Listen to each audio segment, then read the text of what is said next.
the beginning, there was nothing.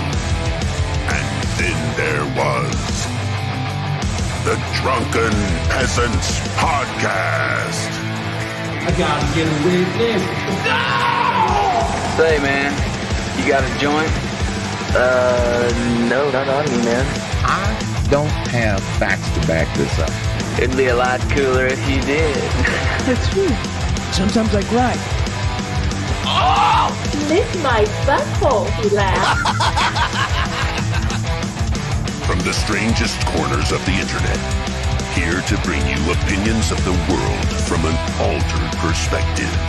Here are your hosts, the Drunken Peasants. Hi, everybody. Welcome to the Drunken Peasants Podcast. It's 1213. Fuck it.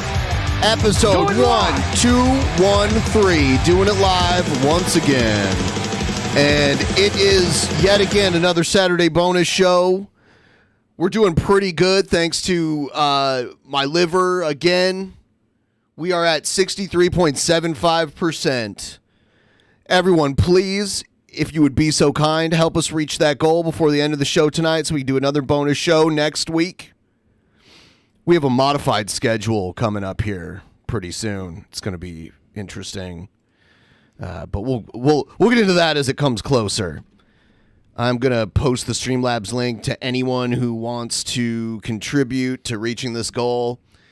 I want to remind everyone that we do a pre-show before most of our episodes. We just recorded one, so that will be made available really soon, probably in the next 24 hours. So if you're hearing this right now, go to your favorite podcast platform and follow us there and set it to download every episode so you can hear every pre-show. Today's pre-show episode is titled Nairobi Analytics. 5. You know what? We were discussing the other day something. It was the presidential line of secession. Yeah. And there were a few unanswered questions, so I looked it up just to know for sure like how this works, because they finalized it in 1947, the Presidential Order of Secession. And I found that there are people who are in it that aren't eligible to be president. So if something did happen where they had to be president, they would get skipped and the person after them would get in. Okay. And only 3 of them are elected officials. And you'll find that our senator, Patty Murray, is actually 4th in line to be president. That's wild. Yeah. I seen Patty Murray. My cousin graduated from high school the same year that her daughter did at the same school. Yeah. And she did the speech, and she got to hug her daughter when her daughter graduated, but nobody else did. So ever since then, I was like, fuck the elites. I think she's been in the Senate for over 30 years, something like 32, 33 years. It's craziness. But yeah. So if you notice, there's only one Republican, too, because he's the Speaker of the House, and the Republicans run the House. So Kevin McCarthy's 3rd in line, then Patty Murray, and then everyone else is appointed. They're all appointed by whoever the current president is. Some of the requirements to be president are of age, alive, human, not cisborn, surprisingly. Cobra's sexual partners. 35. From the DP bunker, it's Sweet Boy Saturday night. Get the tip train rolling. The only sick goes tubes. The only 2 requirements are natural born citizen and 35 or older. Those are the only 2 requirements. And of age and alive. Okay. Well, if you die, you're no longer president, right? Okay. Anyway, the point I was trying to make here is to answer a few, because you were saying, like, what if they weren't born here? Yeah. There are 2 people on here. There's Jennifer Granholm. She used to be governor of Michigan, but I guess she was born in Vancouver, Canada. So if it got to her, like if all of these people were together and they all died in an accident and then it got to her, she would have to hand it over to Miguel Cardona, who I didn't even know who he was, but he's technically 15th in line, but he's actually 14. I don't know. Actually 14th. Yeah. Hey. Or hold on. No, he is actually 15th. He's 15th. They don't count her If someone eligible were in her position, they would be 15th. We got to check in on Marcia Fudge and why she's ahead of Pete Buttigieg. Because she's the Secretary of Housing and Urban Development, and that goes in front of Secretary of Transportation. If they made her a SCOTUS, a Supreme Court Justice, then she wouldn't be the Secretary of Housing and Would she be known as Judge Fudge? I think we should put her in. It's time. Let's anoint Judge Fudge to the Supreme Court. One in the chat for Judge Fudge. Don't put all those ones in at once, guys. All right, we're going to check out. Trump did a huge rally in Iowa. They compared his rallies to all the other candidates, the other Republican candidates, and his are dwarfing DeSantis and everyone else who's going there. And here's some footage from his rally. Thank you very much. Wow.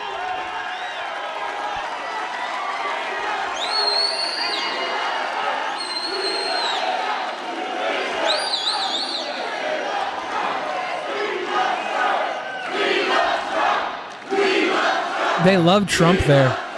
We love you. And we love you. We all love you. And I especially love you. And it's great to be back in Council Bluffs. Is the green podium sign new for Trump? This is my first time recognizing it. Do you think he's going to pull a page out of John Cena and like every couple of months debut a new Trump sign, like Cena would debut a new color of T-shirts? I don't think so. They usually choose campaign colors at the beginning of a campaign and then kind of stick with them, but I don't know. It's great to be. With John Cena, that was all like merchandising so that there was a new T-shirt for parents to buy their kids every month. Well, Trump might get ousted from the Republican Party, so this might be his new sign for a new party. There's no sign of him getting ousted from any party at this point. In Iowa, the proud home of first in the nation caucuses. And you know who kept you first in the nation, don't you? When they wanted to move you, I said, there's no way we're moving. So, yeah, honestly, I think because of the momentum it drives the candidate that wins Iowa, I feel like a bigger state with a larger population that's a swing state should probably be the first one so we could get like a more accurate depiction of who actually stands a chance at winning an election. But they have to make their sacrifice and tithings to Big Corn before they can go on as president. Everybody has to go down and suck the cob. See, but the Iowa caucus existed long before Big Corn did. Did it? Yeah. Yes. How long's the Iowa caucus been going on? Because a lot of me. I think it's your personal bias. Well, you'll have to prove that in a court of law, and Judge Fudge has my back. But the Iowa caucus is definitely the kickoff for every president has to get down on their hands and knees and blow the cob, or else they don't go any further. The corn industry starts there, and they just keep pumping out corn for the rest of their presidency. A lot of people say JFK was assassinated because he went up against Big Corn. They're saying, come on, dude. The Iowa caucus, as we know it now, according to Wikipedia, says it started in 1917. 1917? Yeah. Big Corn's been around. Like, when did that Kellogg was the end pop of that. off? That subject didn't last. That subject did not last very long. As president, I strongly protected Iowa's first in the nation status in the Republican Party, and with me in the White House, Iowa will be the first in, this is going to be the first in many, many years. We're going to do things that have never been seen before. Our country is going to hell, and we're going to take our country back. I want to thank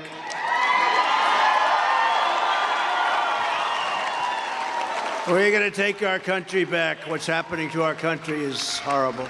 I don't think we've ever been in a situation like this. We have But Kellogg's was a very small company until like the mid 1920s, and it's based out of Michigan, not Iowa. potential world wars. Yeah, well, Kellogg's is just the beginning of the overproduction of corn. And a lot of corn doesn't even go to corn. It goes to feed the cattle, the industry. It starts in big corn, and it just goes out to the point of where it becomes beef. It becomes ethanol. It becomes the main component into removing natural sugars from our food and replacing it with high fructose corn syrup. And none of that was giving being us done diabetes. None of that was being done in the early 1900s. Well, that's why the caucus stays to this day, and a lot of that was being done. Corn was big ever since we landed on Plymouth Rock. And what were you smoking before you came in here Ever since we landed today? on Plymouth Rock and walked in, and they said, have some maize. We said, we're going to do so much with your maize. We're going to take your land and populate it with big corn. You don't want to think about it. And we have a man in the White House that has no clue what the hell is happening. I want to thank Iowa Senate President Pro Tem Brad Zahn. Thank you, Brad, very much. Thank you. Attorney General, thank you, Brad. Attorney General Matt Whitaker, great guy. Thank you, Matt. Senior Advisor Representative Bobby Kaufman. I have all the best caucuses. They are all saying it. The best caucus in the world, so many caucuses like you wouldn't believe. Corn. It's true. It's true. And thank you, Bobby. There's Bobby. He's doing a great job. Bobby. State Senators Lynn Evans, Sherilyn Westrick, and Dan Dawson. Thank you all very much. This is like when YouTubers read the names on Patreon. Yeah, that's what he's doing. He's just reading off the Patreon subscribers right now. Yeah, that's what he's doing, his donors. Iowa Representative Heather Hora and Brad Sherman. Brad, I just want to pay respects to Brad and family. Last time I was here, I was with the whole family, and Brad's daughter passed away very suddenly, shortly thereafter, and a very special family, very special man, and she's looking down on you right now, Brad, and she's very proud of you. So she's so proud. Sweet boy Trump. She's so proud. Just want to pay my respects. Thank you, Brad, very much. Sheriff Andy Brown. You got to get back to the Patreon list now. Yep. I was like going to call it out. Casting this I was guy, like, I'm Trump's never going to like say anything about these people. He's just going to read their names. I'm glad I didn't say that before he started shouting out the dead daughter, because I would have looked like an asshole. Where is he? He's a big, strong guy. That's it. Central Casting with a beautiful family. Thank you. Central Brad. Thank you Casting. very much, Sheriff. Dallas County Republican Chairwoman Kelly Koch. So this guy, Ben Simpson. So he works at the White House. This guy, Ben Simpson, in the fan chat says Illinois produces about the same amount of corn as Iowa, but corn is not as important to Illinois as it is to Iowa. I'm not going to argue what's important because that's all a matter of opinion. Iowa's backbone. I don't want to talk about this with you corn. anymore. You're insane. You were smoking something crazy Insane? before you came in here. Yes, Just want to absolutely. say, JFK and his potato Nebraska, proliferation I love Nebraska too. got him murdered by big corn. I love Nebraska.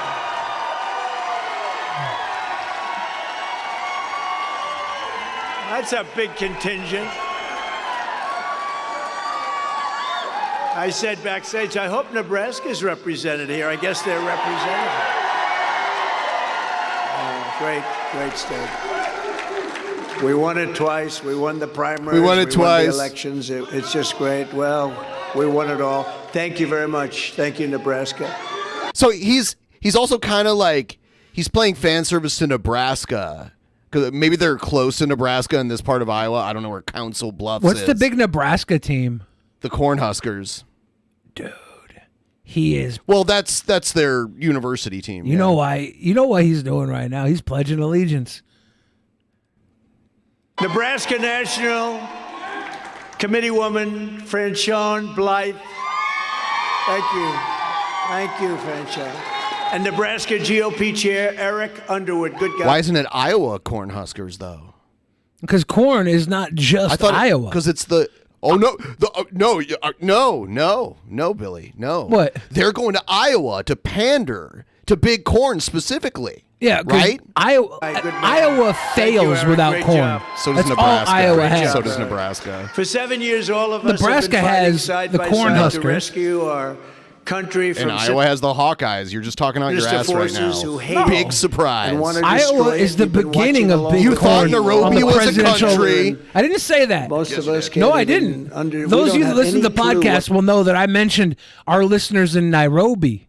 I never said they were a They country. couldn't have listened to it yet. Well, of course not. But I never said it was a country. the hell they're doing. You said and it was why a they're city. I was doing like, it. yes, all We the don't people even in have a Nairobi clue, that but listen to it us. doesn't We matter. were talking about the country. You said, are there any obscure countries that you noticed we were getting views in? Yeah. And I said, there was one in Africa, but I can't remember which one. And you're like, is it Nairobi? And I'm like, Nairobi? There's no country called Nairobi. And so I looked it up just to make sure. Yeah. And it said it was a city. So a big yes. city. So you were saying it in the context the of big it being. city of Are you Kenya. interrupting me now because you know you were wrong? No. Okay, cool. Thank You're you. trying to That's move what the they want to do, goalpost, and Ben. now we are approaching the most important battle of our lives. That's what Billy does when you're about to make the point that proves he was wrong. He starts talking over you. This January, we're going That's to not true. win the Iowa caucuses in a historic victory.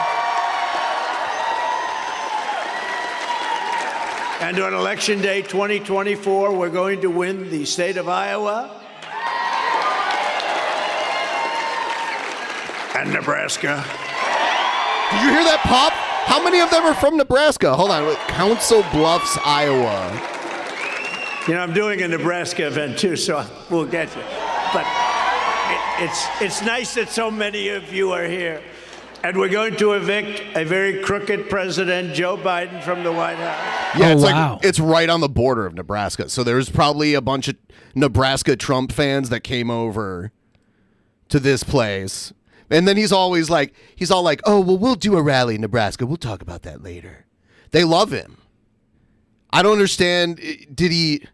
What do you think it is? Like, why, how did he do this? Because I've never seen anyone else in politics where they can fuck up and still come out looking better. I've never seen anyone like that in the political sphere. But I feel like the people he brought into politics weren't really like the new voting base he brought in wasn't really involved in politics by and large before him. It's the celebrity. We saw Ronald Reagan do a lot of sweeping the same way Trump did because of his Hollywood career. And we just buy into, especially on the Republican side, where they're used to having figureheads and then Mitch McConnell or somebody beneath them doing all the heavy lifting. Yeah, I don't know what's going to go on with Mitch McConnell. They'll probably get rid of him eventually. I think with the Democrats, they usually have a leader that leads the whole party. And with the Republicans, they usually have somebody who takes the eyes off of what the people beneath them are polling. Trump, great red cape to let the bulls beneath him run. He's like the matador that distracts the bull. Then all of a sudden, you have 6 conservative Supreme Court justices, and Judge Fudge is 14th in line to be president, which will never happen. No. I took the name away from Hillary. I don't like using names twice. Crooked Hillary. Now I call her Beautiful Hillary. Does he call her that? Beautiful Hillary. I've never heard that before. Because I wanted to use it for Joe Biden because it's so appropriate for Joe Biden. He's taken money from any country that wants to deal. And we're going to make America great again. Does he mean again? Does he mean again like back when he was president, or the again he meant when he was running for president the first time? Was America great like just 4 years ago? He'll say it was. Or will he say he didn't have enough time?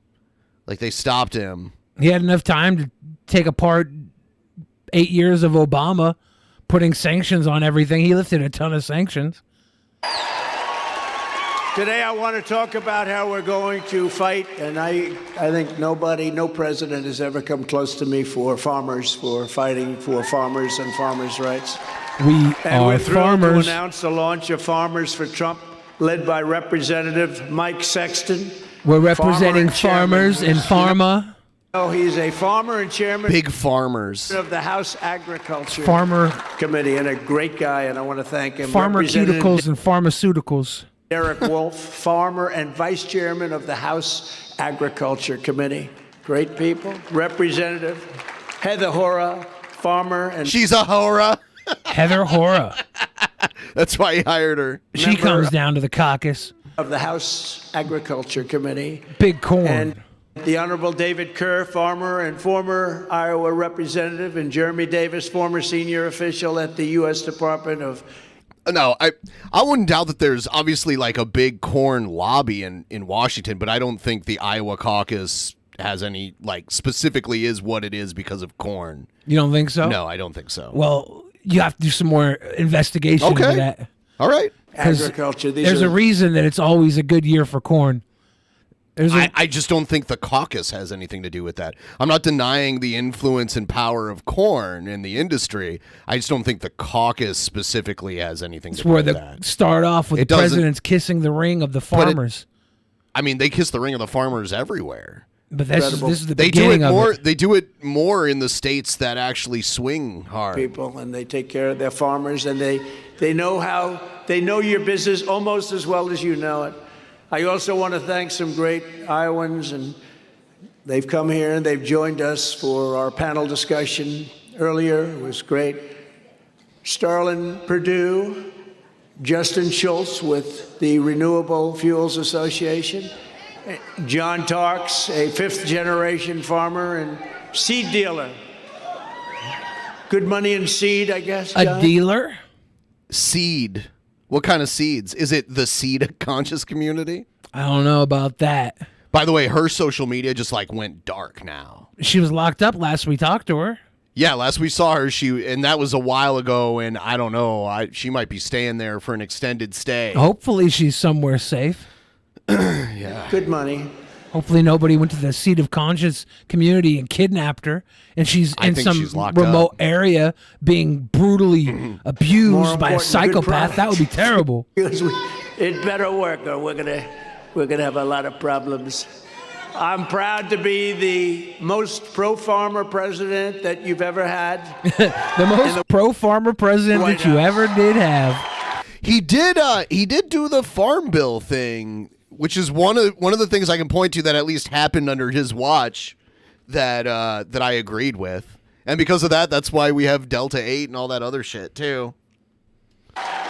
It was stupid that hemp was illegal.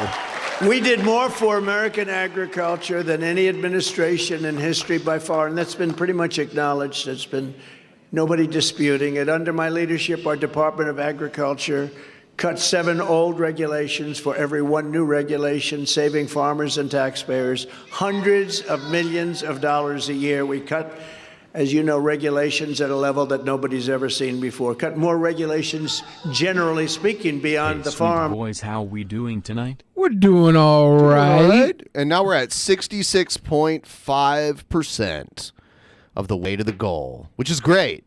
Cut more than any president in history by about 5 times. I repealed Barack Hussein Obama's. Have you ever heard of him? Whoa. Ridiculous Waters of the United States rule. You know what that is? That sounds so beautiful. Waters of the United States. It basically, they were taking your property away from you. That's what it was. I said, I'm going to get killed when I do that one. And I had people come to the White House. We had a news conference. And farmers and builders, developers, housing specialists.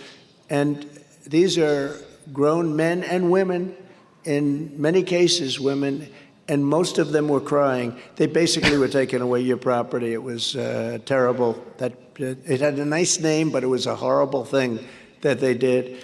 Everyone, if you haven't liked the stream already, please give the stream a like. I forgot to mention that earlier.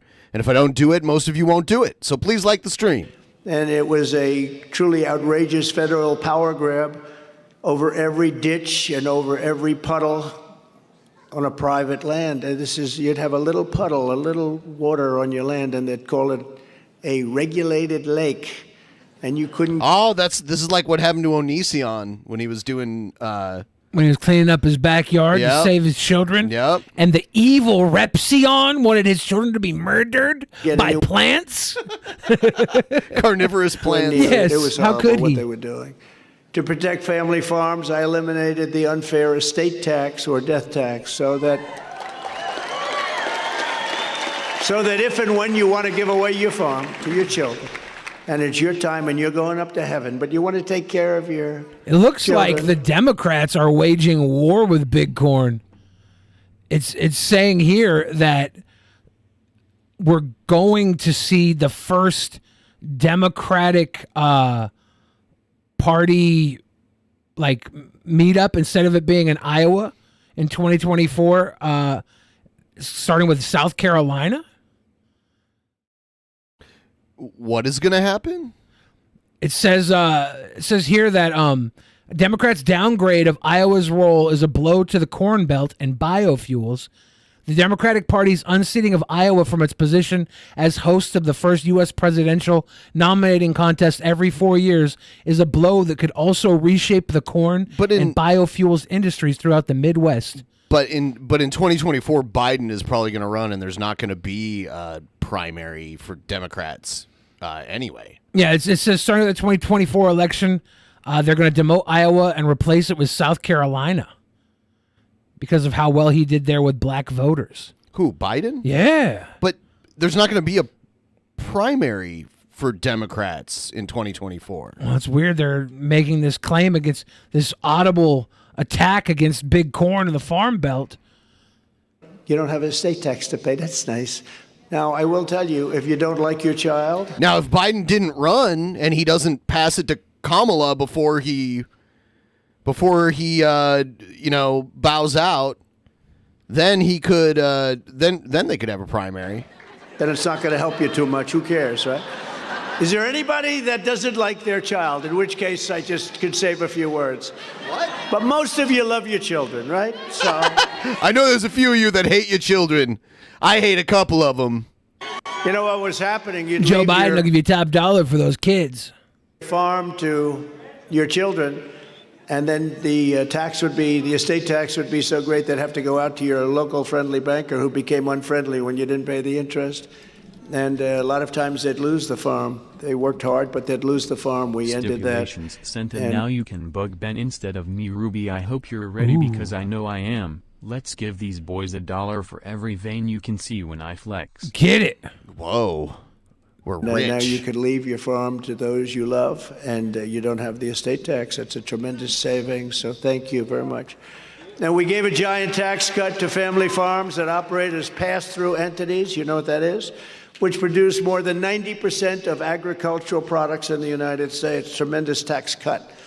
I ended the disaster known as NAFTA, the worst trade deal ever made in the history of our country, and replaced it with the USMCA, that's Mexico, Canada, the best trade deal ever made.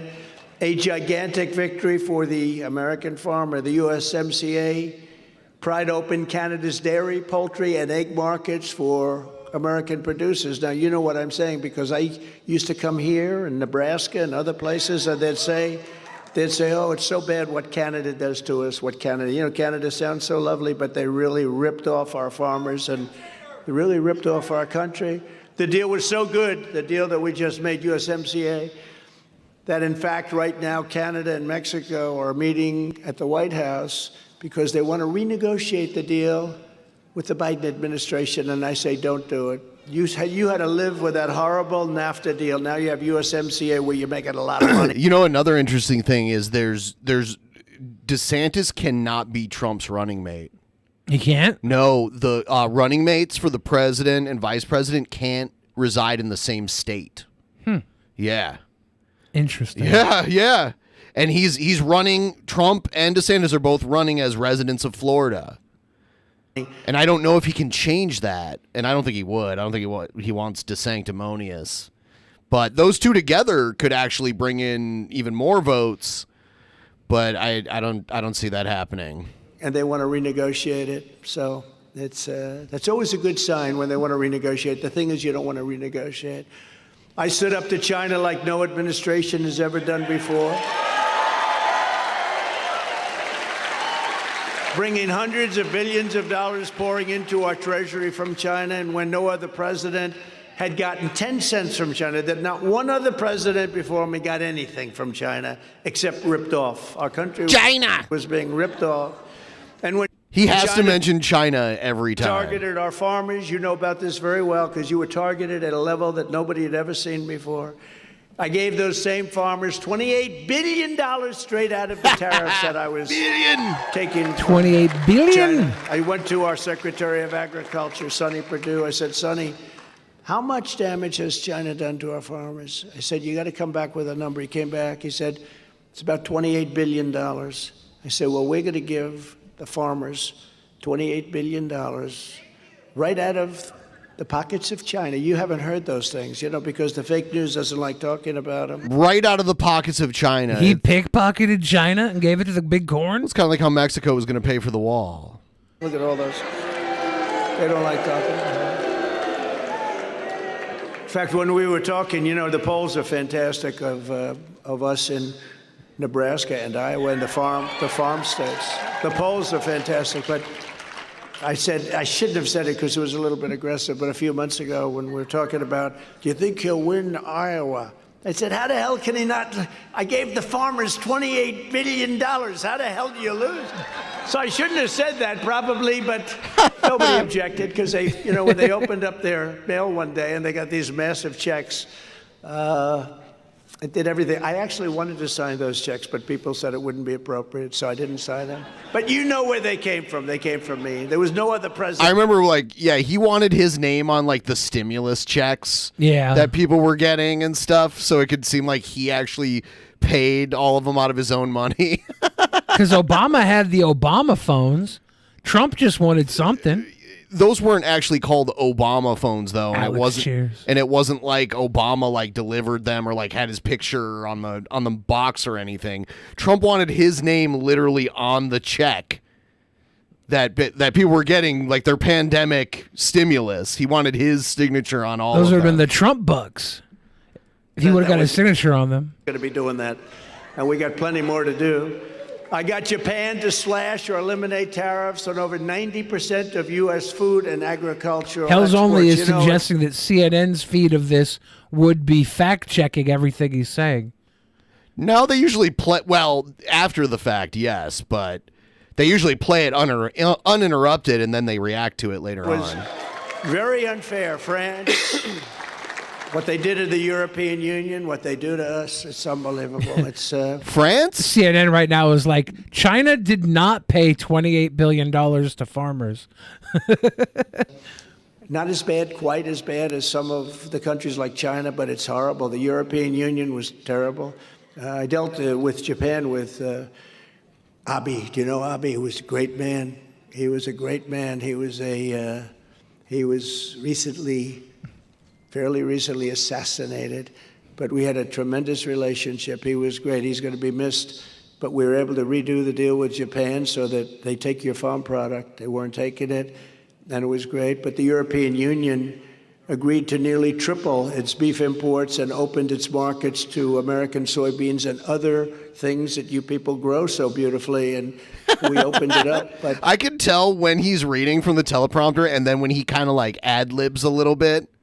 Because there's always that you grow so beautifully, that little bit that he added to it. I call her Beautiful Hillary. Yeah. It's a one-way street. We defend them, and we then get ripped off. Trump might have just said he was a soy boy. That was the story. Let's defend them, and let's. You ever also buy get ripped off in chorizo? trade. Yeah. They have soy chorizo at the store. It's always way cheaper. Yeah, they have vegan versions of all these different things. Yeah, but when I first read it, I thought it was Spanish for I am chorizo, and I thought it was cute. But then I read the back and it was soy, and I was like, oh, because soy means I am in Spanish. So I thought it was a cool branding thing.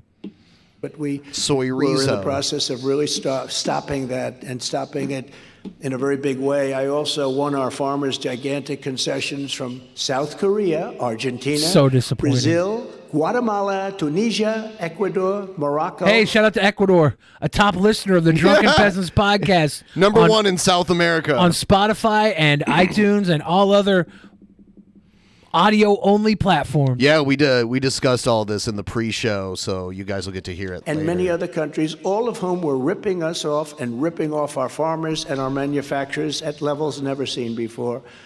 In total, I successfully negotiated and renegotiated more than 50 agreements to boost farm exports by billions and billions of dollars, supporting millions of American jobs and supporting our farm industry. And I like to say, and very strongly and proudly, that I fought for Iowa ethanol like no president in history. Oh, you fought for ethanol. Period. Like no president.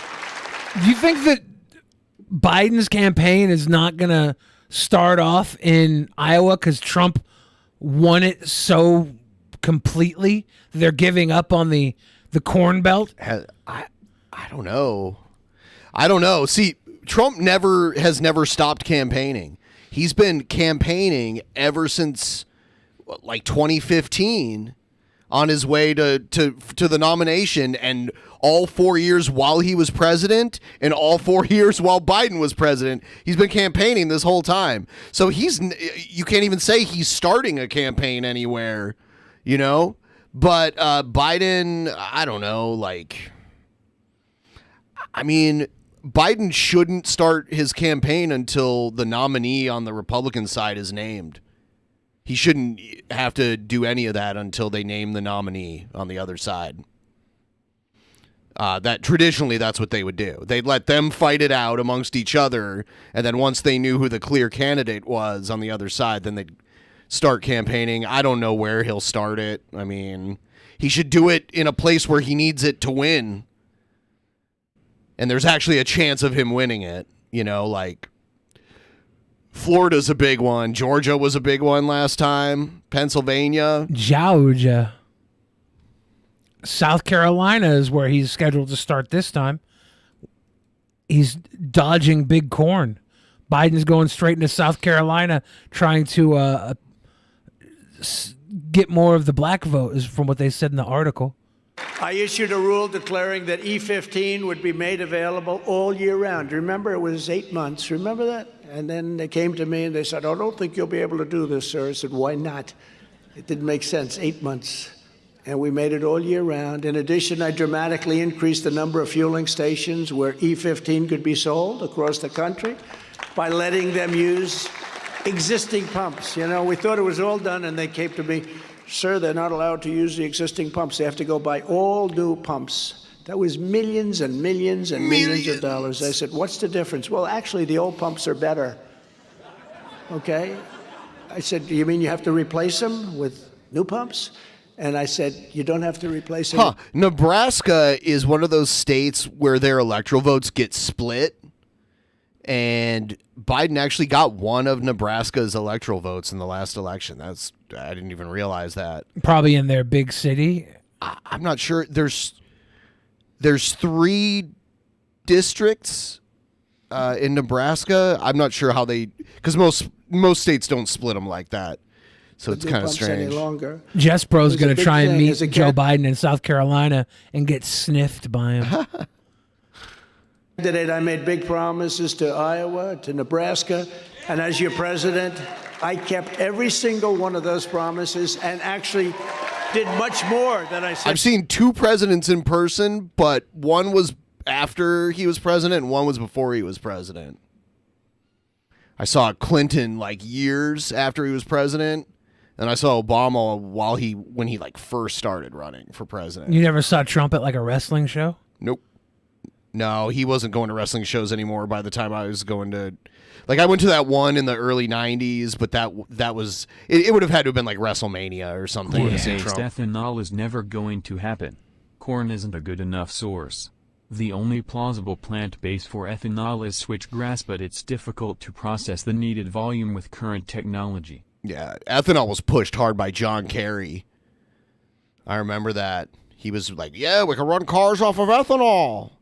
It's like, what? Don't they put a percentage of it in the gas anyways? Like 10% at most. Yeah, with the amount of gas that we guzzle, it's just a way to push more of this corn out, diluting your gas with corn water. I had to look and remember which states went which way.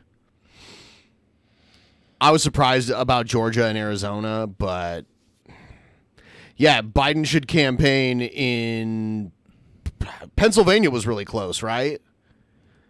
I thought Pennsylvania was like wasn't that super where close. they did the Four Seasons victory party that turned out to be at the Four Seasons landscaping? Yeah, I think that might have been Pennsylvania. Yeah. And then Rudy Giuliani dripped black sweat everywhere. Georgia was Georgia. Hey Ben. Yes. Did you reach your emergency goal last night? Yes, One I love. did. I did. Thank you. Yeah, Georgia, Pennsylvania, those were big swing states. They get a lot of votes. He should campaign in one of those. We were going to do much more.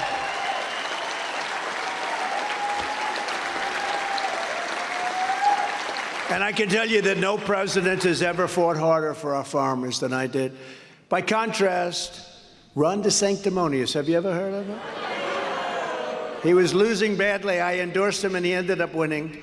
He was losing. He was so low. He was lower than anybody. I said, Ron, let me tell you, if George Washington came back from the dead and he had the support of Abraham Lincoln, you can't get elected.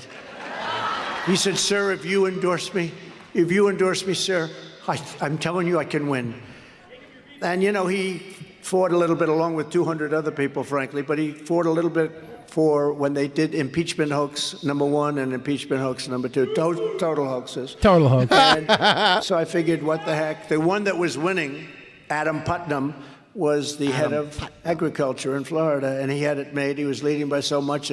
He was already measuring the carpets in his beautiful new office that he was planning to move to, but Ron was losing badly. And I said, all right, let's give it a shot, Ron. I don't know if you can make this. This is a big one. He was so far behind. Because you know why? Because he was a lousy candidate. I was looking at polling data of other Democrats that Democrats would want to vote for besides Biden, and Kamala Harris is like at the bottom of it. And there's so many other people. Who's a front runner? Even people...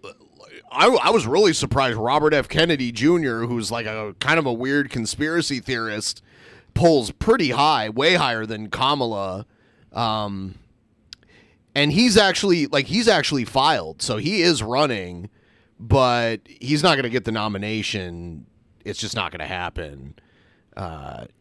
If there's some kind of forced primary, who knows? There's Marianne Williamson, too. She's polling okay, but man, I was really surprised. Robert F. Kennedy Jr. People love Marianne Williamson. She's like their aloof mother. They're just like, let's go. Put aloof mommy into the White House. Give her the nuke codes. And I endorsed him, and he became like a rocket ship. And he ended up getting the nomination. Then I held a few rallies for him because he was not going to beat the man that he was running against, who at the time was said to be the hottest guy in the Democrat Party. The hottest guy in the Democratic Party. The hottest guy. The hottest man. I don't agree. And Ron said, no, I won't be able to beat him. Oh, you'll beat him. And I did 3 rallies where we had massive crowds. I wish we had a rally today. By the way, there are thousands of people outside, can't get in. Thousands. But this was really a gathering of... But Biden is like the rickety-ass go-kart in wacky races, barely making the finish line. But he's there. I mean, just because he wins the re-election doesn't mean he's going to live through his final term. AOC is old enough to run right now, but I don't think she's been doing anything. She's not going to run anything on the campaign level to even be prepared for that. There's a deadline too. You have to file. I don't think it's up yet, but I mean, I think if she would have been working towards it 4 years ago and making the moves towards it, she might have had a good run. But knowing that Biden's the incumbent, like, why do you? That's the thing. Why do you make those waves? Right. She couldn't have ran last time, so this would have been the first time she was eligible, and her party's in control. So. Of farmers, largely. If she really wants to do it, she's going to have to last another 4 years. Farmers, so we wanted to do this a little bit differently. But Cornel West is running for president with the Green Party. He has, yes. Back, we're going to do some really big rallies over the next month and a half. So. here. Kanye West And is in not Nebraska. running, I think. No. But so he ended up I wonder winning, if and Cornel then they- West will get votes because people think that it's Kanye West on the ballot. They're like, oh yeah, I'll vote for West. They said to him, they said, Nick Fuentes anyone- fans? Look, some people I help, some people I get in. This guy I got in. He was dead. He was dead as a doornail. And I like loyalty, you know, a little loyalty. So three years later, I He like sounds like a loyalty. mob boss right there. I like loyalty, a little loyalty. they say, will you run against the president? I like He it. said, I like one-way loyalty. Exactly. I don't like loyalty when it's mine to them, but I love it when it's them to me. That's a little loyalty. Just a little loyalty, halfway loyalty, I have one-sided no loyalty, unrequited loyalty. comment. I like that. I said, whoa, no comment. That means he's running. That's what that means. And since then, he became Ron DeSanctimonious to me. And he would be a total disaster. First of all, he's got no personality. You probably found that out. His polls are crashing. His polls are doing bad, but Trump doesn't believe polls when other people are winning against him. The polls are rigged. Well- so Everybody thought Hillary was going to beat him, so he was in the right during that. those polls were within the margin of error. He was saying they were rigged, but they were actually within the margin of error. And he didn't win by very much. He's got no personality, but he would be a catastrophe for the farmers of Nebraska and Iowa and every place else. The polls were actually pretty accurate. It was just within the margin of error they predicted Hillary. Any place else. I think if a lot of other people also. DeSantis, as I call him, the abbreviation, is a globalist sellout, and Paul Ryan and Karl Rove, acolyte, who's in the pocket of Wall Street donors at the Club for No Growth. Did you ever hear of the Club for No Growth? You know what they call them also? The Club for China Growth. They are the worst. I was with them for a while. We were 61-0. And then we had arguments over a couple of candidates that I liked, and my candidates won. They don't like me too much. Club for No Growth. They're more concerned with China than they are with our country. Club They for would No Grove, is outsource that like every the Bohemian Grove? The Bohemian Growth. American farming job to a foreign country. This is what Ron DeSanctimonious wants to do, and it would be a horrendous situation for this state and for neighboring states. DeSantis opposed my China tariffs, the DeSantis. ones where I gave you $28 billion, by the way, and that was just a small portion of Where I what we gave took you in. We took in $28 billion, hundreds of billions dropping of it again. dollars Let from- you know, $28 billion I give to you straight from China's pockets. You basically owe him that much. China. Do you think they like me? Not too much. Very simply, DeSantis sided with the communists in China. I sided with the farmers in America. Does that sound good? Does that sound good? Wow, Ron DeSanctimonious sided with the Chinese communists? Yep. What a prick. Over the farmers. What a prick. That's good. I think when I hear Trump talk about sanctimonious, I'm going to champion all the negative stuff he says about sanctimonious. And when I hear Ron Sanctimonious complain about Trump, I'm going to championship all the negative stuff he says about Trump. I'm just going to megaphone both of them when they dig on each other. Except that gay video that Ron DeSantis just put out. That was like a promo, a pro-gay promo. I thought what's his name, DeSantis? DeSantis. I thought Ron DeSantis was like pro-gay after watching that. He's like, look at Trump and this rainbow party and this Chad. No, he's doing the culture war thing and basically making himself look more like the champion of the right-wing culture war, and Trump as someone on the other side. Again, I like that, right? No, I've always been with the farmers. I was with them right from the beginning. That includes ethanol. Every Iowan also needs to know that Ron DeSantis totally despises Iowa ethanol and ethanol generally. He's been fighting for years. Just so insidious, and I have to say DeSantis is still scarier. DeSantis is scarier than He's more evil. than the movie Insidious, the new movie Insidious. No? You don't think he's more evil than the new movie Insidious? I don't know the new movie Insidious. Well, that's what our Dono was saying from Mighty Five. I don't know. Ron DeSantis is more evil than the new movie Insidious. It's in theaters this weekend.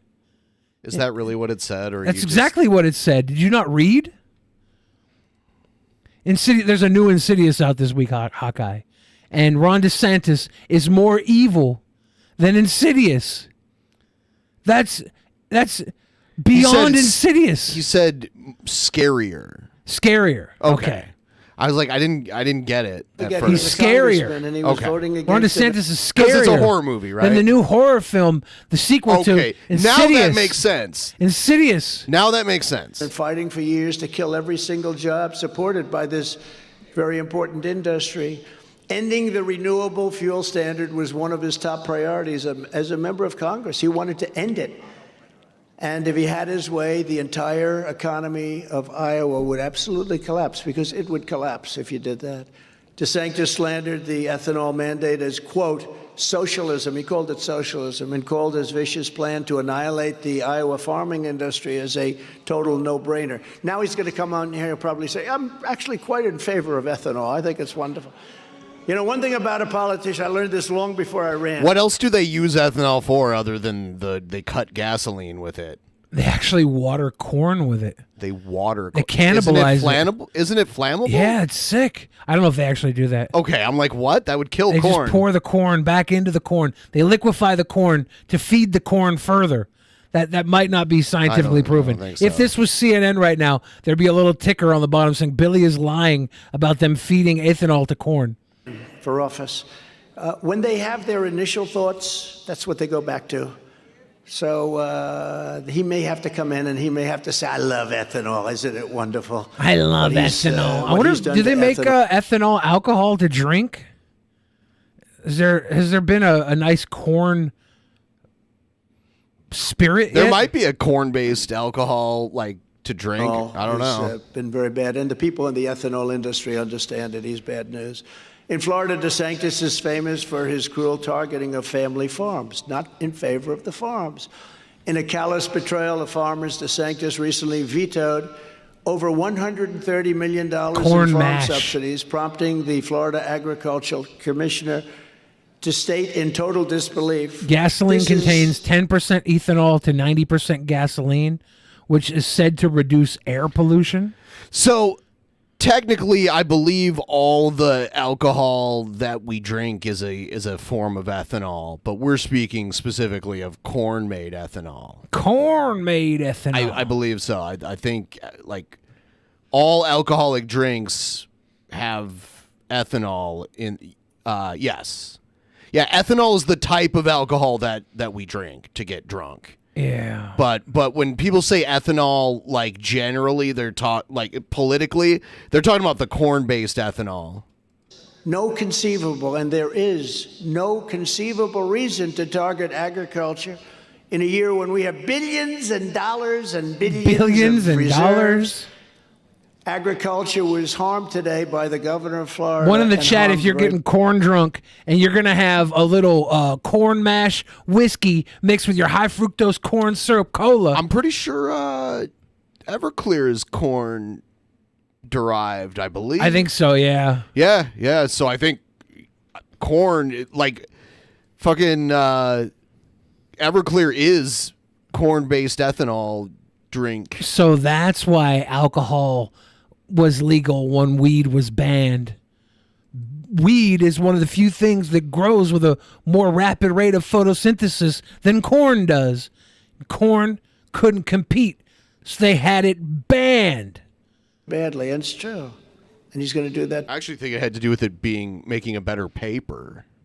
That was the rumor that went out, but I heard that was a lie because there were the newspaper. I heard that what you heard was a lie. Well, no, because like the idea that the newspaper industry put a hit, like a cultural hit out on marijuana because of its his pulp pressing, like the idea that they put out the big hit. It sounds like a great story for like a movie or a TV show. I'm pretty sure there's like a paper trail of anti-cannabis propaganda being funded by the company that owned most of the paper mills. That's what I had thought too. And then when I looked into it to dig deeper, maybe they covered it up. Maybe there was a conspiracy to cover it up. But someone was like, "No, that's not true. That didn't happen." Who said that? When I looked it up online, who was the company? Was it Hearst? I think so. Randolph Hearst. I thought it was Hearst. William Randolph Hearst. And when I went to look it up, they were like, no, we didn't do that. So I don't know if they're covering it up. Coca-Cola also claims there was never cocaine in do they? Yes. I thought they said there was. One time I went to a library and rented this videotape that was actually an employee video that they would give employees to watch when they worked at Coke. And in that, they denied there ever having been cocaine in Coca-Cola. So it was like propaganda. To Iowa and Nebraska and everybody else. I heard they were looking to bring back inclination. cocaine, Coca-Cola if it ever got legalized. Well, of course, if it ever got legalized. If you want to defend American farmers and grow more farm products in the USA, then you should vote for a very fine gentleman named Donald J. Trump. Hey, that's your own name, Trump. What are you doing? What are you doing, Trump? Thank you very much. Farmers for Trump. That's Thank why you it's very green. He's pumping the Farmers for Thank Trump you very sign. much. By the way, when we're finished, we'll take a few questions, okay? And I'll tell you that now so that this way you can think of some really vicious questions to ask me. You know, if you wait till the end, nobody's ready for it. You just say, any questions, and you leave. But we'll take a few questions. With your support, we will put farmers first. We'll listen to a couple of these questions. We will put Iowa first. And above all, we will put America first. Under Joe Biden, it has been a nonstop war on American agriculture. You know that better than anybody. Just weeks ago, the Biden EPA slashed ethanol blending levels by hundreds of millions of gallons. Did you know that? Yes. He's trying to raise taxes on farms, reinstate the death penalty, the death tax. He wants to reinstate the death tax, the one I just told you about when you want to leave your Were you van, taking your notes? farm, Hold to on, your- there's... Is she your whoa? incredible She's going up families. Trump's ass with that camera. wants to reinstate What is she that doing up tax that in its ass? entirety. She wants... She went up. She's put a camera up his Prices are ass. now Cake almost photos. 300% What the higher fuck? than they were She's just got a Trump short cakes. time ago. People can't get it. They can't get it. On top of it all, with the insane Green New Deal, Joe Biden is trying to totally kill Iowa ethanol and replace it with expensive electric cars. This is what the people want, electric cars. Everybody wants to drive for an hour and then run out of energy. I mean, the technology has gotten better and better and better over time. The batteries last longer and longer and longer, but yeah. I'll tell you the only good thing about it, and look, I think it's great. If you want to buy an electric car, good. But if you want to buy a car that happens to be run for something that we have more of than anybody in the world, liquid gold underneath, it's gasoline.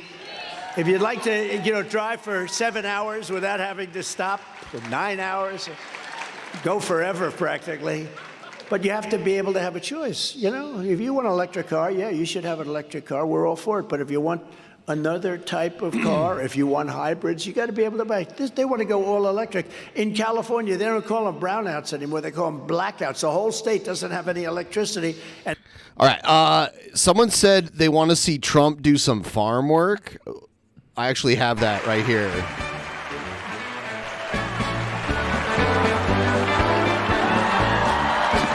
Green Acres is the place to be. Farm living is the life for me. Always been a farmer. Land spreading out so far and wide. Keep Manhattan, just give me that countryside. It's Ryby. Is that Ryby? That's more of a bigger Ryby. Just adore penthouse view. Darling, I love you. Give me Park Avenue. The George. Such Fresh air. Trump Tower. Took train You from the are Sweet my- Boys. Tip train. Why? Gracias. City line. Green Acres, we are there.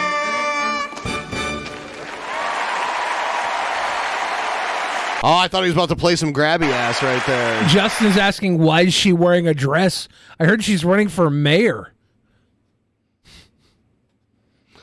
Yeah. She's married to Nick Offerman. Oh, is she? I don't even know who that is. He's an actor that was on the Parks and Rec, I believe. Her voice is very high pitched. Is unsettling. It sounds like Ryby's voice. A lot like it. Unsettling. I'll be right back.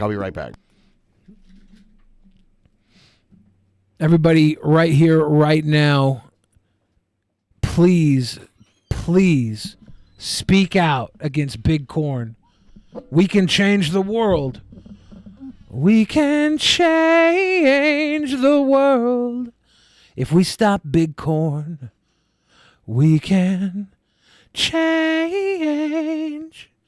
the world. One cob at a time, baby. One cob at a time. Lisa on Life asks Billy, how do we ban corn? Well, I say we eat flour tortillas from here on out. Damn it, I like corn tortillas. I like whiskey too. This is going to be a lot harder than I thought. And I don't want to point out our guy, John F. Kennedy, who was a known potato lover. When he got assassinated by Big Corn, he was talking about producing Idaho as the next caucus point. And they got him on the grassy knoll, which they wanted to get him in Iowa so the shooter could hide behind the stalks of corn. Instead, they just did it in plain sight. Big Misdirection. Corn killed my mother. Bobby Two Hands, I'm so sorry to hear that, dude. Big Corn's got a lot of blood on its hands, and blood, unlike butter, does not go good on corn. So I don't know how they keep getting away with this. Baked potatoes. Have you tried to put bacon on corn? It's not easy, but you can put bacon on a baked potato. Elotes are really good, though. Mexican street corn, really good. Maybe we live in a world where corn can coexist, but not completely take over all of our production. I don't know. That cheese on the elotes is so good. How can you put bacon on corn, staple it on? Could you do bacon wrapped corn? Would that even work? If you peeled back the husks, wrapped the corn in bacon, and then roasted it, would that even work? Just when I think we should take down corn, elote comes to mind. I start to think maybe we live in the world we deserve. Remember that Eric July simp? Yeah. Video games. He didn't respond to the last video, did he? No, he responded to Hannibal and Monty making fun of it. WTF, Billy, what conspiracy are you peddling Big now? Corn, Red Scare. You don't know. If it wasn't for elotes, I might try and take him down. So yeah, Hannibal and Monty, they did an ISOM review, I think yesterday or the day before. And this guy saw it because the Rippaverse Goalpost account, who's probably out there watching right now, right? I don't think he's watching us anymore. I've heard that Eric July has directly banned him from using clips of Vito, using clips of Dick Masterson, probably clips of us. Billy here spitting the facts. From Ryuker Card, the greatest DP guest. Thank you, Mr. Joker Card. You are the greatest. Oh, these are the two clowns that pirated ISOM one. They have some. These are the two clowns that pirated ISOM. They have some knowledge to drop. Let's take a listen. Eric July. Chud Egghead is such a fucking dork. Ism number one. Ism? Ism. He's calling it ism. And this guy doesn't get it. I love it. Because he has the tism. Yeah. It's spelled ISM. It seems like grammar is not your strong suit. and thinking is not your strong suit. Chud Egghead. It just doesn't seem like it's your strong suit. First entry into the Rippaverse is a fantastically diverse and inclusive woke comic book. It is absolutely not woke. Prove it. It's not woke. You know what I saw him as peddling? Big corn. These people don't even understand the definition of woke at all. But let's listen to what he has to say. Diverse, yes. Probably one of the most woke, diverse, open-minded, politically, man, Eric July. Not a single moment of this book do they shove political or social just the social economics of farm life and raising corn, that's all. Issues down your throat. So it's definitely not something that's woke. And also was never advertised as anti-woke either. Listen, I had no idea. I didn't know what I was going into reading this comic book. What fought Jesus? We're too powerful to take down. We even took on Jesus and destroyed him. We're sending this super chat just to prove how weak you all are. Nothing can destroy the almighty power of the corn. Ben, our offer still stands. Okay. Well, your offer better be more than $6, big corn. I know you got it. 10% of gasoline's got ethanol in it. Pump your numbers up, and maybe you could buy Ben off, but you're never going to buy me off, no matter how many elotes are out there. I like a little meat on my potatoes. I like a lot of things on my plate. Corn will only ever be a side dish in my life. I had no idea your shit was so woke, man. Tamales are a main course. Listen, Zoe, I also had no idea you were so broke that you couldn't afford to buy the comic book. This is the most brain dead take on this ever. You don't think they have the money? You think they stole it because they couldn't afford it, or because they didn't want to give Eric July money for his shit comic? Well, it's because they're fucking idiot. The last time we covered him, I just spent the entire time saying I want to do gay stuff to him and Eric July, just because I was like, there's no way he'll respond to this. Right. And he didn't. But now he's responding to Hannibal and Monty, and he's back to the same old stupid tactics. Monty, you're the most sexually explorative member of Hannibal and Monty shit show. Tell this guy you'll fuck both of his parents. After he's done fucking his own. Yeah. Pirated. He's in one of my previous videos, so on my channel, where he literally shows himself pirating the comic book. First off, it opens with commentary. The book opens with commentary about how crooked. Tell him Monterey 5 say he'll make him his bitch. I'll put Kool-Aid on your lips and call it woke. Oh, yeah. Politicians take advantage of public funding. How the former governor Schrack was using funds that belonged to the South Side, okay, which the black side of town, right? And after the funds were reallocated, crime went down, okay?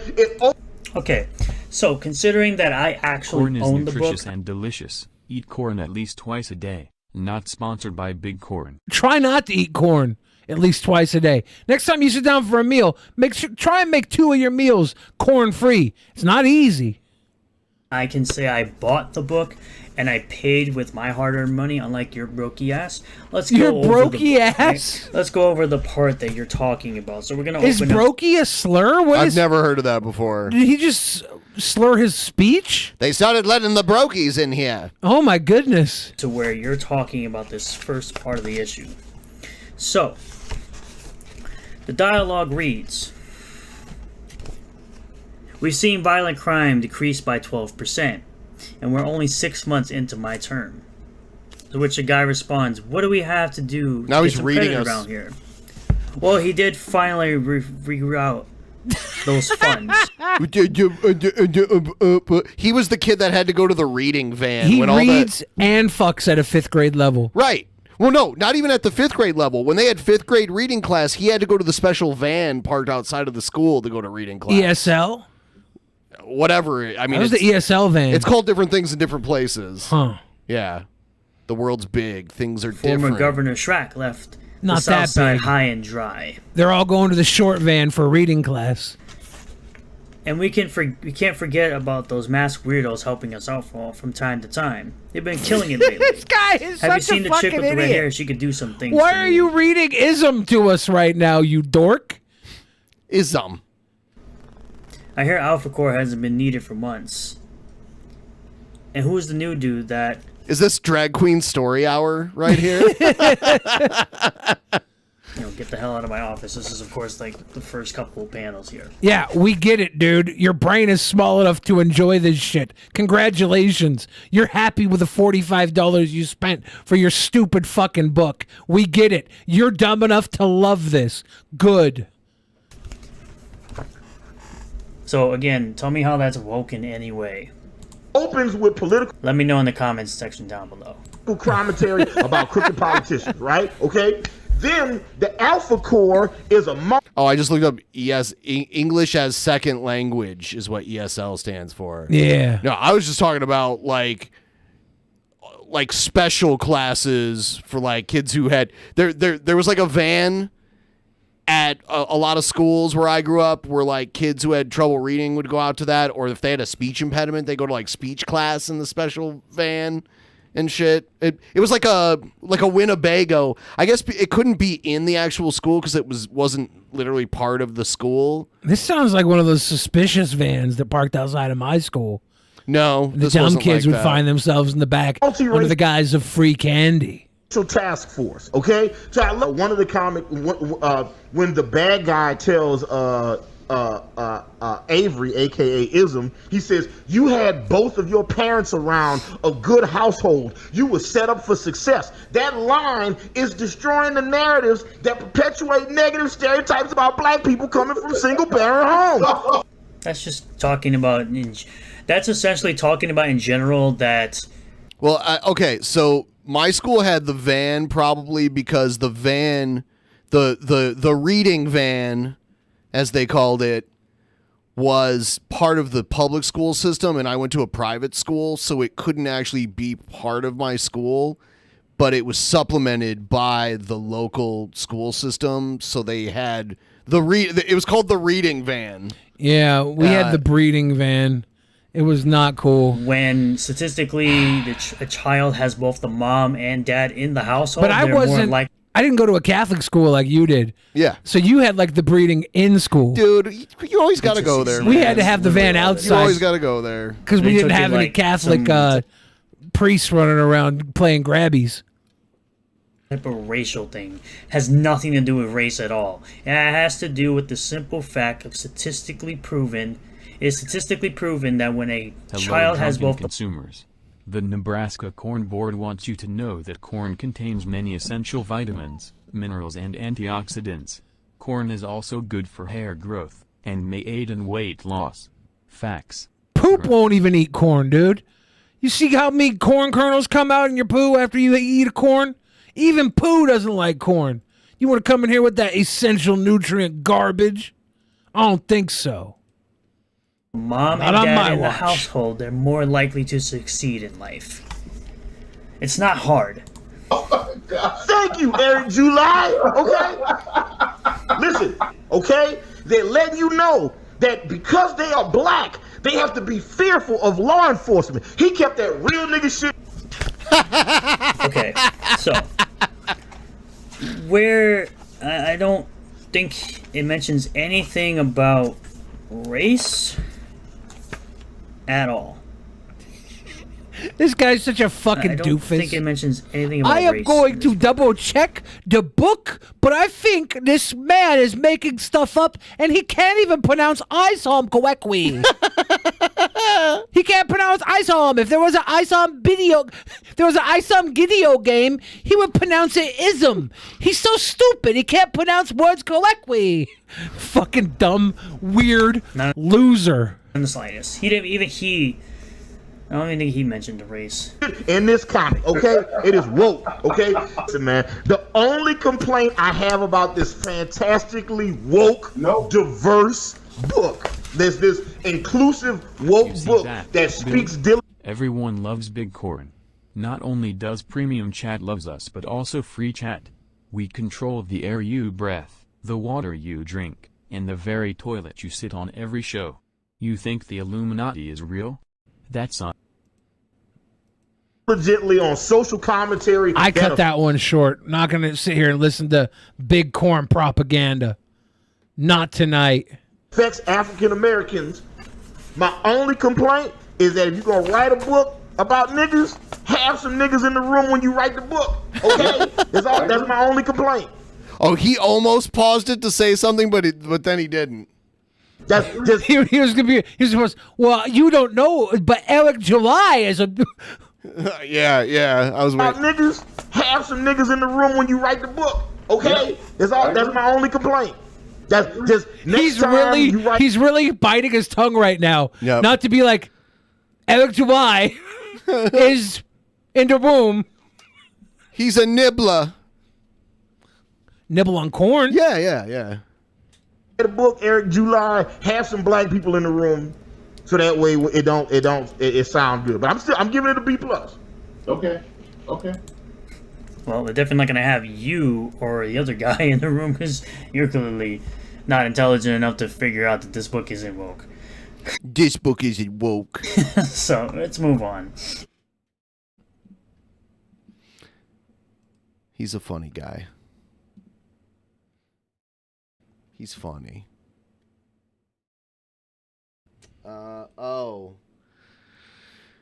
Nick Fuentes was on that show, Fresh and Fit. Fresh and Fit. Yeah. Talking dating on Fresh and Fit. Yeah, here's the first clip. Sup, grapes. Shout out to Myron Fresh and the big dog Nicholas J. Fuentes. America first is inevitable. Absolutely. And then ask Nick how he feels about Myron Fresh dating multiple white women back to back. That'll be on Rumble. This is the same guy who went bomb for bashing an Italian girl for having what? A black boyfriend. Hold on. Can you tell me what's the issue? Me banging snow bunnies? Yeah, I don't like it. I don't like race mixing. What did you say? I don't like race mixing. No, don't like. I no think swirls, it's wrong. Say that one more time. No swirls, man. No swirls, Fresh. What, are you getting mad? Say that one more time. What? I don't like race mixing? Good boy. Bro. It's okay. It doesn't matter. That's his opinion. You know. Hey, It's man. fine. I'm gonna do what I do. But I get it. It's nice. It's nice for you to press Nick. Like, say that again. Say that again. Say that again. Okay, now that you're gonna say it every time, I don't mind. Yeah, pussy. I get it too. I mean, yo, L Fresh as usual. All right, let's go. L Fresh. That's an L, man. I thought you were gonna say something funny. That was funny. It wasn't. That wasn't. Again. Okay, this is the big one here. Because now they got all the girls in the studio because they always get 20 girls to sit in the studio with all of them. And they all dare Nick to say the N-word. We're on Rumble. You can say it. Yeah. Say it. Come on, man. I want you to say it. For real. What you got? you want me to say it? Yes. Is anyone gonna hit me if I say it? No. Did the light skinned girl next to him say maybe? I thought she maybe.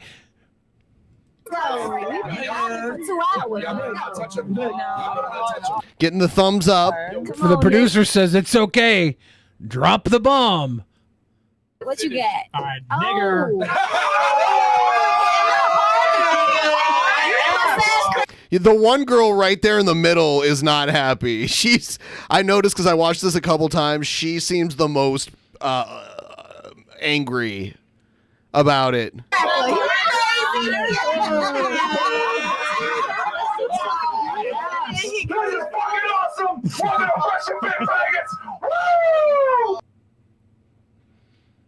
Is this not the end of the clip, right? That was all the clip I got. Oh, yeah.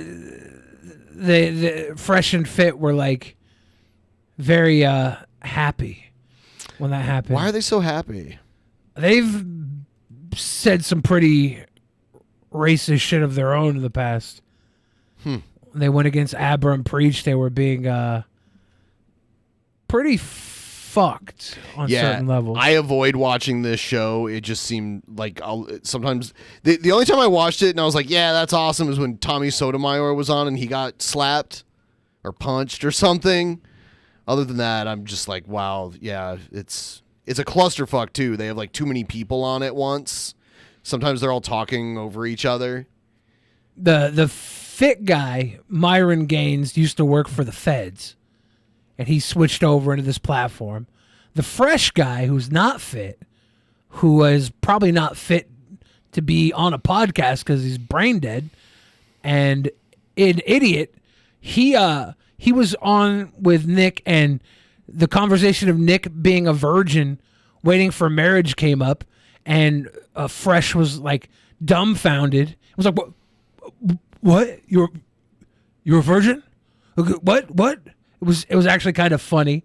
I didn't watch the whole thing. I watched clips of it on Twitter.com, the old threads, and the clips showed a few goofy moments. I was hoping there'd be more from this. I think they did like 6 hours of content. These are all the with ones him. I got. If there's more, feel free to send them my way.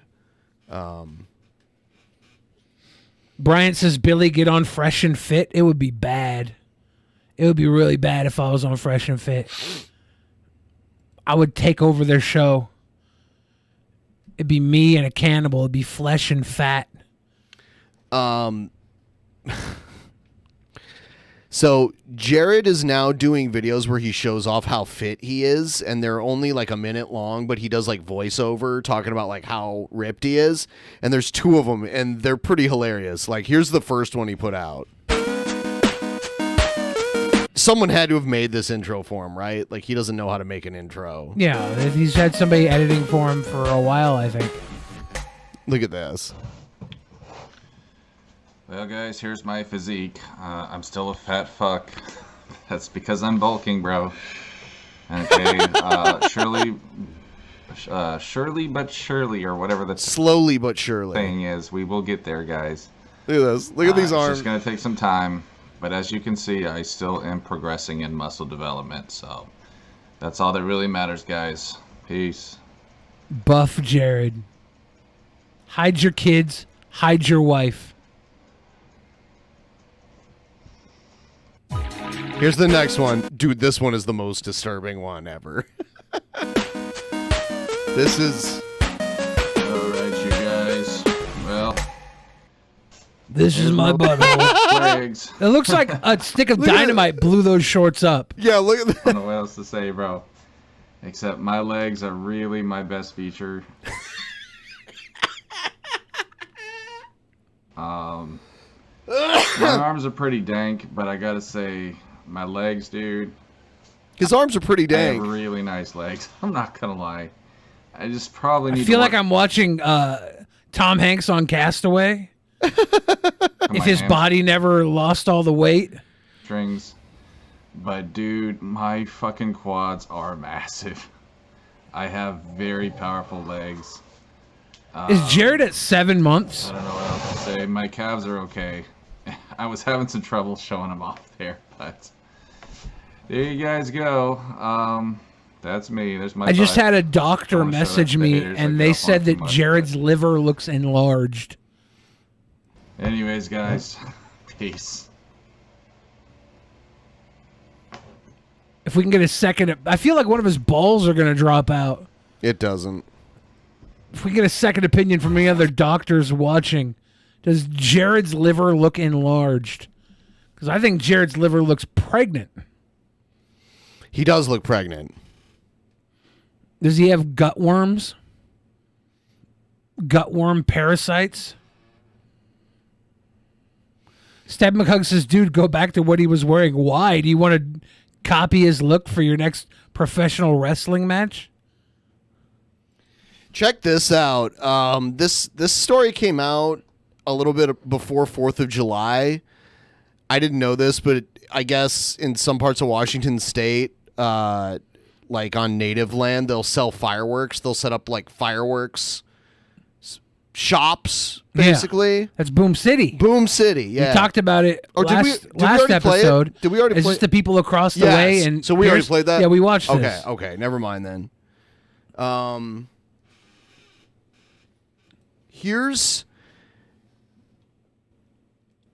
Did we do the cannabis companies are forced to change their packaging? I don't think so. There's a new push for cannabis companies to stop selling products that look like regular snacks. The FTC says at least 6 companies are using packaging that could lead to kids eating something with THC in it. The companies have 2 weeks to respond to the agency with a plan to change their packaging. See, this is fucked up because on one hand, like, they're right. But on the other hand, fuck kids. I want some cool Jolly Rancher weed gummies. I don't even like gummies. They're gonna make like Ben and Jerry's official cannabis ice cream. Yeah, let a motherfucking adult have his adult shit and just keep it away from your fucking kids. Like, you know yeah, how many, it's your job to. If it's your kid, it's your job to keep it away from. you them. know how many kids get their hands on fucking regular ass weed without cartoons on it? Tons. So what the fuck? Why do us adults have to suffer when little Jimmy's gonna run out and get a bag of fucking flour anyways? Let us have our stupid cartoon weed.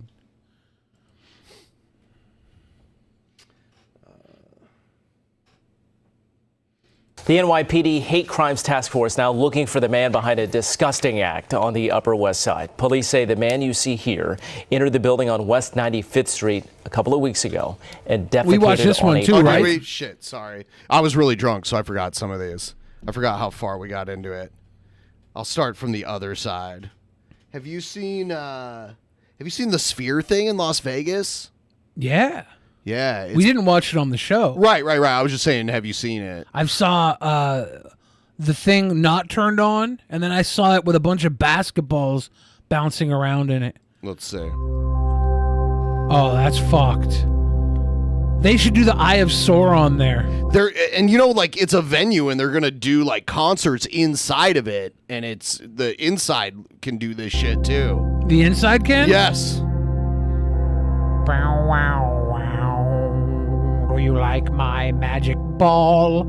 They need to have a wizard pondering this orb. That would be fucking lit if they had a gigantic drone wizard pondering this orb. Ooh, that's the earth. Holy shit. What else could they do? Maybe a magic 8-ball that reads, yes, I think it's true. It's crazy how big it is, too. Like, you look at the cars on the freeway down there. That really gives you an idea of how big this thing is. This is what my actual testicles look like. My glowing orbs. My zebra print orbies. Oh, man. Do you think we should start just taking shrooms and sitting outside of this thing forever? Forever. Forever. Pondering the orb on a bag of shroomies. Look at this mesmeric, polarizing, liquefied orb. Using the suicide colors for suicide prevention. You all deserve to live, and now it's an underwater aquatic aquarium. I wonder if Little Mermaid is in there. It's the moon. Or Look at something. the moon. Actually, it's not. It looks like a cloudy, starry night almost. I don't know. This is an ethereal visage of my inner workings of my mind. Look at this fucking golf ball. Is this Mars? This is Mars. It looks like it. This is obviously Mars. This is obviously not Mars. This might be the moon. Yeah, it might be. I want to come in on this fucking train on mushrooms. It's the monorail. Stare at the moon that dropped into the earth. Originally, they were going to extend the monorail all the way to the airport, so you could just ride it straight onto the strip from the airport, but then the taxis realized they would lose a lot of money. So if is they this did on the that. other side of Mandalay Bay, or is this Yeah. in between? Like, I'm trying to picture where this is at. Well, there's the wheel over there, the high roller. That's the Venetian right there. On the right. Do you think this is ever going to get hacked and have like porn or something playing on it? No, I don't think that. Man, I feel like it's got to happen. Dude. The dark side of the moon. Where are all the Nazi bases? There they are. The sphere. Yeah, I'd like to see it. I could probably just chill and watch it for a while. If it's constantly changing like this. Fireworks. I wonder how long until it's like they do something here that is like undeniably next level. Like right now, it's like, oh, that's cool. It's like a giant screensaver on my round computer screen. But like they got to be able to use this for like something cool. Well, the inside of it is like the big part of it. Let's say America gets taken over by like ISIS or something, like some supervillain group, and they get control of this. Like, Las Vegas, you have 1 hour to get us $10 million, or your entire city will be crippled. That'd be fucking cool. In 20 years, it will just be advertisements. Oh, the advertisements, you know they're coming. Oh yeah, you know they're they'll coming. be on it eventually. It'll be like $6.99 steak dinner only at the Venetian. I guess they're working on a way to transmit energy from space to Earth. With what? In a 1941 short story, Isaac Asimov envisioned a world powered by solar power. His kid is a sicko, by the harvested way. in space. That science fiction dream came a little closer to reality earlier this year when scientists completed the first transmission of energy from space to Earth. The results could revolutionize carbon-free energy. Recently, we met the scientists behind this achievement in Pasadena, California. Oh my God. Gosh, we got it, guys. Yeah. This video captures a moment some have compared to Alexander Graham Bell's first telephone call. There we go, there we go. A microwave beam of energy sent directly from a satellite in space and received on Earth by scientists from Caltech. Ali Hajimiri co-led the team that did it. It was a little bit unreal initially, and then it took us a little bit of time for it to sink in. So I wonder, like, are they going to build like power plants off? Like, I don't even know. I don't even know how they'll actually use this. By the way, the Earth is constantly hit with energy from space from the sun. Solar power currently provides about 3 to 4% of the world's energy needs, but it only works during the day or when there are no clouds. In space, the sun always shines. The challenge has always been how to capture enough of it. So they want to capture solar energy before it reaches the Earth and then transmit it to Earth that way. And get it back to Earth. Let's try this. Can you turn the power off and then turn it back on? Just like, I'm going to keep it in the same place. Have you tried turning it off and back on has again? Been developing the technology to do this at his Caltech lab for decades. And while that is the future, at Guru, the company he co-founded, he showed us how beams using currently available energy can power basic household devices right now, using that same technology. So there's like a beam of energy right now. Yes, exactly. And sending it specifically here, nowhere else. To this location. Yeah. It's just like standing in front of a, let's say, a heat lamp. Yeah. So that's basically the kind of energy it's sending. At this station, these lights get their power from a transmitter overhead. The direction of its signal is controlled by a joystick. Whoa, that's hot. While you're standing right in front of it. I feel my power growing right now. The same power source works on other devices. There's no battery in this drone. No. There's no other power source. It's being charged from up here. Oh, yeah, correct. So what? Oh. That's so interesting.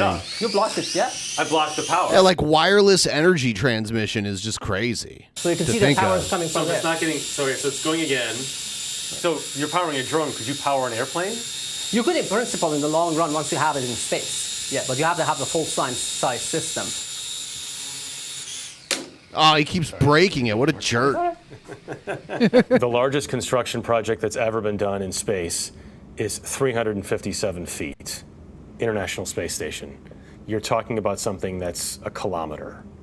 Right, exactly. So this is a much larger structure. But how the heck do you do that? So making it different.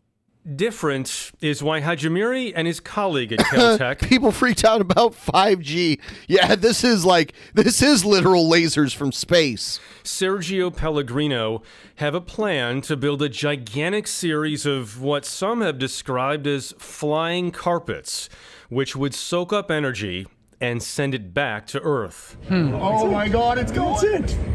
Wow. The first step in that process took place last January, when the team sent a satellite into space with a prototype of one of these flying carpets, also called modules. So these modules, we envisage them being tens of meters in size, and we are focusing on an objective of 60 meters. So that square would scale up by a factor of 30. This is going to be a football field in space. That will be. And you're talking about hundreds of football fields. Hundreds of football fields, but all So it's just a solar panel that absorbs everything and then beams it down later? Yeah, because they said the hard part is like at night or when it's passing through clouds and shit. Yeah. You can't get as much energy, so they're going to catch it first and then transmit it here. We'll just be doing that dance. Being lightweight and compact reduces kinda the cool. fuel Yeah, needed that to looked launch into awesome. space, which is crucial if they're going to compete with the cost of other energy sources. This is what we're talking about. Yeah. It seems very flimsy. It's very flimsy, and if you No, it's very flimsy. A fucking space rock would shatter it. Here, see, it becomes even flimsy. I can fold it. You think it's going to hold up in space? Absolutely. When you're talking about sending this Absolutely. amount of energy, I guess people would ask, is it dangerous? Right, that's a good question, and we've been looking at it from different perspectives. The good thing is that We've been looking at it from different perspectives. Is energy generally dangerous? It can be very Of course. dangerous. Is it as generally dangerous as other forms of energy? Yes. Is Yes. it more dangerous?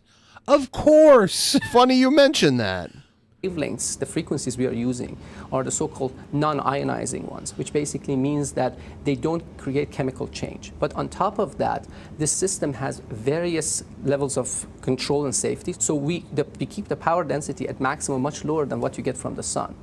Solar power beamed down from satellites in space has the potential to not only harvest 8 times more energy than land-based solar, but open new avenues of power to people who've never had it before. It's available anywhere you want. I mean, you can send it on demand. So it makes no differentiation between, a big city or a sub-Saharan African village that has no power infrastructure. What kind of timetable do you think you're looking at? So you could place an order, please blast me with some energy so I can fill my battery. I think Yes, Daddy. Commercial. Hello again. Shoobop, shoobop. Egghead Show. Really available power from space. We are looking at a decade or two. But some options are here It's our lifetime, already, yeah. as we saw. I mean, there's just so many possibilities. I was fascinated by, using the drone there, him powering the drone. And I just thought about an airplane. You're flying an airplane, if you don't need the jet fuel, or maybe it's a backup, maybe some sort of hybrid. I mean, it's just, you can go on and on. And it has the potential to be free to whole swaths. It's not going to of- be free. They're going to find a way to not make it free. I love the speculation from CBS Saturday Morning. Well, I guess the source would be free since it's the sun. You're not paying the sun, but the people who put this infrastructure together, you have to pay. Yeah, them you have to live. pay to have. I guess the source would be free, as the sun is. You can't charge the sun, of course, but pussy and water are theoretically free as well. But we tend to pay for those things. The equipment, you'd have to pay to get it up there. Okay. There's always, Michelle, There's always no such thing as a free cost. lunch, Michelle. Nice try. You dumb bitch, Michelle. We live in a capitalistic society. I love how that ended right You there. stupid bitch, Michelle. Of course it's not free. You fucking commie. You ignorant commie, Michelle. New video obtained by TMZ shows the moment that led up to Britney Spears allegedly being slapped by the NBA #1 draft pick's security guard. Now both Spears Did you see that? and Victor No. She gets Wembanyama slapped. have Watch. publicly spoken out on their differing Boom. accounts of that incident. So here's the It video was like a as Spears back- walked like behind behind the the- NBA rookie He was there. brushing her hand away from touching him. But hit her in the face. Yeah. I don't know if he tapping was him looking for it. He was on like the doing this. shoulder. His security then reaches back and then swipes her hand away. Now, in an interview with ESPN, the player says Spears grabbed him. But if you look closely at this video, that doesn't exactly seem to have taken place. A police report filed by Spears says the security guard came over and apologized to her a short time after. Oh, good. It was an Acosta chop. If Britney Spears was running up behind me and I had security, I would expect them to brush her off of me as well. I wouldn't want them to, but I would expect them to. They're not hired to sit back and watch people grab me. Here's Fox News on the continuing cocaine saga at the White House. There's more? Former acting director of U.S. Immigration and Customs Enforcement and a Fox News contributor. And in all candor, Tom, before Will and I went on and did Off the Wall about this cocaine in the White House, we asked you, because you spent a lot of time there, talk to your sense based on understanding the location of what this might be. Well, they should know who even comes near the Situation Room, right? I've been to the White House many times, been in the Situation Room many times. Under the Trump administration, when you go to the Situation Look at this, how they have it all like mapped out. How this there's someone that controls access. So you got to log in, plus he also makes sure you leave all electronics locked up into a cabinet. So if they're following secure protocols that are established, then they should know who had access to the Situation Room. Even if they didn't, there's cameras everywhere. From the time you walk in the door, any hallway you walk down, you're being surveilled. So there should be no difficulty in see who had access to that area at a certain time. Yeah, I think it's reasonable to assume they knew on Sunday night, after they found the cocaine, they could access those cameras. We're sitting here, and I had said earlier on TV. I think they're trying to be like, oh, it was Hunter, and they're covering it up. If you walked out of this I building, think it's what there'd they're be trying to cameras do. in every corner, and I see 3 on that corner, I see 1 on that Like, corner. why are they not telling us? It's modern day America, much less the White House. You're on camera. We can solve the crime. Right. In a Situation Room, like I say, limited access. I mean, every meeting I went to in a Situation Room, you got a minimum of a secret clearance. Most had top secret clearance. I had a top secret SCI. So it's very controlled environment. So they should know exactly who was in that area. Well, the story also has changed over the course. The situation has changed, she The almost said. story has changed? Yeah, she's fresh out of the blonde machine at Fox News. Of this past few days, the original 911 dispatch call said that the cocaine was found in the library, and then we heard it was in the West Wing where tourists are, and now we're hearing it's closer to the Situation Room. Are those 3 locations close to each other? The library's a walk away, but the Situation Room is right at the entrance. You come into the lower level of the White House, there's a desk there, again, logging everybody in. Then you turn to the right. There's a Navy mess, and there's a Situation Room. Really close proximity there. You know, there's the proximity right there. And what type of people are coming in through that VIP? They call it a VIP entrance, it's near the Vice President's hallway, but could it be anybody coming in? I mean, that road between the Executive Office Building and that West Wing entrance is pretty heavily trafficked. Not many people come through that entrance, right? It's a VIP entrance. He sounds like he's drunk. So like the Secretary of Homeland Security, that's where security detail leaves him off. Hunter The upper Biden entrance would is the come through public here? Entrance. That's where you come in and sign in. And that's just down the hall from the Oval Office. So if you have a meeting with the President or the Vice President, or you need to go to the Roosevelt Room, you go into the upper public entrance. The entrance that you and I talked about near the Situation Room, very few fatty people have upper access to it. You penis gotta have area. approval to come into the access.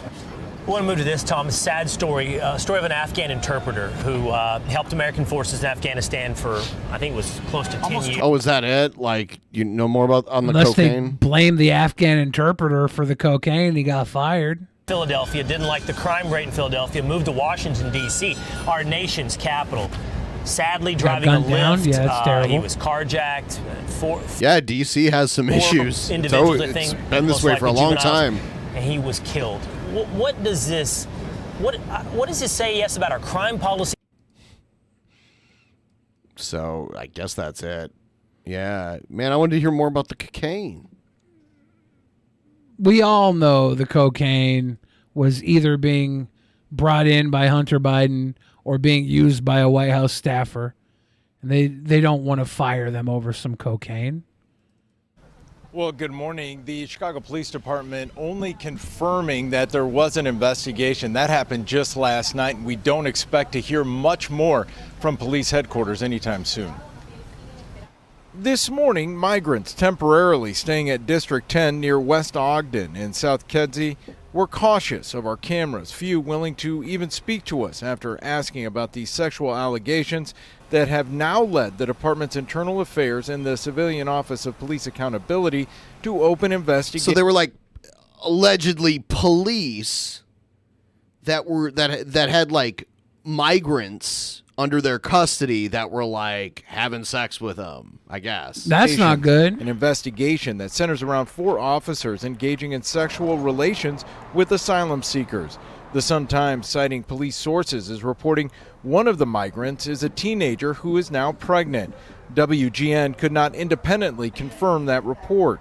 Police sources, however, saying there has been ongoing conversations about the allegations since at least... So they're talking about sexual allegations, and they're showing us pictures of kids?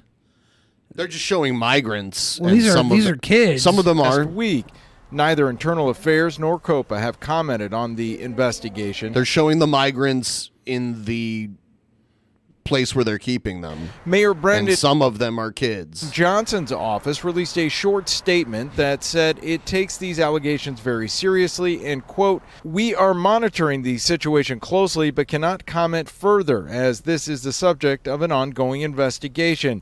For months, the city has grappled with where to house the thousands of migrants bussed here from Texas. Over the past several weeks, hundreds have had to stay at police stations across the city until more temporary housing opens up. Now, no agency has been able to tell us just how many migrants may be involved. Also, we have not been able to get any confirmation. And this is Chicago Police Department. Fuck the police, fuck the police, fuck them. What is this? In tonight's Toxic Smart, new forever water chemicals? concerns. Researchers say nearly half the tap water in the United States contains forever chemicals known as PFAs. They're a group of synthetic chemicals found in many cleaning products that linger in the environment and the human body. Teddy Buster says this is because we treat immigrants like animals? Whoa, whoa, whoa. Are you saying the police fuck animals? Geological Survey study discovered 45% of U.S. tap water contains forever chemicals, with the highest amounts in Central and Southern California.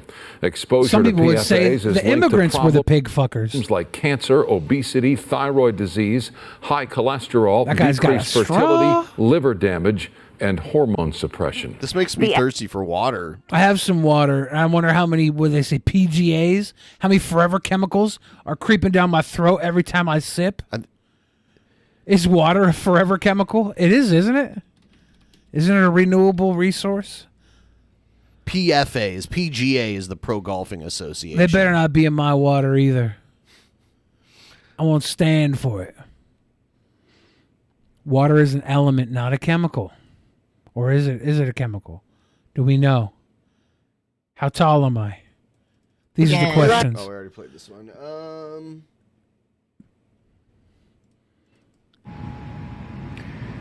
This message goes out to you, Kardashians, family.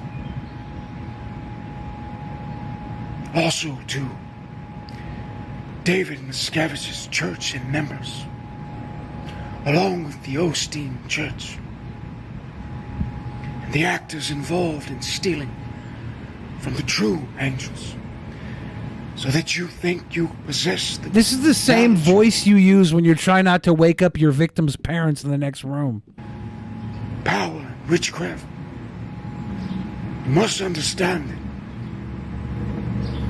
if you choose to go through with this final spell party, it shall return to you times 10.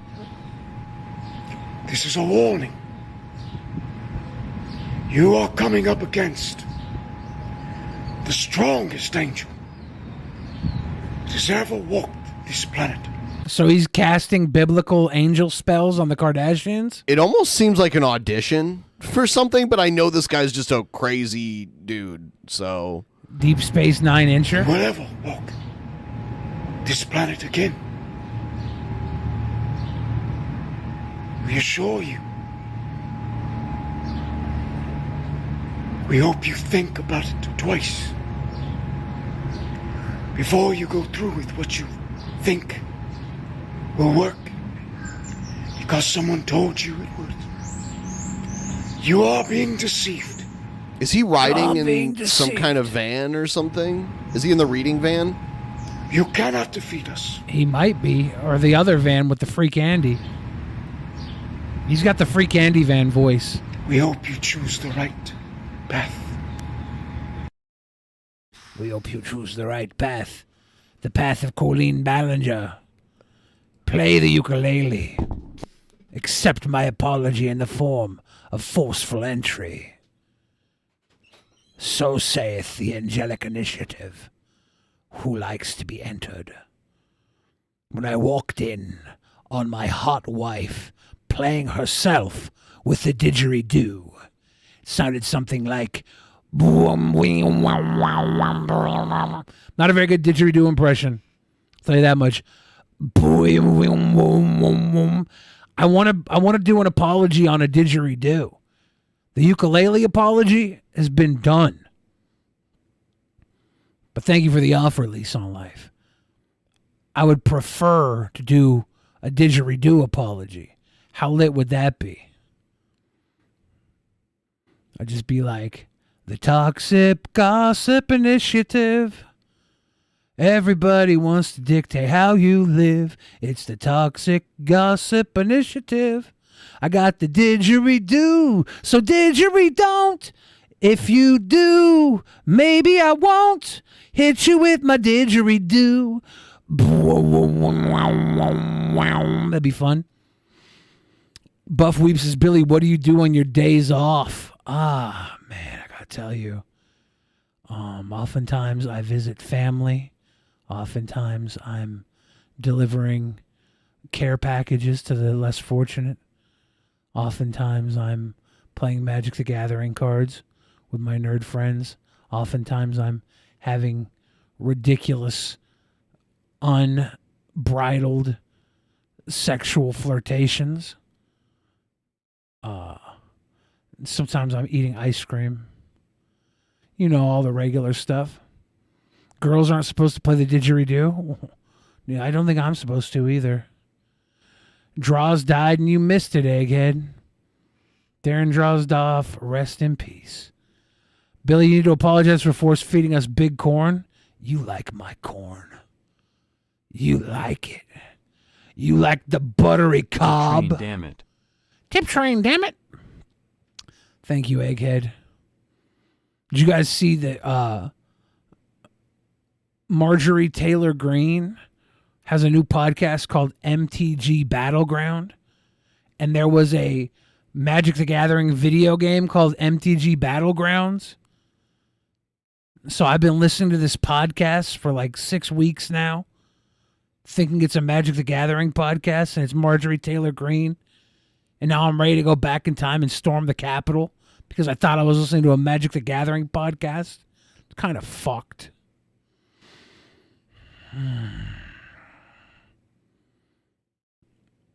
Stab McHugg says they call Billy Big Corn because his cock is all lumpy and covered in knobs. That's not true. I have a smooth, sweet pink penis. It's the perfect penis. But you wouldn't know that. You wouldn't know a perfect penis if it slapped you in the face, Stabby McHugs. You're probably still out there playing fucking ring toss with your corn cob, sicko. Pink, yeah, I have a pink penis. What's wrong with that? Don't judge me. I have very smooth skin. Very soft, smooth skin. Don't judge me.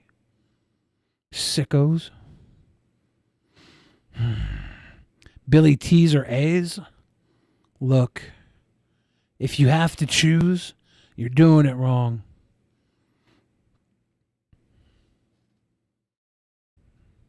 Everybody knows the sexiest part of a woman is her mental connection to you. Doesn't matter how gigantic her boobs are, how ridiculous her butt is. Matters how much her brain is hyper-focused on worshiping you, her male suitor. Every man should know that. The big problem with toxic masculinity is it's not real masculinity. The reason it's toxic is because it's little boys parading around their LARPing as men. They think because they do what other men tell them is masculine, that they're men. That's not how masculinity works. Masculinity works by getting up and doing the fucking job no matter what it is. Masculinity cannot be toxic. It's the parade of masculinity that little boys go through that makes it toxic. People who think that Kelly Kapowski is somehow hotter than Topanga. People who think that Jonah Hill is based or not based. Or that Adam 22 is a cuck. People who think all these, people who think more about other people's relationships than think about their own fucking relationships, their toxic lack of masculinity. Masculinity is just doing the fucking job, whatever that is, being the man. You don't have to be a man to be the man. You just got to be the man. You got to do the job. That's masculinity, and it's good. It's the motherfuckers that are LARPing as men can't hold a candle to real masculinity, and they use their stupid fucking inadequacy bitch boy traits, their weenie traits, make real men like me have to carry the torch for everybody else. And I do. It's nothing. Men go out all the time. Sorry. They go out all the time and carry that weight because that's what men do. Last night my gal pal pegged me ferociously while cosplaying as Chun-Li. I guess just like Chris Chan, I got a little Chun-Li within me. That's pretty interesting, Goose Juice. I like a Chun-Li cosplay. And there's tons of videos like this on the internet of some woman getting upset, getting mad on the internet because, you know, dudes are just being guys in a Call of Duty lobby. And this one's got to be up there for me. And one of my favorite clips of I didn't already play this one, right? No. Of a girl getting mad. Okay, so here's the thing. Before we get into the clip, these are the people that have absolutely ruined gaming and made it a horrible place. Call of Duty has banned over 250 or 350,000 Call of Duty accounts just for like racist remarks and harassment, okay? That's insane. Just for racist remarks and harassment, that's all. You know what I miss in my Call of Duty games? Racism. All the racist remarks and harassment. The reason why this sucks so bad is because gaming was the spot where we used to just be able to... This is a perfect case report of a little boy LARPing as a man. He literally calls himself Beardsley because he can grow a beard and he thinks that's enough to make him a man. Again, this is toxic LARPing that defies real masculinity. He's a 5'0" dork whose Jewish wife left him because of his anti-Semitism. He cucked himself out of his marriage by being a weird little racist dork, and now he complains about Call of Duty not allowing racism or harassment. Those were the good Not old a days. man. Go to work, have a shitty day, come home, and play a little COD and call the guy in a lobby a nigger. Like, it wasn't even a racial thing. It's just like, that's the worst thing that you can possibly say according to society, and these people are our enemies, so I want to get in their head and fuck. It was really... I mean, that's why PewDiePie, like, slipped and said it the one time. No, it was very common. Yeah, it was very common. 2008, 2009, 2010... 12-year-olds, 13, 14, 15. 12-year-olds would log into Call of Duty and just call everybody the N-word. Dude, I went. It's true. It's true. I've heard it all back. They banged your mom and they said the N-word, and of course you've heard it all because there was really only 5 things ever being said. That's it. None of these people were great thinkers, outside of the box people. None of these guys were going to win a roast battle anytime soon. You wouldn't see them sitting up on stage with Jeff Ross making fun of Flavor Flav. They're just saying the N-word, and I bang your mom. I'm going to come to your house and have sex with your mom. I'm going to fuck your mom. I'm going to bang your mom, Dad. Wait till these nuts drop. I'm going to drop them right on your mom. Fuck with them. Same thing with faggot. You know, when you called somebody a faggot, you weren't like, wow, I hate this person because they're gay. You're like, no, I hate this guy because he's a faggot. it. We used to be able to just say this in a Call of Duty lobby where nobody was getting hurt and nobody was getting harmed, and it was just a fun time. And then these people decided out of the blue, well, now I want to be a game. This specific person here? Or two, because there's money in it. These are the people that ruined gaming, straight up. They decided that the entire culture needs to accommodate to them, so now you can't say. If your gaming experience relied on you calling people the N-word, it was never about the game. It was about you being a little fuck boy from the protection of your own home, being a 5 nothing, feeling like a man for dropping slurs on random people online. You fucking goofball. The N-word in the Call of Duty lobby. You can't call somebody a That's terrible. Remember when Billy said poop won't even eat corn? Funniest peasant to date. Swell Shank with a $10 baller, $6.66 away from $666.66. I'm about to shit in your mouth. I loaded in directly to slurs. What is happening? You know what's like really funny? These people always make themselves a target. Have you noticed that? Like every time these people are in a lobby, they can't ever just like shut the fuck up when they hear somebody say the N-word. They always have to make a big deal about how they're offended by it. Yes. You know when I'm being offensive to somebody? These people have to acknowledge that I'm being offensive to them. Fucking pussies. Why can't they just act like nothing happened? Poggers. Yeah, we don't like them either. Yeah, we don't like. Do you like? I just love this screenshot. Voice chat offensive. We take these issues. N-word. We don't like them. What? I said you're disgusting. You're a sympathizer. So is your stinky pussy. You're a sympathizer. She's a sympathizer. We're okay with that. Search and destroy. Is that a baby? Later, that's a lover. Yikes. Just curious, why? Because I'm not a piece of shit. Hey, say white power. Did a little kid say it? Oh my god. She makes the fucking poggers face. Oh.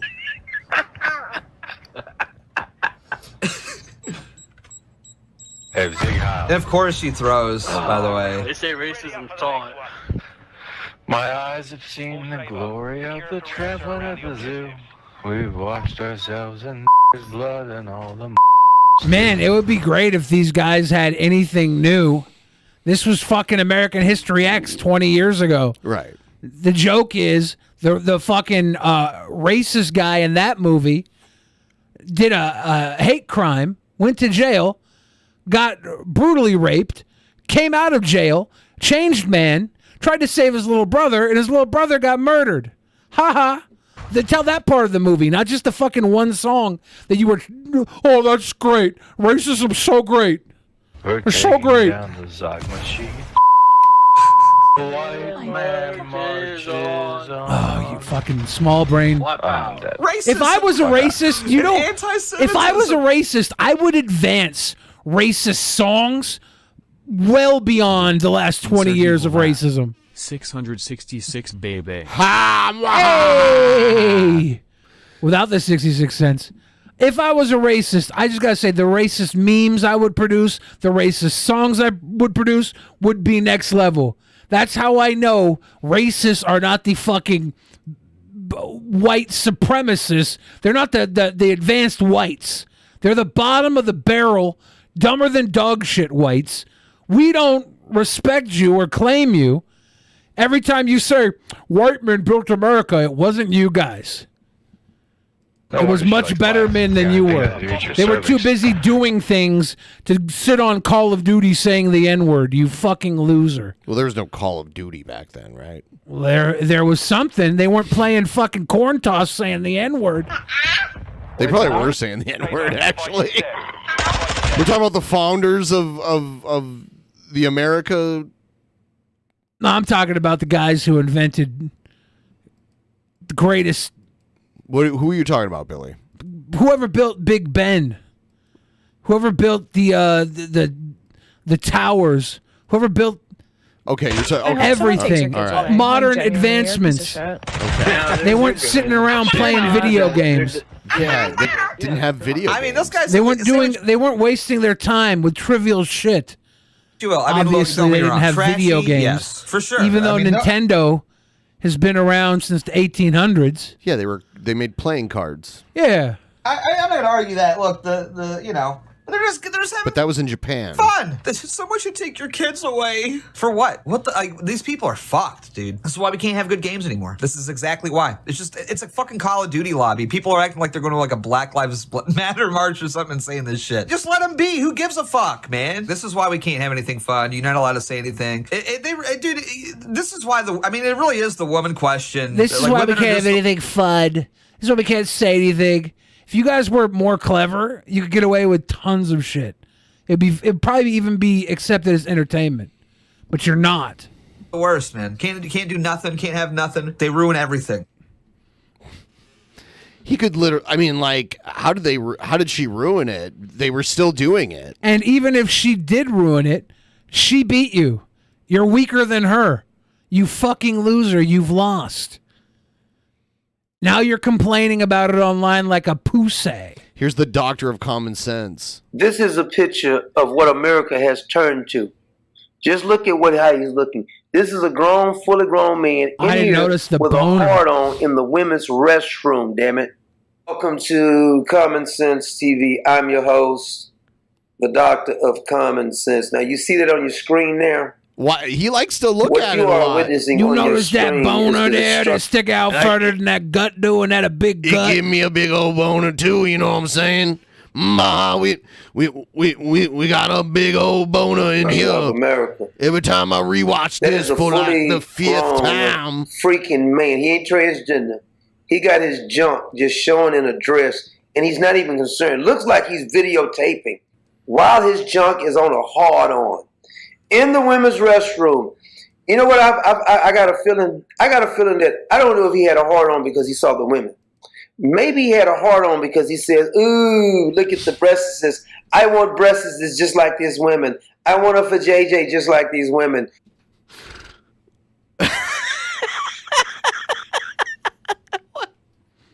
It seems like it's a character, right? It almost seems like he's playing a character. Oh, because of them breast assists, just like them real womans. He sounds like a character from like In Living Color or something like that. They all come from somewhere. It's something sick about these people. Is he going to show it again? Because it seems like them peels. It seems like he can't get enough of the video. Do you remember Silence of the Lamb? That little sick fella who was building himself a woman's body. Put the lotion in the basket. You put the lotion in the basket. It's something really wrong with these sick people. This man has a full-blown hard-on, standing up like this. I knew he was going to show it again. An ugly chick. If he was a chick. If this your chick, dude, God. Besides Chuck Schumer, it kind of looks like his wife. Matter of fact, what was Chuck Schumer's wife on this night? Because you know she looks like Alexander Vinderman. And this could be Chuck. I've showed you the video just the other day. They're splitting image of each other. But we have a fully grown man like this, like a board, straight erect. Did he just fart? I heard what sounded like a fart. Hold on. Each other. But we have a fully grown man like this, like a board, straight erect, standing up in the women's restroom with a freaking dress on. There was a fart or like a growling tiger or something. Someone was in the back of the room like, with a hard on. We don't know what the reason he's got one of these just standing up like this. Power. He's standing up. I don't know if it's an intimidation this guy who thing. thinks Jim Beam is called Jim Bean? Yeah, he does. Them peels. Them peels again. Yeah, he made a video about Eminem that we watched years and years and years ago. Saying, look, ladies, you could get this. Or he's saying that, look what I have that you don't have. Our residential fart expert, Ruby Jules, confirms that was a fart. I don't know why he's doing what he's doing, but it's something. It's almost like they're just throwing it in our face now. Now, if somebody would have kicked his ass, somebody would have really had a problem with that. Like a man would have came and said, why are you in this women's restroom right here? And DDT'd that fool. Well, why was the other man, the other man that DDT'd him, why was he in the women's restroom? I just go into women's restrooms to DDP women with boners is all. Now, we wouldn't have had this problem no more. But then the ACLU lawyers And Joe Biden wanted to invite him to the White House. Joe Biden. Because you know how that works. But just think about how far we've fallen as a society. I like how he suggested a DDT would be the proper maneuver to use in that fight. You definitely don't want to go for like a Huracan Rana in that fight. No, you'll bust your head on the floor. You put your head on that boner. You tuck back for the Huracan Rana, and your head goes right back into that boulder. You could get a poker right in the back of the skull. You don't fully need that. erected penis inside the women's restroom. And they passed a law, by the way. This is a law on the book. Your elected officials passes a law to make this acceptable. And they always give it like these fancy names like gender affirming surgery, but no, they got a good one for this. This one's called Acts of 2016, chapter 134, like it's biblical. This is the Bible now. No, it's just how they categorize Of it. 2016, chapter You're looking 134. at the real deal now. Uh-huh. What verse is that? Could you please give me a verse? This is chapter and verse. They're telling you that we're going to mock you. This is almost like a mockery of the Christian faith. Acts of 2016, chapter 134. Is it possible that these devils are trying to make a mockery? See, I told you, you wimps that keep want to go along with this. They don't want to get along with you. They want to destroy you. Either you confirm and do what they say do, or they're going to destroy you. Next time that your wife or your girlfriend or your mother, your grandmother goes to the restroom, it may be a fully naked man in there with his junk all out, raising his dress up, using the urinals. Oh, they don't have those kind of. Don't worry. He's going to leave the door open with his dress pulled up. Yeah. This is like an elaborate fantasy. Nah, you he's don't know that, creating. Ben. This guy's going to be using a urinal in a woman's bathroom. It's going to be hot. They're going to put a urinal in the woman's bathroom just so he can stand up to pee in the woman's bathroom. Urinating standing up while your grandma is going in there. While your mom is going in there. You say your mom is going to see a naked man. That's right. A naked This is what they're promoting. God forbid my mom sees a naked man. If there's somebody that is trans or whatever in a woman's bathroom and they're being inappropriate, file a police report. Yeah. Go Karen. If you want to go Karen, if they're not being inappropriate, like, and you call a police report and you're wrong, whatever. It's illegal to file a false police report. Yeah, but if you think something's going on, you're just being a dumb bitch. Yeah. It's like, it's cross that road when you come to it. We're going to play Boogeyman with the fucking penis-having pissers. Oh, yeah. Too hot in the hot tub. They want to desensitize you to make you think that this monster, this creature from the Black Lagoon, they want you to think that this monster is normal. Now, can I see a show of hands that people think this is a normal thing? This is what they call pride. Pride is he there by himself? Like, why would he get a show of hands? rubbing your face Get a in show their of hands. filth, their smut. For the people that was fully- down below me cracking farts off during this video. Erected. I mean, you might as well get this container right here. He's standing up in there with a dress on his phone like, this is normal. Okay, but maybe he's taking pictures of the women. We don't know what he's doing. But you can't you can't but help notice the obvious. At first I almost said, this has got to be fake. This cannot really be a freaking grown man in the restroom, fully erected, standing up with a wig on, ugly wig at that. It's so obvious as a dude. But people are still referring, this is a transgender woman. This is so beautiful. He gets a chance to use the restroom of his choice. 30 years ago. I have started using whatever restroom is the least busy. I figure I'm passing enough. If it's just less busy, I'll go take a massive dump in the women's room. I don't care. I got enough curves. My father, he'd have got drug out of there. This would have never happened. You know what happened? I keep saying this. When you have weak men, you get exactly this. Your grandfathers, your fathers, their great-great-grandfather, they would have never tolerated this kind of BS. But if you have somebody talking like No, me... if you're a strong man, you wouldn't care about this type of thing. Like, the weak men are the ones that think there's some fucking boogeyman. A strong man would just be like, if you touch my fucking kid in the bathroom, I'm gonna come in and kick your ass. It's that You'll simple. shadow ban him because we don't like how he talks. They don't like how real men talk because no real man or real woman think that this is normal. No woman says, It's I not think normal. This is great. It's very new, and it's a small percentage of people. But it's also not normal to fucking think every single person that has a boner in the woman's room is a predator. This person may be a predator. I don't know. But I'm not going to make that distinction based off their boner. You know how many boners I've had in co-ed situations? Luckily, my peat's not that fucking massive where my gut helps me hide the tent. He's able to come on with a heart-on in the ladies' restroom. I love seeing men with heart-ons with a dress on in the women's restroom. Just tell me what woman is saying that because she's sick. Any woman who thinks this is normal, she's sick. Matter of fact, you might want to check. Every time I go to the doily store to buy new doilies for my tea set, I get a raging doily boner. It's full of women in there. Those doily boners. I get those doily boners every time I gotta buy doilies for my tea set. Doily? That's not, I don't know why. I just get doily boners. Now they want to tell me I'm a sicko because I run around knocking over teacups with my doily boner? That ain't right. Normal, because she may be trying to get you to go the other way or something like that. It's something suspicious about any woman who thinks this is acceptable behavior. But think about it, your government is passing laws now, giving it chapter and verses, telling you that this is normal behavior. Should we pass a law where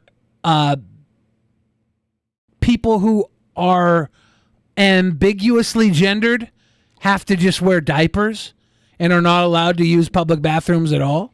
It'll be good for the diaper industry. And like as a nation, we'll pay for the diapers. Like I don't think they should have to pay for the diapers, but they will just have to poo pee pee in their diapers. Let's do it. I think this is a good middle ground. And this is in Massachusetts. I think the fake Indian, Mrs. Paleface herself, Elizabeth Warren, I bet you if I go check it, I bet she probably signed off on this. Because technically speaking, she's starting to look more like a dude the more I think about it. Oh my God. Pocahontas. She looks nothing like the real Pocahontas. However, the real Pocahontas looked. Because we don't know that, but I can guarantee you Elizabeth Warren. Look at Egghead, 2 hours into a Saturday show, already trying to zap himself. We're $132 away from the goal, Egghead. So, Egghead, you can come on and zap yourself if you help us get to 700. Then you can come on and zap yourself. How about that, Egghead? Egghead just wants to zap himself. Shh. That's all Egghead wants to do. Shh. He's like, geez, we're 2 hours into a Saturday show. Do I have to come zap myself before they make the goal? Warren does not look like Why does it Pocahontas. always rain on you, Egghead? What does that mean? You started this one. You came in and offered a zap when we're actually fairly close to meeting the goal only 2 hours into a Saturday show. You're over here acting like you need to fucking save the show tonight. If you want to zap yourself, we'll find a way to do it. We're never going to not want to torture you. You're our buddy. Oh, by the way, Egghead, your opponent was announced today for Summer Scam. You know about that, Egghead? Is it Nanny McPhee? No, finally, the Mad Clown is going to get his crack at Egghead because back when the Mad Clown was the Court of Owls, his first few promos was calling out Egghead. So now finally it's going to be a one-on-one. Well, actually, I'm open to making it a triple threat or a four-way. But for now, it's Ron versus Egghead.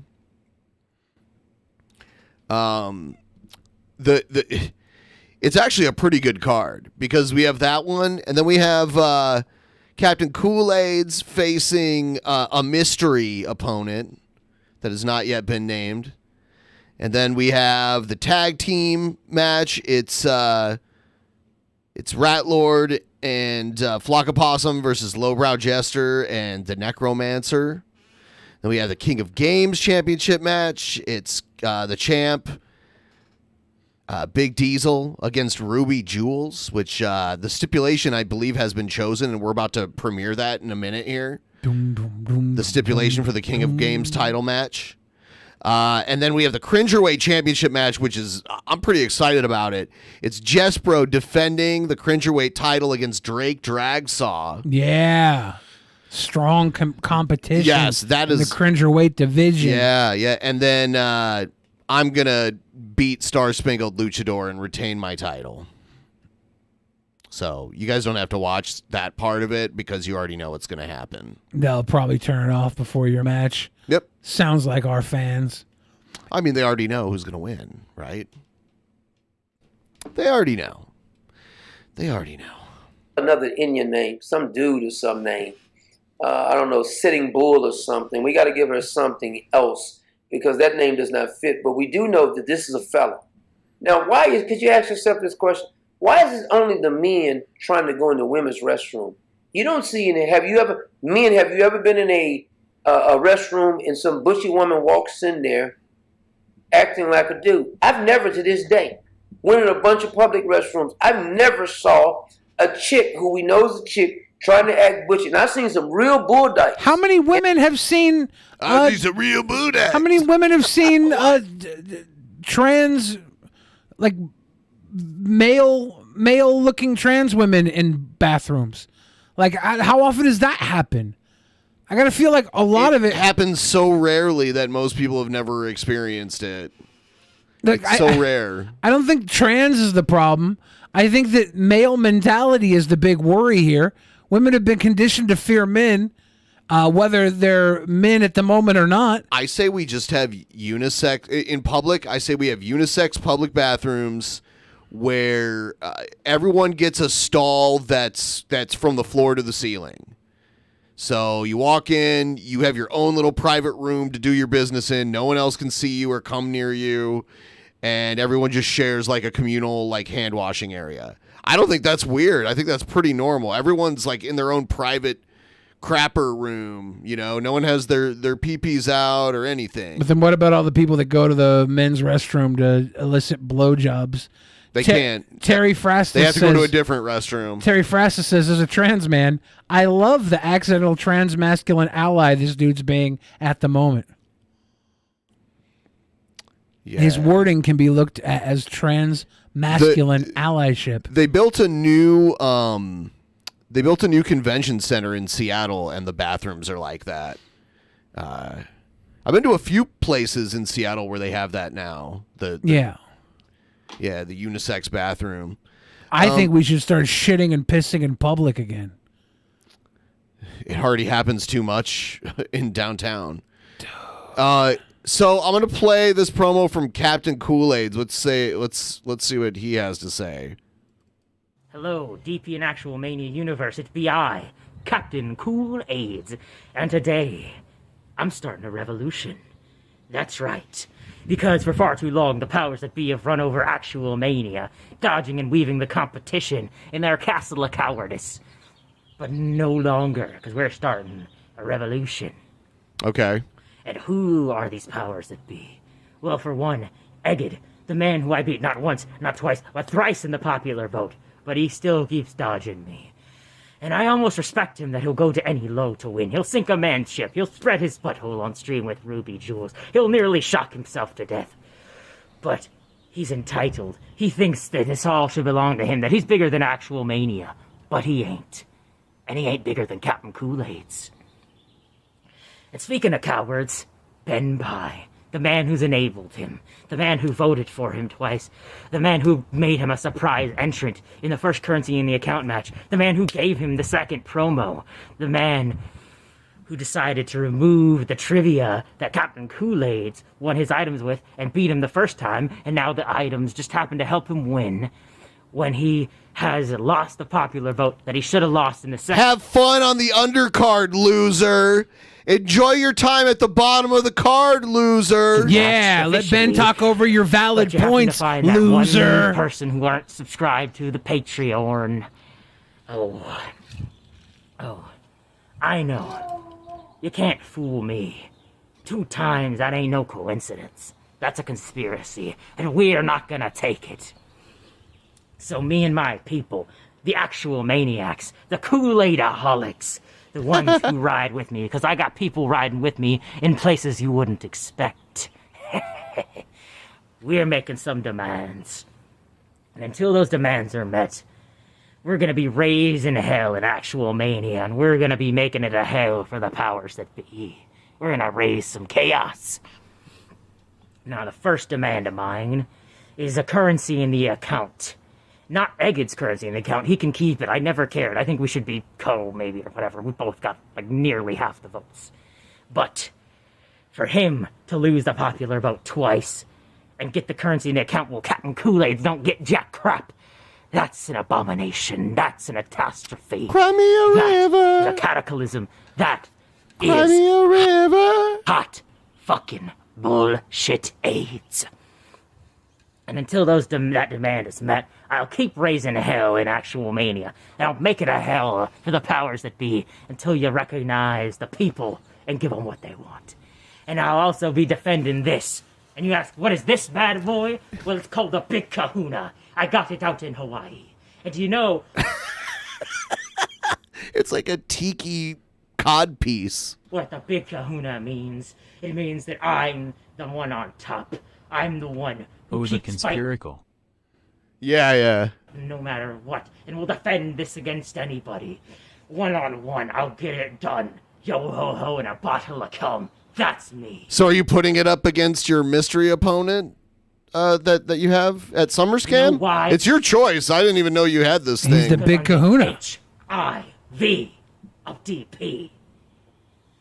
So, I'll be defending this bad boy, and I'll be starting up a revolution. So, Ben Pie, Egg, you better watch out. You know why? Because this is about more than the title now. This is about DP and actual mania itself. And we're taking over. The people are taking over. And if you keep running, you keep ducking, you keep hiding, you keep holding the people down, you're gonna find that me, the clapper of tribal chiefs, is gonna be up behind you. And you're gonna be hearing the people chant, you're gonna get your fucking cheeks clapped in. You're gonna get your fucking cheeks clapped in. Because if you mess with the cap, you get your cheeks clapped. And you're gonna be catching some AIDS. So, you keep running, you keep ducking, you keep hiding, but you can't stop the forces that are rising with me. You can't stop the actual maniacs. And you can't stop Captain Kool-Aid's. Because, Egged, I know you fear Captain Kool-Aid's, and we all know Ben fears AIDS. So, the revolution... They have plenty of antiviral medication these days, so I'm not that afraid it's coming of it. for you. This isn't the 80s and 90s anymore. Bitch. All right, there's Captain Kool-Aid's. Let's see. I should take an AIDS test.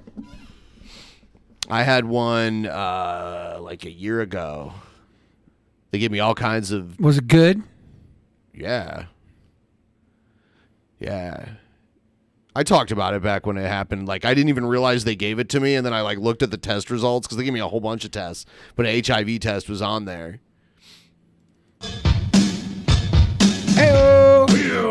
Well. Finally, your boy, the Star-Spangled Luchador, is going to get his Uno match against Benjamin D. Palman.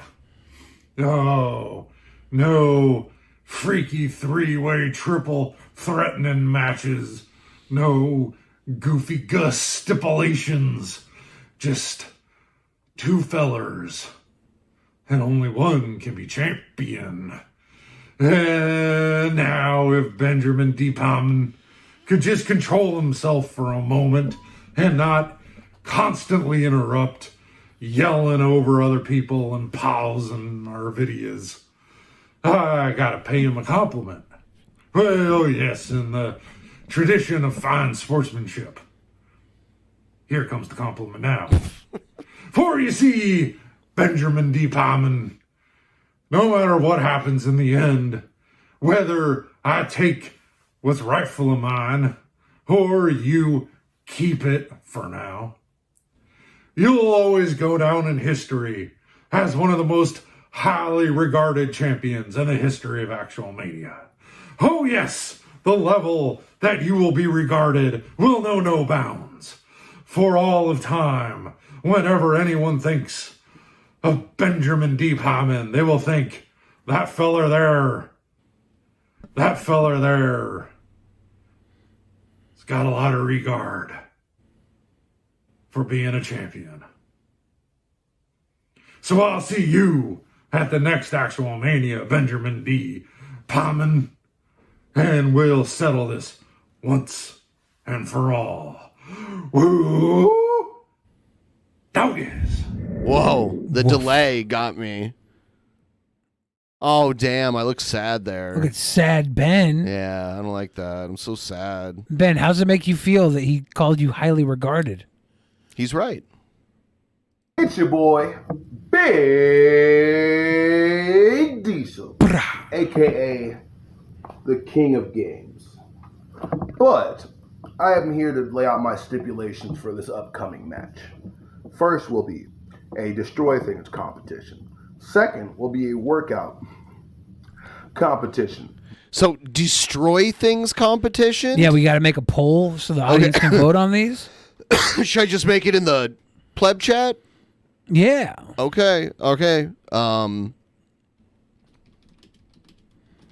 boom, boom.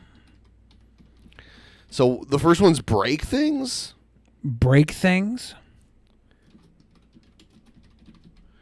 And then the second one's working out, I think. Working out challenge. Hold on, let's get this one. A Destroy Things competition. Destroy things. That's the second option. I think there's 5 options to choose from. Destroy things, workout, right? Yeah. You can't destroy Melmac, Space Girl.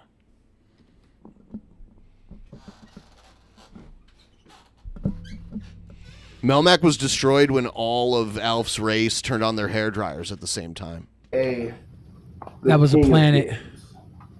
But I am here to lay out my stipulations for this upcoming match. All right, I just want to make sure I get it all. First will be a Destroy Things competition. Destroy Second will be a workout competition. Third will be a dance competition. And the fourth one you'll be voting on is a choice from my jester. He'll be coming up with something I don't even know. Oh. So, what will Jester's choice? These are your options for this upcoming battle. So what's the fourth choice? Jester's choice. That's an option he won't even know. So do I just put Jester's choice or mystery option? Those are your options. Jester's choice. Okay. Is it going to be as fair as possible? Not because I think that I'm better than you. It's because I have something you don't. I have the love and admiration of my DP family. Wow. The family, the people that keep me going. The Wow, people Ruby. that brought me here. The people that brought me this championship. And I'm going to let you know something now, Ruby Jules. I will not let their faith in me go. I will never forsake it.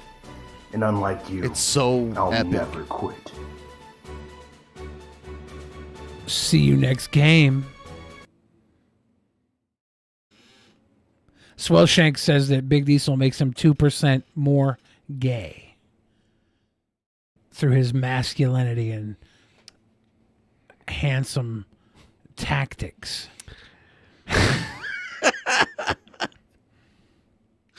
All right, so we'll leave the poll up for a little while, and then we'll close it and see. Those are all the promos we have.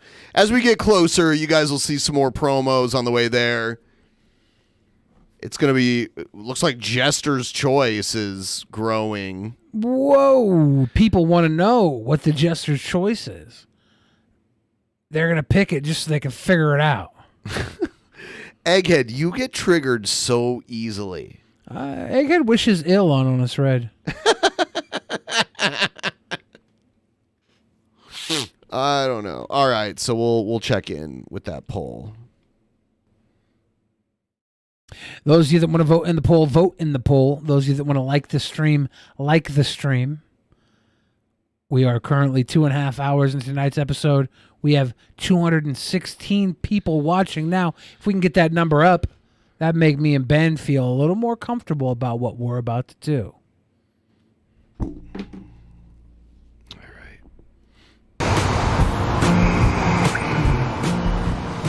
Transtard Award in Scotland.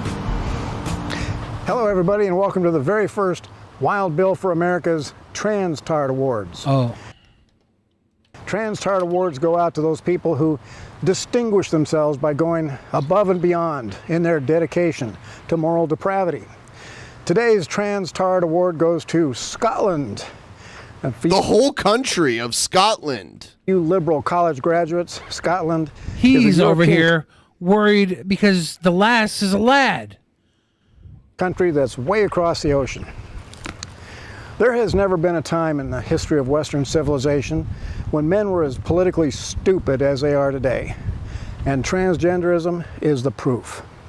This guy, Adam Graham, is a violent rapist who was convicted of raping multiple women. But when it came time to sentence him, Adam declared that he was now identifying as a transgender woman named Isla Bryson. And in dedication to liberal idiocy, the judge required every person in the courtroom to refer to Adam as a woman and demanded that they use the pronouns she and her when referring to him. So, believe it or not, she was convicted of raping 2 women with her penis, and believe it or not, the flaming liberal judge sentenced Adam, the violent rapist, to serve his sentence in a women's prison. Gee, what could possibly go wrong there? Oh, is Wild Bill the voice of Bubsy?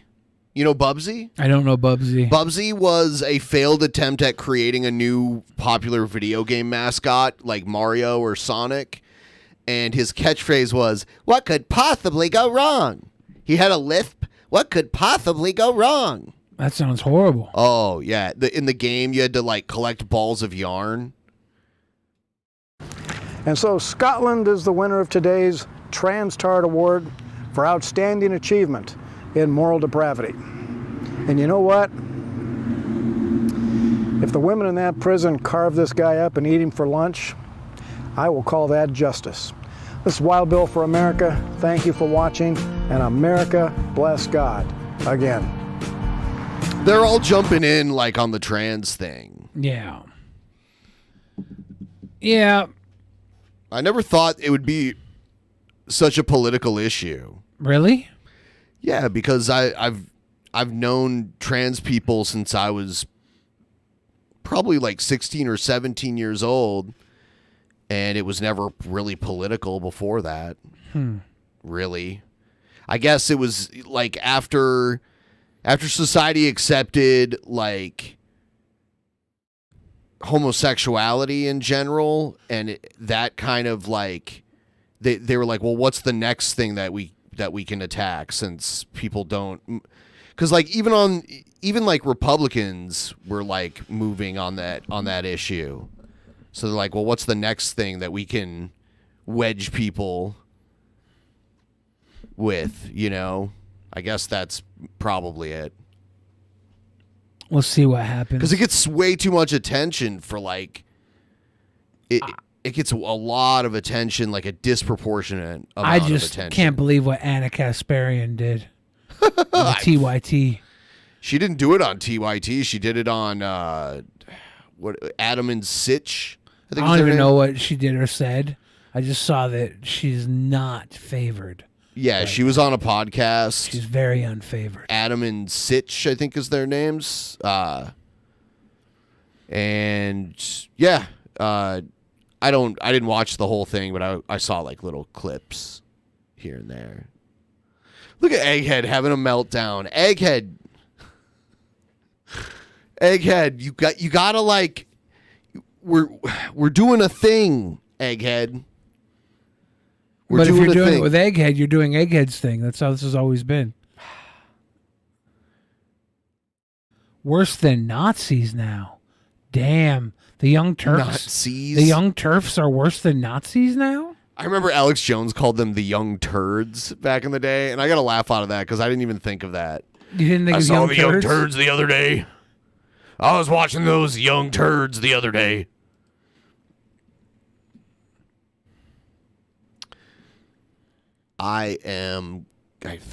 You know my bladder. I'll be right back. You're acquainted with my bladder. Ladies and gentlemen, Ben's bladder is gifting you more full screen Billy. Thank it in donations. Ask me questions, get answers. Earlier, I went on a fantastic rant about masculinity. Probably changed some people's lives. Get me started now on something new. The show just got 23% better with Billy full screen. Opticon, is that true? Yes. Would I say it? No. So thank you for pointing it out. Goose Juice says, now Billy, show us your hole. How's that mouth hole for you? How's that mouth hole? Egghead in the chat is saying, Honest Red can suck an atom bomb for all he cares. Honest Red could probably give good suck to an atom bomb. I could see it.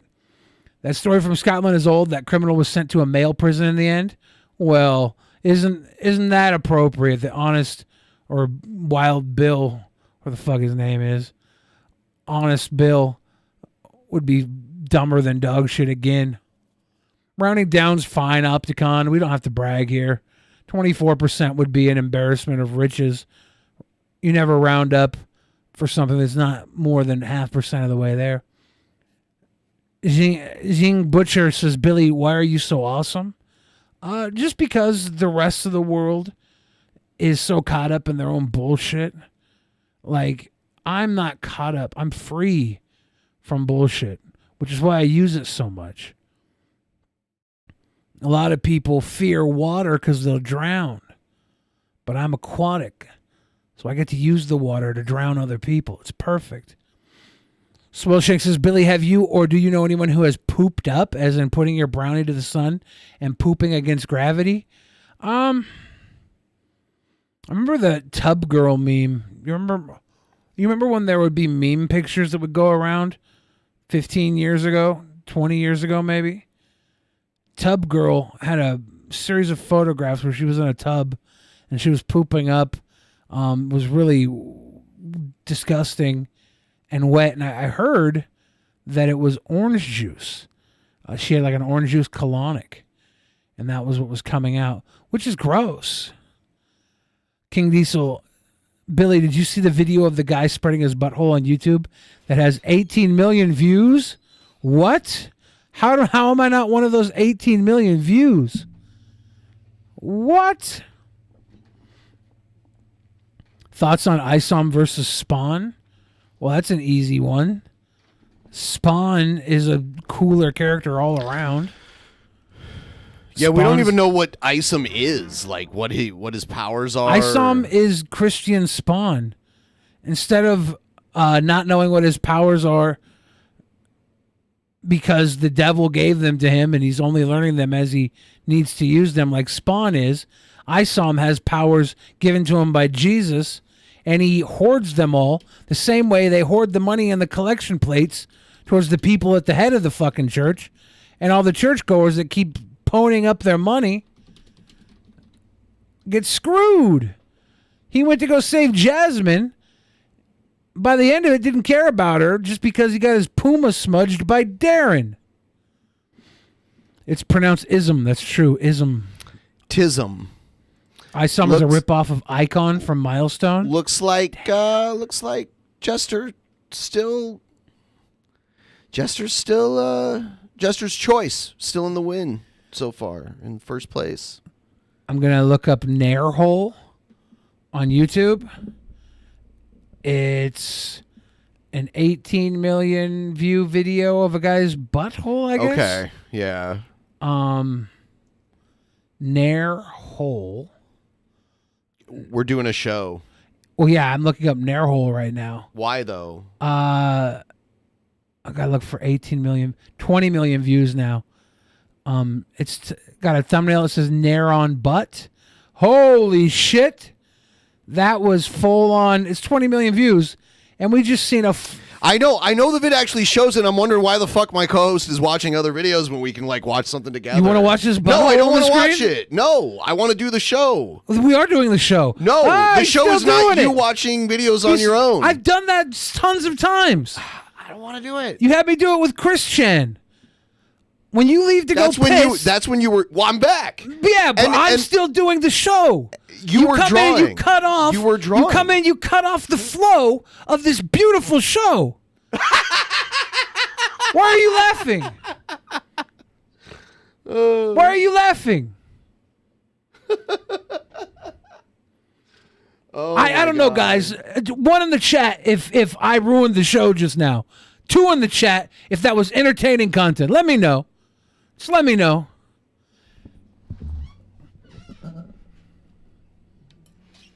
Shit. Was 2 the bad one? Yeah. Damn it. Sorry, Ben. I guess all those twos proved me wrong. I don't like the one in workout. I want to see them suffer. I want to see them suffer. We don't know what the jester's choice is. I have no idea. The jester's choice could be suffering. I don't even think know the workout's suffering for Big Diesel, right? Big Diesel's pop that thing. Someone sent me this iDubbbz Creator Clash 2 thing. Did you see that? Which one? The one where he says that Creator Clash didn't make any money. Yeah, he did a 24-hour stream to raise money, and then Leafy, he challenged Leafy to a fight, I think, and Leafy accepted, and Anissa gave some terms, and Keemstar came back with counter terms, and I don't think they're gonna fight, but that would be a fun one. That would be a fun one. You guys can just search Nair hole. The video's 13 days old, has 20 million views, and within seconds of the video being played, you see the puckering hole in a beanbag of this young gentleman as he nairs his butthole on YouTube.com. It's educational, I guess, which is why it's still up 20 million views later. Some of the comments on this video are probably worth reading. Let's see if he has them turned off. It's age restricted. The I landed here because of TikTok button, so he must be on TikTok too now. No unnecessary introductions, straight to the point. Once you go past the initial shock, this is actually very informative, and that's why it's still on YouTube. For those of you that want to nair your hole, you can search Nair hole on YouTube and get a nice informative video about it on YouTube. You gonna do the iDubbbz thing? What are you thinking? Yeah, I don't know what you're doing. Like I was gonna Just running the show. Okay. Hello, everyone. I have some bad news to share with you. I really don't want to share it. I feel terrible. This year has been a rough one, but this is the path that I chose, so I think it's best to be transparent. For Creator Clash 2, despite it being a fun event and despite good fights and a lot of creators sacrificing a lot of time, money, and energy, we lost $250,000 on the event. The way that this typically works for anyone who's unaware is that once our expenses are paid off for the event, like all the minimums of broadcasting, the hotel. So from what I understand, they were like being like, oh, we're going to make a ton of money for charity, and all these other people that do all these other boxing things, they're just doing it to make money, but we're doing it for a good cause and we're doing it for charity. Yeah, they kept saying that they were doing things for charity, and they were kind of being holier than thou with it towards people for when they were talking down other influenced boxing events Right. for not being for charity. And this event didn't do as well as the first Creator Clash did. It negative money. Yeah, they were under about $250,000 after all the expenses, which included, I think they gave $20,000 to each competitor for training purposes over the course of the 6 month to a year Yeah. period. Obviously, he said there was the production of the event itself with video and everything. $20,000 is a lot to pay people for a charity event. I mean, it's if they're going to go be getting boxing training for 6 months and taking time off of their creative stuff to focus on this, it's not that much. Travel, all that sort of stuff. Once that's all paid off, then we can start paying the charities. Unfortunately, we didn't even reach the break-even point, right? Yeah, like how many people were in the event? Like how many boxers? I think there was like 8 bouts or something. So Maybe there was 16 more. boxers? There might have been more. I'm not even sure. But I know they had a big number of bouts. So that's so 16 boxers each gets $20,000. That's $320,000, and they had like negative $250,000. Yeah, so after that all was the a expenses. yeah. I mean, that's $250,000 in the red. I foolishly thought that the success of last year should be a minimum. I think they hit about minimum 50% of the pay-per-view sales compared to last year. Are able to do this year. And that wasn't true. There was a lot more to think about. I thought, okay, we're bringing on more talent, we're bringing on more creators. That should translate to more pay-per-view buys. We're inviting more creator guests. I think that should translate to more pay-per-view buys. This is our second time doing the event, so more people are going to know about it. So I thought that would translate to pay-per-view buys. But we did half as well as we did the first year. 50,000 compared to 100,000 the first year. So I was wrong, and I feel a lot of shame. So was the fundraiser to make up the money that they lost? And they did a fundraiser for charity. I think it was about, I don't know how much they ended up making, but I checked in at one point and they'd made like $130,000 when I checked in at one point. It was over halfway through the stream. I don't know if they got the whole 250,000 earned, but it was going to charity. I think that one of the charities was the charity of the girl that was from Critical Role, their charity. Because a lot of people were trusting me and trusting our team to, protect the event and protect the charities and protect just the whole thing. It feels particularly bad because this isn't like a regular business where it's all a personal loss and I can just be like, oh, okay, I suck at business, and I walk away from it. All of the other fighters were, hoping that their charities got represented and got supported for all their hard work. But we didn't have any anti-piracy measures. We weren't prepared to deal with what ended up happening. I mean, I was just thinking, like, let's just avoid catastrophe. As long as there's, not, like a bomb threat or, injuries or anything crazy, we should be fine. This should just be like the first year. I don't want it to be more complicated than the first year.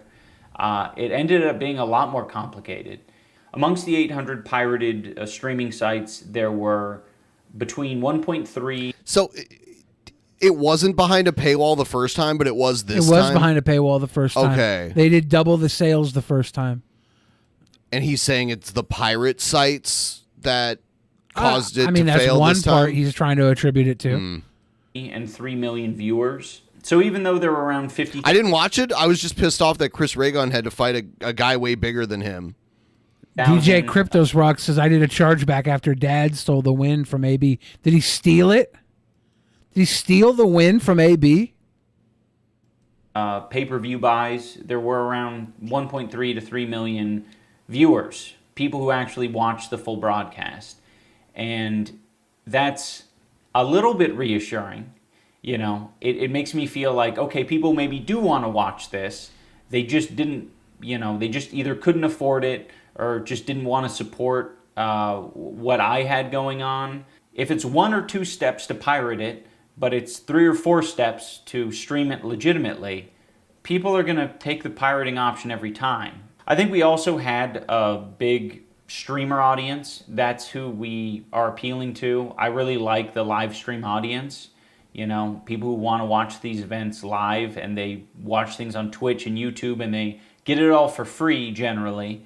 So I think it was, in a lot of ways, bad to appeal to that crowd and not give away the stream for free.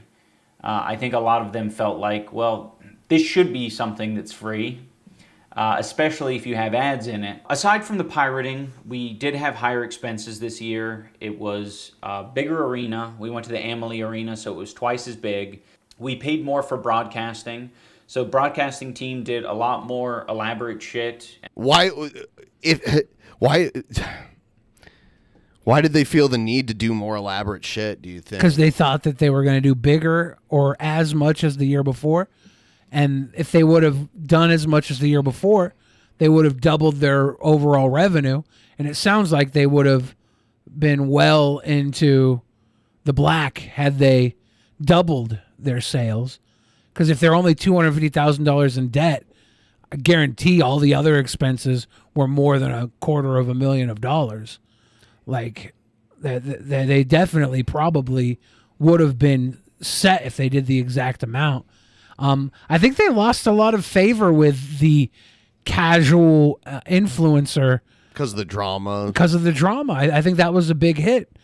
I know a lot of people made a big cry when they took Froggy Fresh off. I think they were looking forward to that. And it just became an unfortunate bout of bad PR. And people who probably would have bought it and told people to buy it were saying boycott. As much as iDubbbz is not a fan of Keemstar and his promotion, Keemstar was, backing up Creator Clash 1. He was like, yeah, I want to see all these people succeed. Come Creator Clash 2, Keemstar, sung a different tune. And a lot of those guys on that side of the influencer realm, which they all kind of came up in the same community iDubbbz did originally, that half was kind of like, no, you don't want us here, we're not going to pay. And there was a lot more staff involved.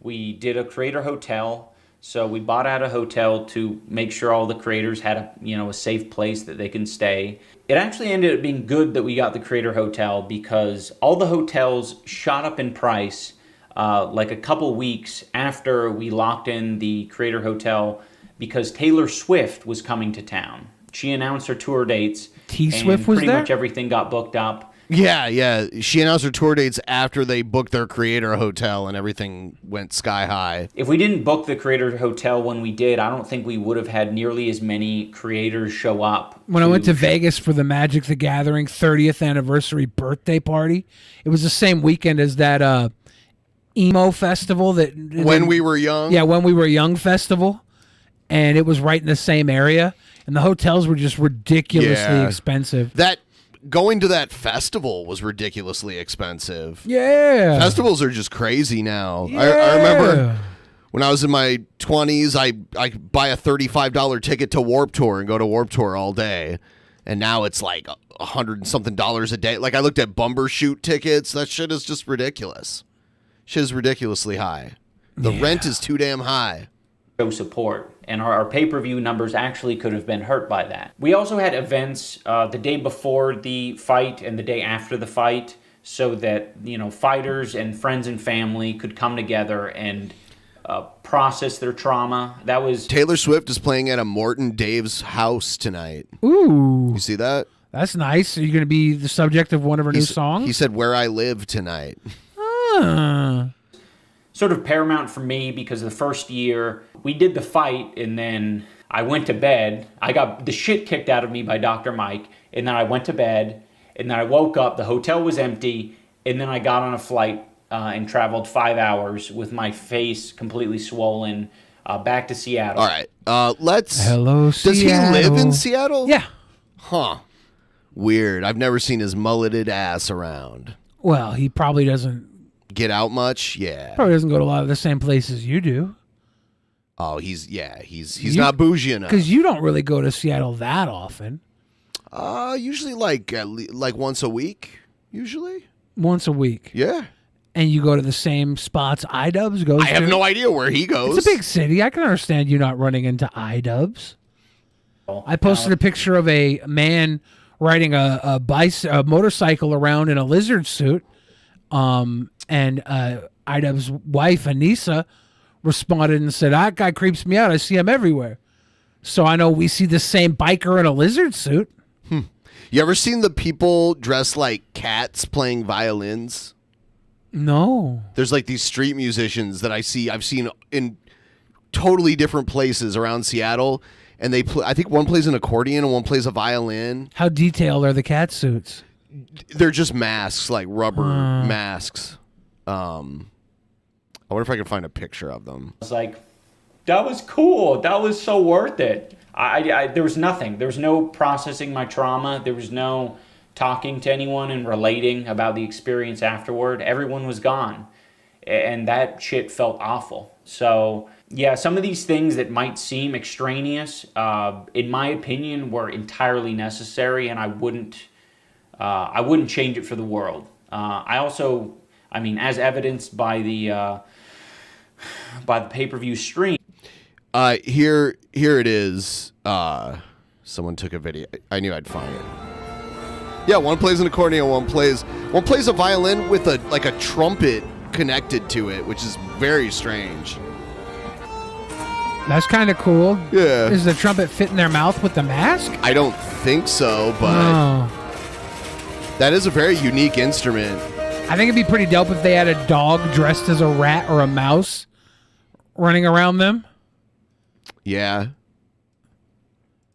It wouldn't have made a difference because we did half as many pay-per-view sales. So we also had to pay for more fighters this year. Did you see Boogie's video about iDubbbz? I guess iDubbbz blocked him. Yeah, have you seen that? I didn't watch the video. I was not in a video watching mode recently. iDubbbz blocked me. I'm kind of surprised by that, but also I don't really care that much. But I thought it would be worth talking about in a video, so let's see if we can figure out why iDubbbz blocked me. First off, let me say, I don't like it when anybody blocks me. Doesn't matter if I've been critical of you in the past or not. Doesn't matter if you've been critical of me you shouldn't care in the past. I'm a people pleaser. I like to please people, but this one, I think I'm gonna be able to handle this one pretty good. Maybe I hurt Ian's feelings. Maybe when he made fun of me for boxing and I clapped back, maybe he got butthurt about that. I don't know. And Happy Punch is in a different league that is out of my league. Look at these jabs. Whoa. Blah, blah. And hey, maybe I shouldn't be pointing out that the new and improved and progressive and open-minded and sensitive iDubbbz shouldn't be making fun of two fat people who are trying to better their lives. Maybe I'm the asshole. Maybe that's why he blocked me. Maybe it's because I pointed out that when I met him, I was in a wheelchair. And then now, as I was preparing for boxing, I felt so confident that I was able to destroy my only wheelchair knowing I would never need it again. Boogie Nights destroying the wheelchair. I thought he was in like an electric wheelchair when I saw He rented him. those. This is the only one he owns. Maybe that's what got him mad. Of course, it might be because I responded to the I feel like if he didn't want that anymore, he could have donated it or something. He said it was an old rickety piece of shit. The old iDubbbz video by saying that I do miss the old iDubbbz. I miss the carefree, happy-go-lucky, funny guy who would do almost anything for a laugh and enjoyed his life, enjoyed being alive, and that I didn't enjoy the current unhappy, miserable, just self-loathing iDubbbz that he's become, and I hoped he got better. Maybe that's why he blocked me. That's a possibility. Maybe it's because I'm critical, just like NBC News was, of, the Creator Clash 2 drama and how Creator Clash 2 failed to raise money for charity, even though iDubbbz said that it would. Oh, wait, actually, I haven't said anything about that. I just left that up to the entire rest of the internet to clown on him for. Or maybe he actually watched my video where I pointed out that if you go down the rabbit hole that I went down, and you apologize again and again, and you listen to the people that have been critical of you instead of listening to yourself, and you make your online content so synonymous with apologizing that eventually that's the only thing you are known for, you will fall into obscurity just like I did, and it scared the hell out of him because he knew I was right. Yeah, it was probably that one. That was chilling. Yeah, the music hit me. Did you hear Boogie's big win this week? What was that? Being blocked by iDubbbz. Oh. And L. His big win.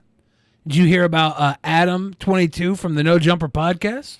Yeah, everyone was giving him shit because he was letting his wife is doing a porn scene with the main male actor from the Blacked porn series. He's having sex with Adam's wife, and then he posted, "Who should I let fuck my wife next?" And Keemstar said Boogie 2988, and then Lena replied and said yes. Lena the plug replied and said yes, and now it looks like Boogie 2988 is going to be next up to swing one in on Lena the plug for the porn career. Is that real? I mean, that's what's going on right now today on the internet. Boogie's having best week ever. Honest Red says Boogie can't have sex, right? Why would you think that? Why would you think he can't have sex? Yeah, I think he was still having sex even when he couldn't walk very well. Yeah, Boogie can do sex. He can do a sex. Yeah, he's the type of guy that can do a sex. One for my hooker. Yeah. Matter of fact, as far as Lena the plug goes, she's a sex worker, and many of the women that have sex with Boogie get paid for it. So this could be a match made in heaven. He's not going to share a bed with a hooker, but he'll let her sleep on the extra bed. One for me, one for my hooker. That video was funny. Honest Red says because his belly would get in the way. I don't think you've ever had sex, Honest Red. You don't understand how sex works. As a man that has a big belly, ridiculously big belly, you just lift it up and put it on the girl's head like a meat hat. Meat hat. That's all you need. Let her wear the old fucking fupa beret. A fupa A fupa beret. Here's a fupa beret. Like raspberry beret? Yeah. Fupa beret. Here's a King Cobra out of context mashup where they just edit him out of context and it sounds really weird. Propaganda.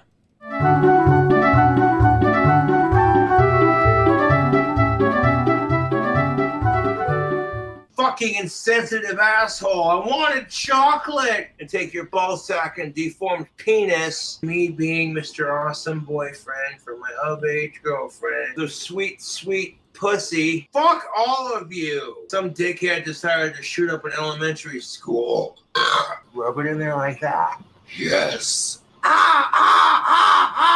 Look at that. I made friends with the local crows and ravens. That's gone the shit. Beast mode. Think of how many plants Is that a Subway they sandwich? had to kill to make this sandwich. No, because maybe they do have that type of lettuce at Subway now that they do the salads more often. They do have spinach there now. Yeah, that's a Subway wrapper. The gun show.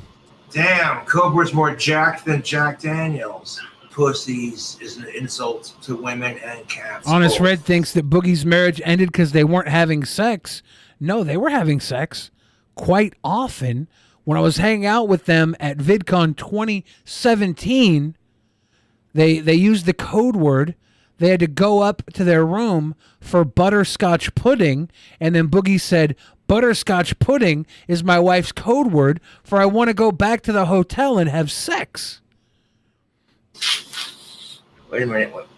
Abracadabra. Whoa. No. Identifying as a tree When a man transitions into a woman, you get all the fun of a woman with none of the bullshit. Jesus Christ, she got a mustache thicker than yours, and she's confused. What? You're 35 years old, but you identify as an 85-year-old woman. What? This is retarded.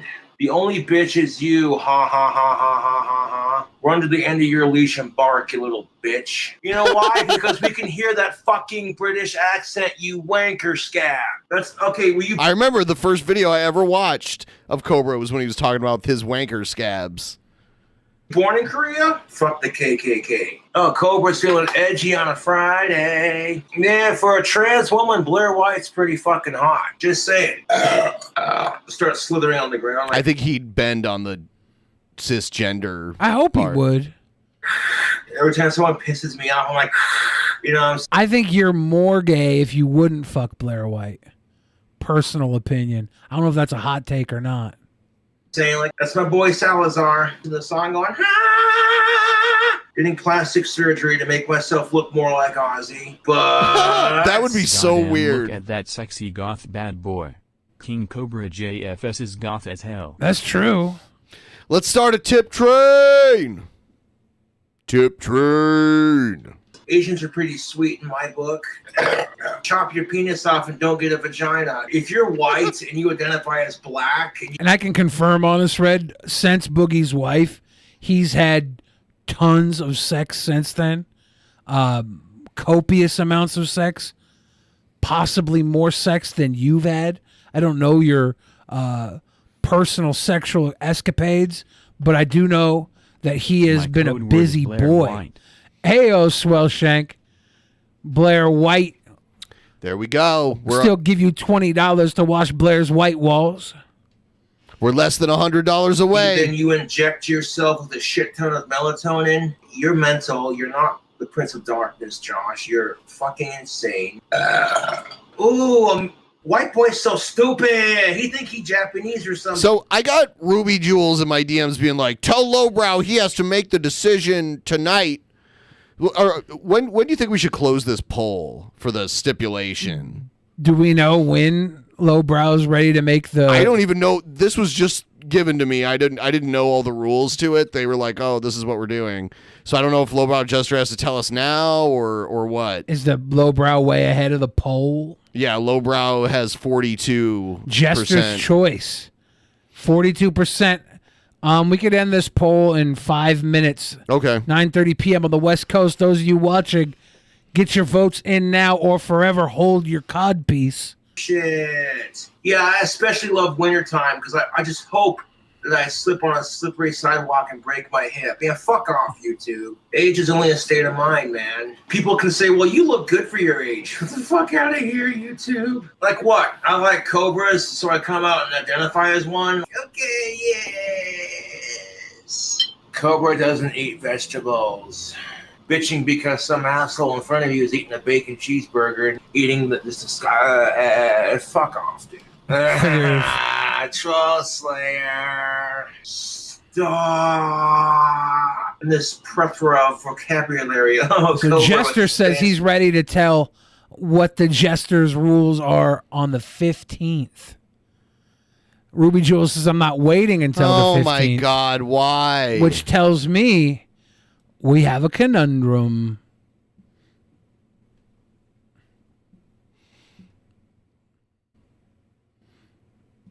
I think it's because he needs time to make his video submission, maybe? I don't know. He wants to work on his promo tomorrow.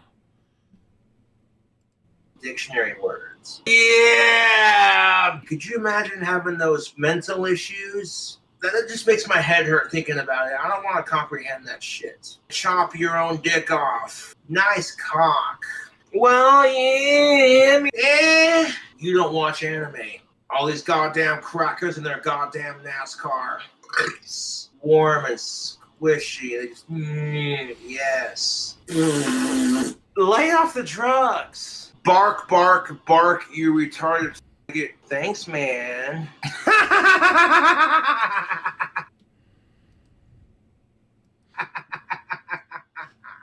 Bicep curls, fuck yeah. I want to mix black magic with green crack.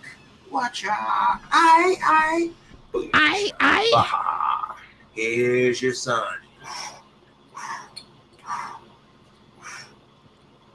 I'm fresh out of rehab and ready to date your sister. Their souls are delicious. Because right now, if I were to watch some hot lesbian porn, how am I supposed to figure out what the fuck you want if you won't fucking tell me? You identify as Korean. I identify as a badass. You can ask people to be respectful and nice to me on the internet. Doesn't mean it's gonna happen. What the fuck? Oh fuck, who did I hit? Oh god damn it. Jesus Christ is a cunt. Being Asian is more than just having your eyes slanted. That's kind of racist, dude.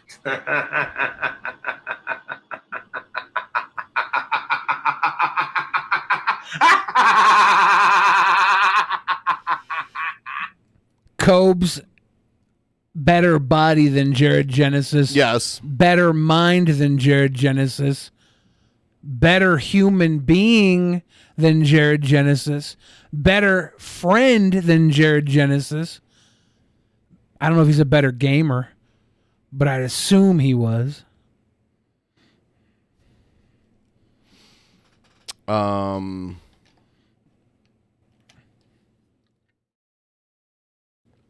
As far as everybody trying to make rules about actual mania tonight in the chat, I don't know what to say. Good luck, guys. Good luck. Yeah, I mean, if it causes too many problems, we have to come to some kind of compromise here. Like maybe give him at least a day, or I mean,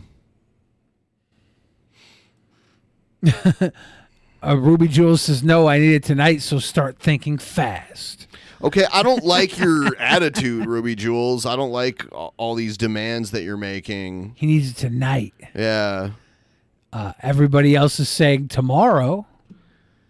And Ruby Jules is saying, hell no. I need it tonight. I'm entitled to it tonight. I need it tonight. If we can get it tomorrow, we could have it by tomorrow. I mean, so I'm about to end the poll because it's 9:30. So the poll is ended, and obviously it's Jester's choice. Yeah. Okay. So 24 hours. Yeah. I mean, they're going to have to tell you in the Discord. Yeah, Lowbrow Jester wasn't prepared for this. You got to give him time to think. He didn't already know what it was. If he was a highbrow jester, it could be something like playing opera. Doing an opera performance, or playing a polo or something. Something like that. Tea time. Pinkies up. Yeah. Could be fox hunting. But he's not a highbrow jester. So that's not going to be it. They're going to go to the dog track. Or they'll go to like a cockfighting ring. Release the bloodhounds. Release the bloodhound gang. Imagine being so rich that instead of having bloodhounds guarding your mansion, you had the actual bloodhound gang guarding your mansion. That'd be so lit. I understand the woes of being lowbrow jester. So yeah, so think about it overnight, lowbrow jester, and then this time tomorrow, put it into the actual mania room. Just please do it so Ruby Jules doesn't get mad and quit again. I can't believe how many people get triggered by Honest Red's opinions. Like, this hasn't been Honest Red for the last 5 years. Like, have you guys not caught Honest Red at what he's doing yet? He just does this. He's a cantankerous soul. That's all. That's all. Officer Egg says, why is he allowed to do that, though? Dude. He's filth. The only reason he does it is because of the way you react to him. Why is he allowed? How is he allowed? If we actually have banned almost everybody on the other side of Honest Red. Honest Red is about as far in the direction you can get of Honest Red without getting banned in this community, because our community is full of some of the softest, wussiest fucking weenies that can't handle a dissenting opinion. Fight me. Where's DC Mitch at? Oh, I saw him actually early. You know, he lives in Europe, so it's pretty early in the morning over there. But I saw him earlier today come around. He got ran off for a while because he was not part of the public opinion. Yeah. And I'm like, DC Mitch is a good guy. He does good, fun work. Egghead, you overreact to it. You really do. Like, it's really not as bad. A lot of times I notice you'll like embellish what actually happened to where it was like the way either you're like, that's how you're like lying to yourself that it was that bad, or I don't know, like it's Egghead probably has BPD, and he probably can't handle these emotions. Is it you mean borderline or the other one, the other BPD? Well, I don't know. What's the other one? It's bipolar. I was thinking borderline. Because bipolar disorder is also BPD. I think Egghead. I don't like diagnosing people over the internet. Oh, I don't like it either. Sometimes you have to, though. No, you don't, because you're not qualified to diagose. Sometimes anybody. you have to diagnose. You don't know how to diagnose Egghead. people. Sometimes you have to diagnose Egghead so he can get the help he needs. He should look at him. He's very highly emotionally volatile, and that's why I try and give him love and understanding and respect, because he deserves it. But some people see the little kid with the limp and they want to kick his leg out from underneath him. I call those people vicious, horrible human beings. Egghead, use that and channel that emotion into your promos.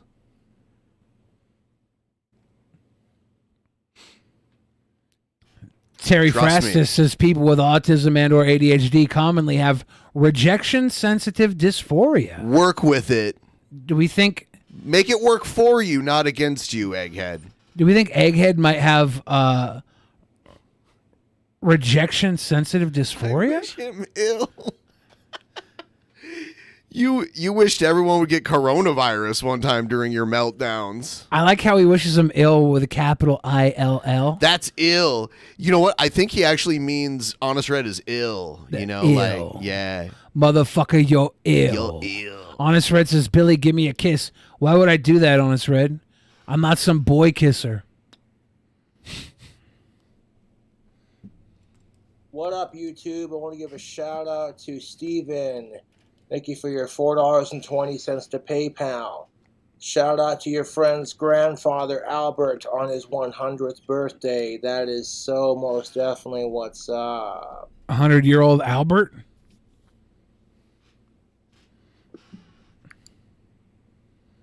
That's what's up. Jacob, thank you for your $6.66. To my favorite Warlock and Casper, thank you, Jacob. I appreciate it. PayPal. He's supposed to do a food review. Fuck with Oh, here it is. Oh, it's Wendy's. Cheese sauce, mayonnaise, sweet onions, tomatoes, and lettuce with a small French fry. So for nights, we'll turn off slow mode in my next live video, as well as doing the challenge. But before we get into that, let's have ourselves a gander at this delicious Wendy's goodness. We got the goods. We got the goods. Got a food review for all my awesome fans. Thank you for subscribing and donating to my Cash App and PayPal and channel and what have you. What do we think he's got in this bag? You think he's tricked out something on the menu? He couldn't. He had to tear the bag in half. So we got the Well, they goods. use stickers now for delivery. I hate that. But you tear the sticker, not the side of the You bag. should, yeah. We got a small French fry. Oh. Itty bitty Frenchy committee. And we got our pretzel pub bacon spicy chicken sandwich. Nice call. That's a good hefty one. looking motherfucker, dude. That's a good one right there. It's got pickle. It's got Now, French you already fried know what's onion. up. It's food review time. It's got Munster folks. cheese. Let's see how these French fries It's got are pub hitting. cheese on a pretzel bun with that delicious Salty. deep fried Wendy's crispy chicken. I like the Wendy's spicy chicken sandwich. Well, this is the pub burger. It's got enough flavor on it where you probably wouldn't want to put the spice on it because it's gonna mess with the other flavors. These flavors cater more to themselves, and they don't want to compete with the spice of the chicken. Good Yeah, I've French never tried fries. it. The spicy chicken sandwich is a great option. I would recommend not getting it with the pub They're good. accoutrement. And what is the pub accoutrement? It's a pretzel bun. Okay. It's pub cheese. It's Munster cheese. Oh. It's pickle. It's French fried onion. Okay. Yeah, I see what you're saying. It's got a more of a sweet, tangy kind of mixture going on with Yeah. it. The spicy chicken would just throw it off. They also do the burger with the same stuff if you don't want the chicken. I didn't order a It's a drink good sandwich. with it, but that's all right. It's a better overall sandwich than the Italian one was that had the mozzarella disc in it.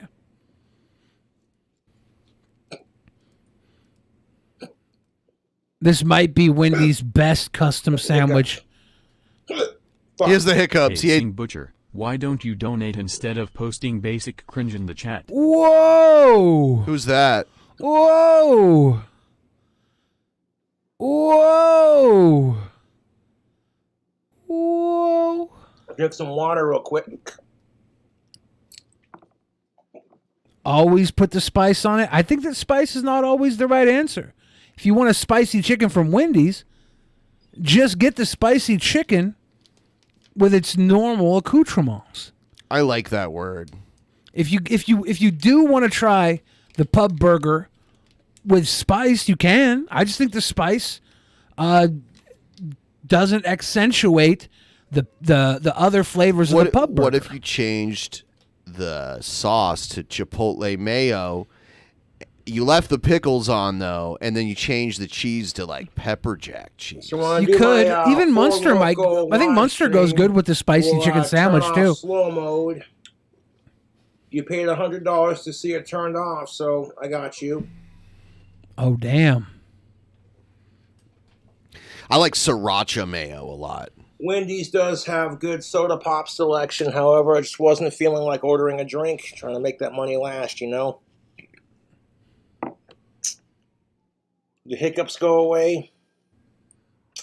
I think so. I have been legitimately adoring vids from Cobra on DP lately. I respect and empathize with my possible future and current friends like Cobra JFS.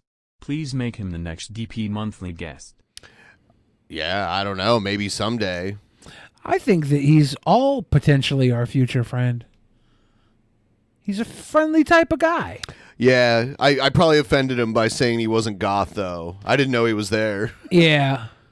I often... He did correct me, though. He did say, I am goth. He is goth, yeah. Yeah, my bad. You know what? He just has the most unique goth look I've ever seen, and that's okay. But it is a very unique form of goth. No one else has a hat like that, for one thing. That is a one-of-a-kind hat. King Cobra is like a Western Gothic. Yeah, Lemmy meets. See, I wouldn't call Lemmy goth. I know, but it's like a Lemmy meets the Beetlejuice. Beetlejuice. Yeah. All right, the hiccups are gone away, so let's do this sandwich review. Spicy pretzel pub bacon spicy chicken Not Howard sandwich. Stern's Beetlejuice. No, Tim no. Burton's Beetlejuice. Yes. So, Howard Stern's Beetlejuice is insane. He's got like an attention he's got like a terrible short-term memory. Memory short. don't be sorry, Finn. Dick long. Just communicate next time what you want in chat. Otherwise, you're just, you know what I'm saying? I'm pulling open my Wendy's app so I can give everybody the complete rundown of this Spicy pretzel this pub chicken bacon sandwich. chicken There's sandwich. bacon on it. I forgot about that. Everything that I mentioned, put on it. Tomato, lettuce, onions. Now you can get the spicy pretzel bacon pub if you really want the spice. One thing they have on here that I didn't mention was the smoky honey mustard, which I think with spice might not be the right mixture, but it could, maybe it is. It's got smoky honey mustard, crinkle cut pickles, crispy onions, beer cheese sauce. It's a beer cheese, Munster cheese, applewood smoked bacon, classic chicken breast on a pretzel bun. Now, if you order the spicy pretzel or the spicy chicken pretzel pub burger, it's the exact same stuff with the spicy chicken breast. And maybe you want that kick. I'm not going to down you for wanting that kick. I just personally would rather order a regular spicy chicken sandwich if I was going to have this spicy chicken. I think it goes better with the mayo and the tomato, and I would get onion on it, I think, with pickle and all that good stuff. See the bacon in there. Yeah, I see that bacon in there right there peeking out. Let's grab a bite, YouTube. Cobes didn't put any extra shit on it either. Maybe he did put extra veggies on it, because I don't think it comes with lettuce. And I thought I saw some tomato in there too. So he might have put the extra veggies. I do see tomato in there. For a guy that doesn't eat veggies, he put them on this. I think there's mayonnaise in there too, right? That's extra. I don't know if I would have done that, Cobes. I would have just kept it off menu. But he's a custom guy. He's got that fresh onion, tomato. I'll do this with a Baconator all day. If I get a Baconator, I'll put the lettuce, the tomato, the onion on it. Then it just becomes the Big Dave's classic with extra bacon. YouTube. I have to point this out. I just realized that the person in the chat, like telling everybody what goth is Nadia Chambers, and she used to stream with Brett Keane all the time back in the day, and Brett obviously stabbed her in the back too, the way he does with everybody. Oh. Yeah. What is Nadia saying about welcome, goth? Nadia. Just like what, like. I didn't read like that much in detail. That's I was just not like goth. Neither Susie nor Robert Susie Smith and the Banshees, yeah. would ever have presented themselves that way. Every time I ever had Monster, that's not her. I'm just reading everybody's things and attributing it to her now.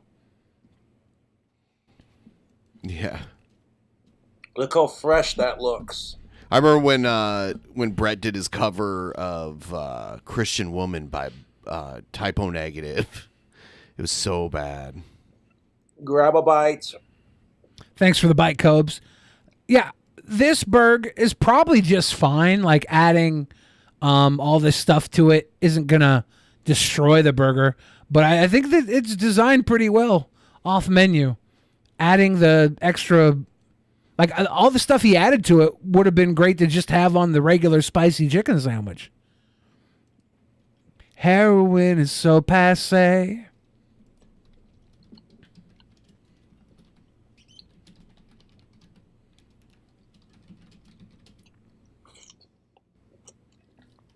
Nadia, I gotta ask you, if you're the goth, if you're the goth authority, is Wendy from the Wendy's sign I've had the goth? pretzel bacon pub cheeseburger, customized very similarly. Delicious. Very delicious, YouTube. Young Cobes having a delicious. There's a little bit of that bacon poking out right there. The pretzel bun. You see that bacon right there with the chicken and the lettuce?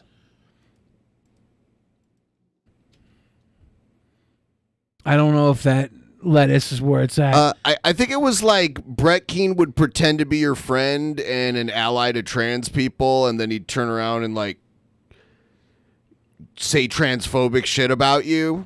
Like that kind of stuff. Wow, Nadia says Wendy's from the burger chain is not goth. I don't know about you, Nadia. You don't sound like the authority on goth to me. I like how she said, if Brett Keane backstabbed me, it was probably too insignificant for me to have noticed. That's how all Brett Keane dealings should be. Yeah. Brett Keane should be less significant than the flies circling the pile of shit that he leaves behind on his stupid fucking diatribes. Half of us are saying Wendy's from the Wendy's burger chain is total goth. The other half, I don't know where you at.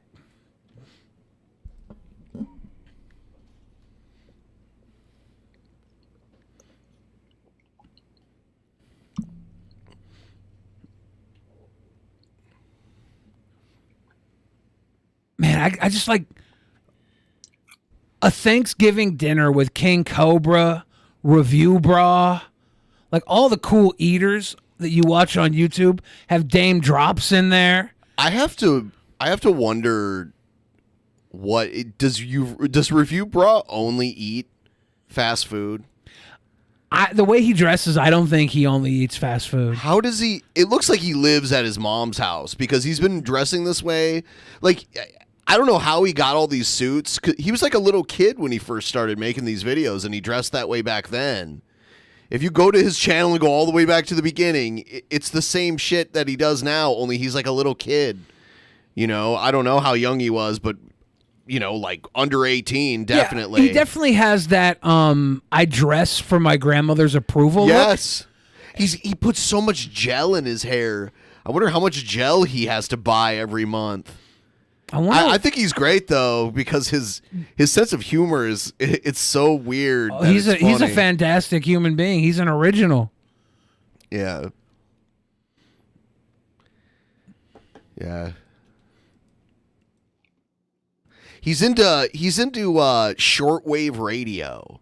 Really? Which is such a crazy hobby for a guy that young to be into. Makes sense though. His grandpa probably got him into it. Yeah. He's got old school vibes, like everything about him. Shortwave radio is a really powerful type Did of you guys radio. hear they got rid of the KFC Double Down? No! Mr. Joker, the greatest No, DP Mr. guest. Joker Card. What? Yeah, like you can broadcast to the other side of the world with a shortwave radio and like pick up broadcasts from Europe and parts of Asia, depending on where you are. I feel like Review Bra is somebody I would accidentally run into at the doily store. Yes. When I had a boner. With his mom. Yeah, and he'd Or look his at my grandma. boner and be like, scoff. Your Review Bra might have parents old enough to be his grandparents. It could be one of those kind of situations. He would definitely review my doily boner very low. I remember when he was on the run because he was being stalked and he was doing videos from his car. Yeah, that was crazy. He was like sleeping in his car because he was being stalked.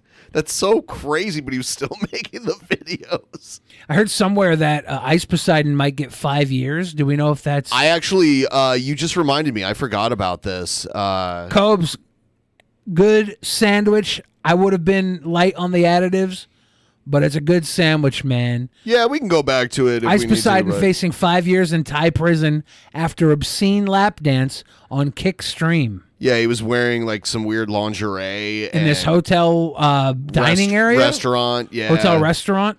I think. And they have like weird like Decency laws. Yeah, They're very strict over there in a lot of ways. Kickstreamer Ice Poseidon says he's facing up to 5 years in a Thailand jail after he was arrested for giving his girlfriend a lap dance. A party at a hotel restaurant in Thailand has become a nightmare for Ice Poseidon and his crew of Kickstreamer friends when their shenanigans upset a manager. On June 28th, Ice was partying it up inside the restaurant, wearing lingerie and giving his girlfriend Kimberly a lap dance that she won't ever forget for all the wrong reasons. Shortly after the dance, the manager showed up and had the streamers arrested, while they've since learned their antics could result in a ton of jail time. Ice Poseidon says he won't survive Thai jail after lap dance arrest. In the time since being arrested, Ice Poseidon has shared updates on Discord, revealing he spent $12,000 on bail and could be stuck in Thailand until his court date in 2024. According to Ice, the Thai jail he was in before posting bail was awful, explaining how he was only given a bucket with poop already in it if he had to use the bathroom. He should have, like, literally, you got to do your research. There are just some countries you can't fuck around in. You can't do IRL like you do in the States there. It's just not worth it. Like, the consequences are too much. He was quoted saying, "If I get 5 years, I'm just going to kill myself. I will not be able to survive Thai jail." In another post, he revealed that he was charged with distribution of obscene content because he filmed the lap dance. He also claimed that Kimberly's dress was a problem because it was too revealing. Is she in jail too? I don't know. I think all of them might be. The Kickstarter says that his charges are the same as the ones levied against OnlyFans creators back in 2021 for violating Thailand's Computer Crime Act. With poop already in it. The jail... What? How can they leave out the message before that? Well, it's in descending or the different order. Oh, okay. We all face heavy charges with a lot of jail time. Our bail was almost unavailable, so it's very serious. The bail was like $12,000 for everyone. If I get 5 years, I'm just going to kill myself. I will not be able to survive Thai jail. The jail was just only had a bucket with poop already in it. As he awaits the court date via his visa extended, ISIS said that everyone is so stressed out they may not even stream on Kick for the foreseeable future. So I met with my lawyer today, and I have good news. The charges have been dropped on everyone except Hube, since I didn't put him on lawyer retainer. I still have to go to court, maybe just because, or the process, but we aren't getting any jail. My lawyer is meeting with police to see if they'll throw case out, so I don't have to wait months until court. So I have no charges, but I still have court. This was in mental torment. He said, "I cannot be myself." However, circumstances have changed. Ice Poseidon claims that the charges have since been dropped. He isn't clear of just yet, but he's made progress in the case, according to more messages posted in his Discord. Yeah, this is the same thing. I don't know why they're showing this again. When Ice went on to claim that there's still a chance he goes to jail in Thailand, he's on the road to being a free man.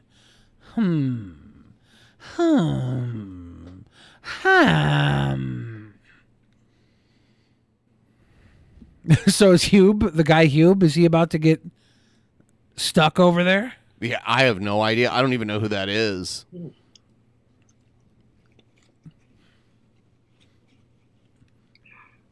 Cobra eating a sandwich. Spicy. But not too spicy. So he must have got the spicy chicken. He must have.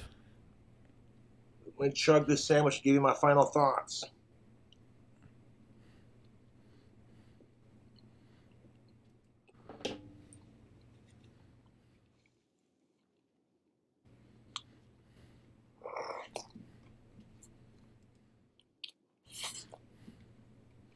I heard him slurp that motherfucker. There's did he get like extra sauce or something? I definitely think he added mayonnaise to it. Okay. Maybe other stuff too. The Wendy's app is great because you can just dump all sorts of shit on your sandwich. Yeah. A lot of it doesn't cost any extra either. That sandwich was delicious. I smoked that bitch. I think everything he added to that sandwich is free stuff. I don't have any hard feelings towards Wendy's. For firing him? It ended up being a blessing in disguise. Yep. With that chicken sandwich with everything that I put on it, I fuck with that. Ooh. Let the heat settle in. Pipe for a smoking second. lemur says, eats like a special needs toddler. That's tasty. Have you ever seen anyone enjoy any sort of food more than a special needs toddler that picked up somebody else's sucker off of the grass? Like, we should all be so lucky, dude.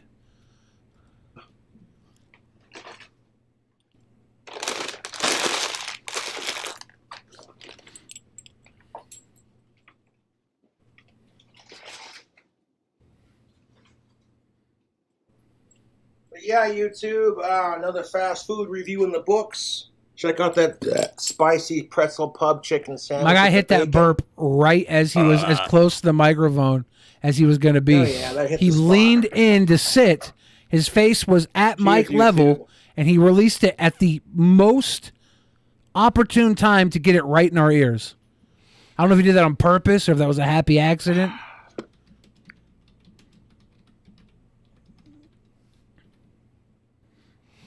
Yeah, it's, it looks like a good sandwich. I'd check it out. Yeah, the pretzel pub sandwich has bacon and beer cheese and Munster. It's a good little fucker. It's a nice little fucker if you like that fast food stuff. I don't know how Magicus would feel about it compared to his precious Baconator. I think Jeff Holiday would have to say it was good. I've never had a Baconator. Really? Yeah. Yeah, they're not bad. They're just it just seemed like overkill to me. Isn't there like a triple Baconator? Yeah. What is a normal Baconator a double? I don't know if there's a triple Baconator. Is a normal Baconator There's a just double? a Baconator, but you can add one bacon patty to it in the app if you want. So you can How add many a out patty. there? How many out there's had a triple Baconator?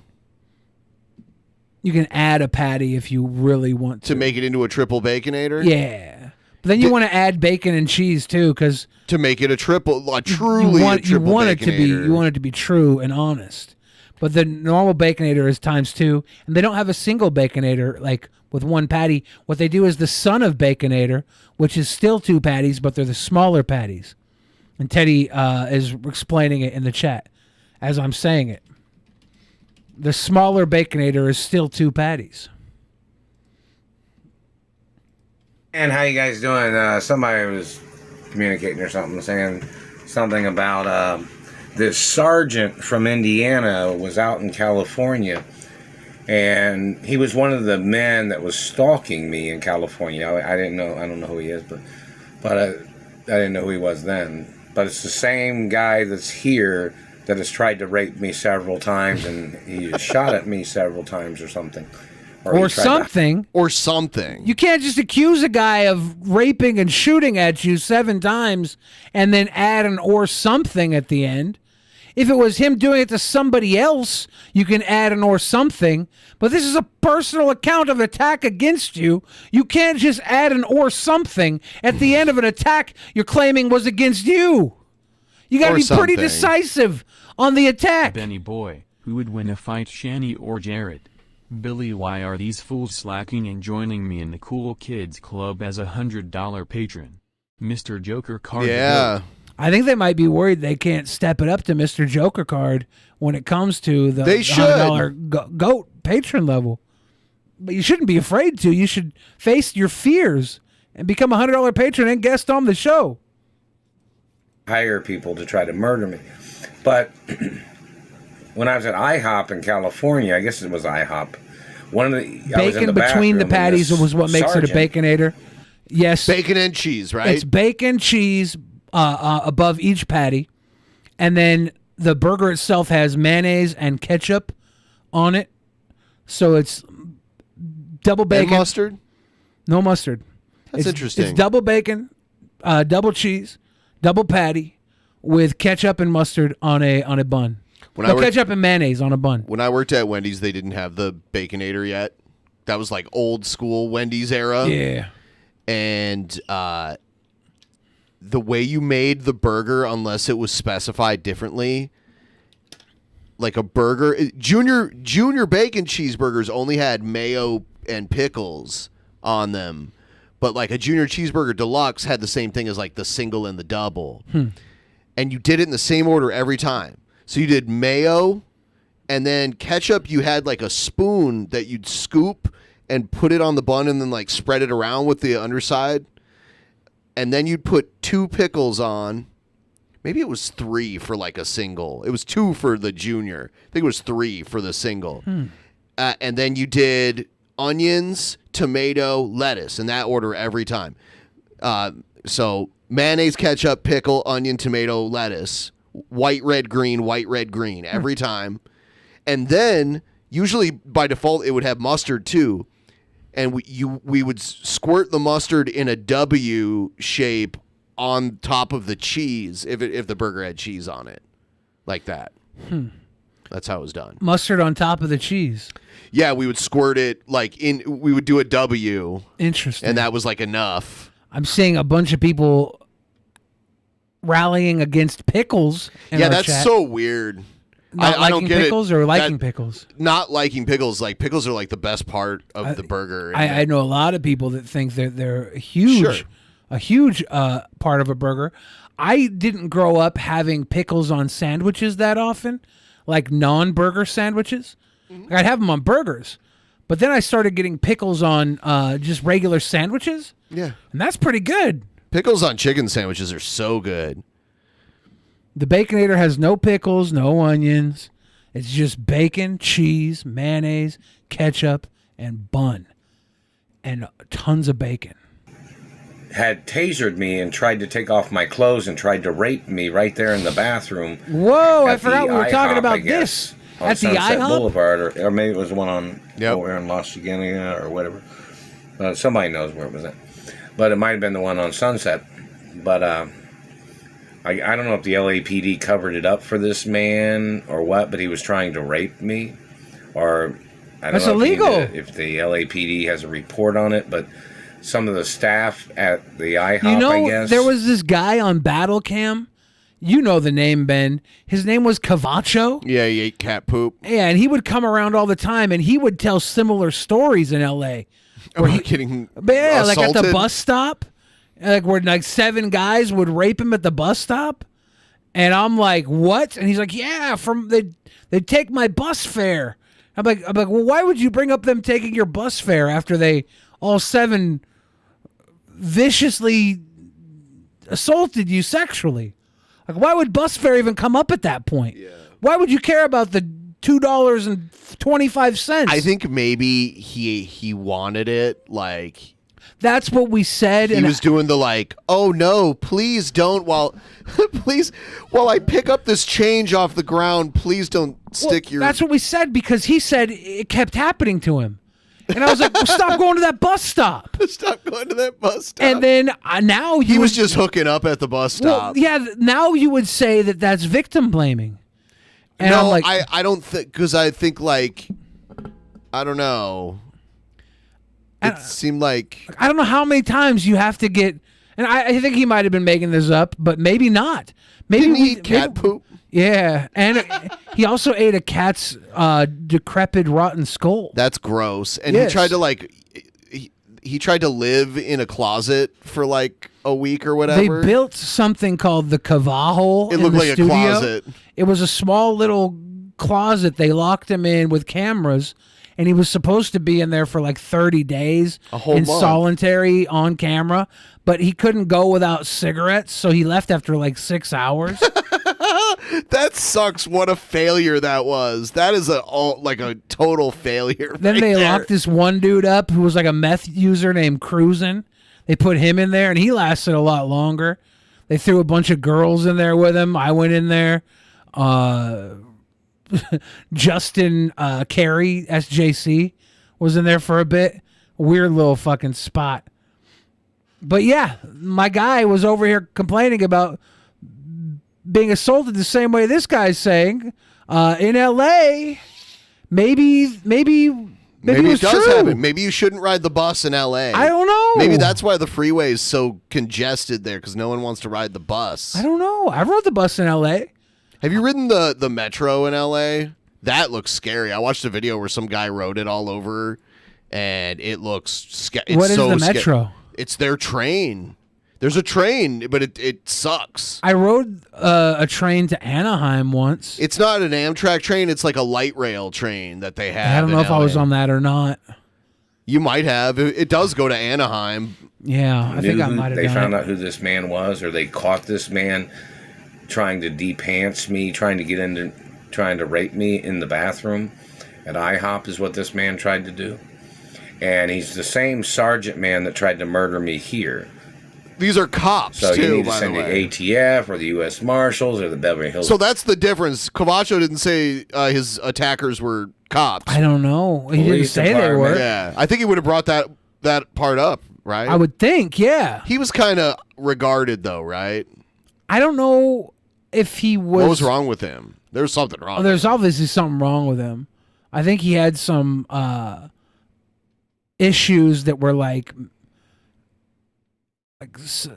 lack of self-respect, very dirty. He got beat up by Joe. Yeah, he deserved it though. He was touching. He was being touchy. Like he thought he could be one of the 7 guys at the bus stop, and There you Joe go. was like, "Not today, not today, Satan." You need to get the file on the IHOP on. It might have been Sunset across from In-N-Out Burger. I'm not sure, but the man. I like how casually he's telling this story of this assault. Like, Yeah. like he's very bland about how he's describing this traumatic event. Yeah, Cavacho, who was attacked by 7 people multiple times at the same bus stop and then had his bus fare stolen, had more worry and remorse in his voice when he told the story, albeit not enough for somebody who was multiple time gangbanged at a bus stop to his own admission and having his $2.25 stolen on multiple occasions. Like, he was not as sad and stressed out about it as I think he should have been, but he was more than this guy. Tried to rape me at one of the IHOPs in California, and he's one of the satellite controllers in Indianapolis, Indiana, that's been burning my face and teeth. So there are people in Indianapolis, Indiana, controlling a satellite that burns his face and teeth. This is a horror story. Look at all the shit behind it. We've watched this guy before because I Yeah. remember his wall of weird shit that he has. So basically, he has a Bed Bath & Beyond bag, a Gap. He like collects shopping bags. He has a menorah behind him. I don't know if he's Jewish or not, but he does have a menorah. this government man, He's got a Jason I don't know who he was. Voorhees hockey I don't know if mask. I even knew he was a government man at the time or what, but I'm not He's involved. got something Flintstones related over on the right. What is? I don't know what that is. He's got the Blood Bath and Beyond bag. With any male sexual activity. So, no matter what, somebody tasering me to try to rape me. Is that a bag of coffee next to the? So whoever. Is it a menorah? Yeah, that's a menorah. Is a bag of coffee next to it? It looks This like man it. 76. Is that Tim Pool's coffee or a Quartering's coffee brand? The No, his is- 1776 roast. His is coffee brand coffee, or maybe there is a 1776. I don't know. It's called coffee brand coffee. I know that because it's the dumbest name for coffee. I'm gonna start a cheeseburger restaurant, the Cheeseburger brand cheeseburger restaurant. The cheeseburger brand cheeseburger. Yep, cheeseburger brand cheeseburger. I want to start a restaurant for gaming, and I want a burger on the menu that if you roll a D20, and whatever number you roll on the D20 is how much you pay for the burger. So you could pay $20 for the burger, or you could pay $1 for the burger. But on average, it's going to be like a $10 burger. We charge you whatever you roll. I went to this bar in Seattle where on Sundays they would flip a coin, and so you'd buy a beer, and they would flip a coin, and if you called it right, you only had to pay $1 for the beer, but if it came up the other way, you had to pay like the regular price for it. The place is called Some Random Bar. I think that's in down by Belltown. Is it Belltown or is it near the? It's near the new what's it called? We saw Fantano there at the old location. Oh, is there? Okay, yeah, that's the old crocodile. Yeah, it used to be El Gaucho, and now it's the new Crocodile. El Gaucho. Yeah. Swagnar says 11 is the average on a D20. Well, that tells me odds are in my favor. It's now an $11 average burger.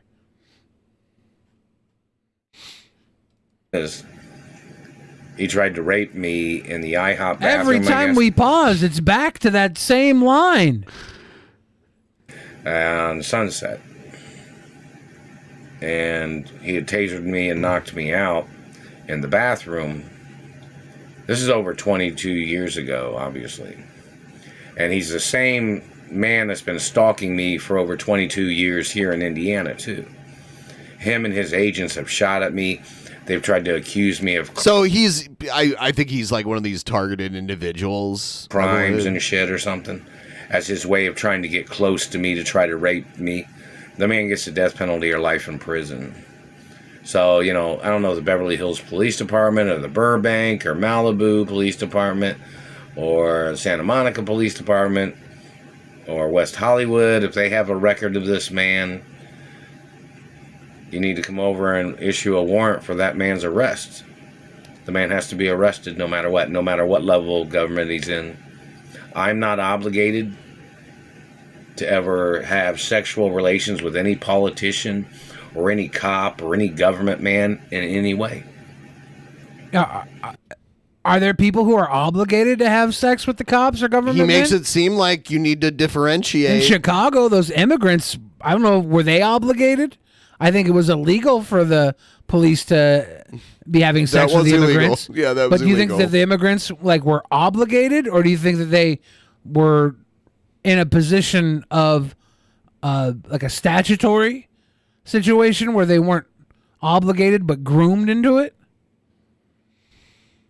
Or they feel obligated to have residency in the United States to do it? It's a bad situation. Yes, it is. Lowbrow Justice Billy, would you groom me like a cat? No. I don't groom cats. Everyone, please help us out. We came in here. We're trying to. We got to finish this goal soon. If someone could please help us reach the goal. Somebody wants to dip their balls into their wallet and pull out a couple of bucks on their sweaty hangers. Let's go. It's how migration works now. Unfortunately, there is a lot of migrants that get pressured into. Why can't they just do it the old school way with the mail order brides? Well, because you had to actually court those women still. Did you? And give like $5,000 to their family to get them over here. Is that really how that works? Oh yeah, you would look into a thing, and these girls would get a green card, and then you'd send money back to their family, and you'd get the girl, and they would be like, "Yes, we're your happy wife, happy life." And then the girls started to get hip to it and was like, "No, we're gonna leave now." And then they leave them, and I think they get pushed into sex trafficking here in the United States once they're legally over here. It's like the dupe now is that you don't get them forever. Statutory implies both parties are fully willing, just legally disallowed, usually for age, but it can be for things like prison guard prisoner. That's why I brought it up. Yeah, that's what I was using the term for when I used the term statutory. Obviously, Homeboy is insane. Smokey MC did a video on this guy and he declared to be the son of Walt Disney and wants his father's fortune back, and he has a 30-inch penis. Whoa! I don't believe this guy has a 30-inch penis. He hit the lottery. He does kind of look like the son of Walt Disney, though. He's pretty young to be the son of Walt Disney. When did Disney die, you think? In the 60s or 70s? Let me see. He was born in the early 1900s. Yeah, I wonder when Walt died. He died in 1966. This guy could be in his 50s, right? He could be like 50. What do you have to be, 56, 57 to hit that Disney date? I think it's a stretch. But also, Walt Disney was cryogenically frozen. At least his head was. If they froze some of his cum as well. This guy his mom might have been a cryo hacker. Or any government woman. Do you understand that? The political system in America, just because somebody gets elected in government or somebody gets in a high-ranking position of law enforcement, does not make people obligated sexually to that person. True. Do you understand that? So all these men that tried to rape me, all these men that tried to accuse me of any criminal activity or dirty lifestyle, every fucking one of them has to get arrested and prosecuted.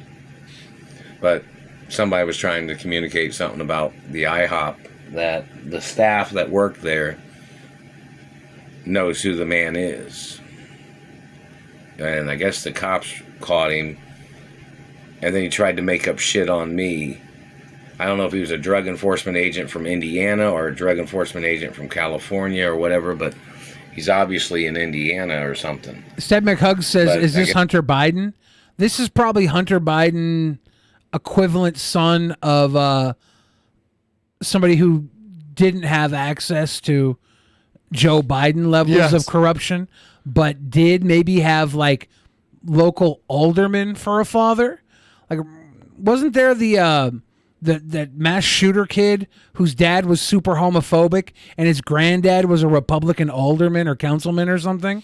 I'm not familiar with this. This guy, it was maybe a year ago that the thing hit, and the guy was a shooter, and his dad was caught on video. His dad was like an ex-druggy porn star that was on the TV show. Yeah, I remember that. Yeah, he was on the TV show Intervention. Yes, I remember that. And now. he was like freaking out because he thought his son was gay. After his son just killed a bunch of people. Yeah, in a yeah. mass He was shooting. relieved that his son wasn't gay. Yeah. But his son was a murderer. Yeah, and his dad, the kid's grandpa, was like a councilman in politics in California, I believe. This guy could easily be that guy's son and live in this squalor with that level of privilege and burn it off. Hunter Biden is at that level where his dad is just too rich and connected. He could never be this guy. Like, even on his biggest binges, he was able to take $800 million jobs working in foreign countries because of his name. I guess it was at the IHOP on Sunset Boulevard where he tasered me. So you need to send, the courts need to issue a warrant for that man's arrest. He's a fugitive. Anybody that tries to rape me has to get prosecuted no matter what. Anybody that damages my face or teeth No matter what. has to get prosecuted no matter what. I wish female actual victims could have the confidence this guy has in their attackers getting prosecuted. The majority of female victims are like, is it even worth going to the police? Nobody's going to believe me type of thing. And this guy is over here like, you have to be prosecuted. It's like, damn, I like the energy. Everything you're talking about, I think, is cuckoo. Historic living document of my mother and father's estates. And the role protocol in the media is my birth certificate in reference to technology ownership, in reference to media companies, businesses, and farmland. I'm the owner of my mother and father's estates forever. And I'm the last living relative and only child. So, these people targeted me to steal genetics, or they tried to steal sperm. Any child I would have would never be the child of my parents, and that's where the estates come from. And he's talking about Walt Disney? So you understand that? Maybe. And my parents gave me everything when they were alive.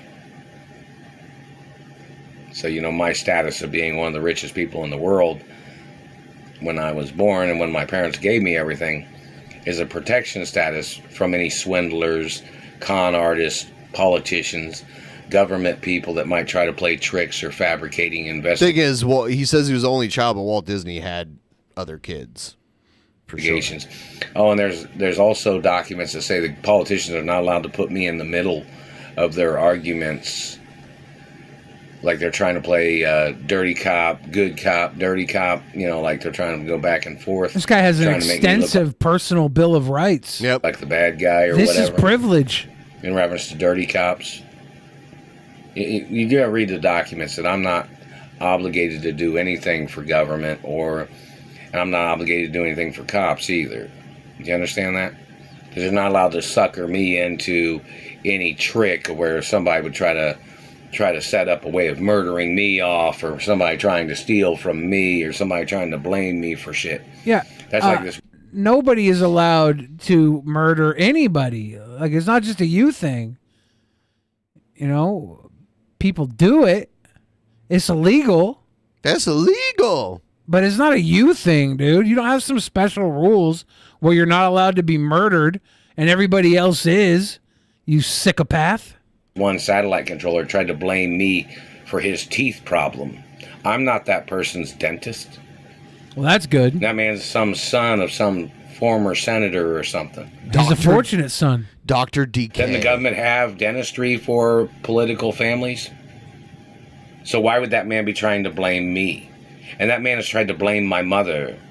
My mother. My mother got murdered in 93 Oh, when she was shit. frozen. Oh, she was frozen You like Walt understand Disney that? was. So these men trying to make up this shit in their displacement of blame as their way of abusing or sexually assaulting me or trying to murder me or accusing me of things, they have to get prosecuted whoever they are. This guy There's does restraining not orders put on that the political cute family, in too. prosecute. And there has been for a long time. Although he might put the toot in prostitute. Like he farts on them? He might be the farter and the tutor. He might be the prostituter himself. The fartutor? Yes. Yes. If anybody watching right now wants to donate to the stream, we are $51 away from tonight's goal. And when we hit that goal, Ben and I will be able to retire on a beach in Acapulco. Acapulco. Maybe not. No.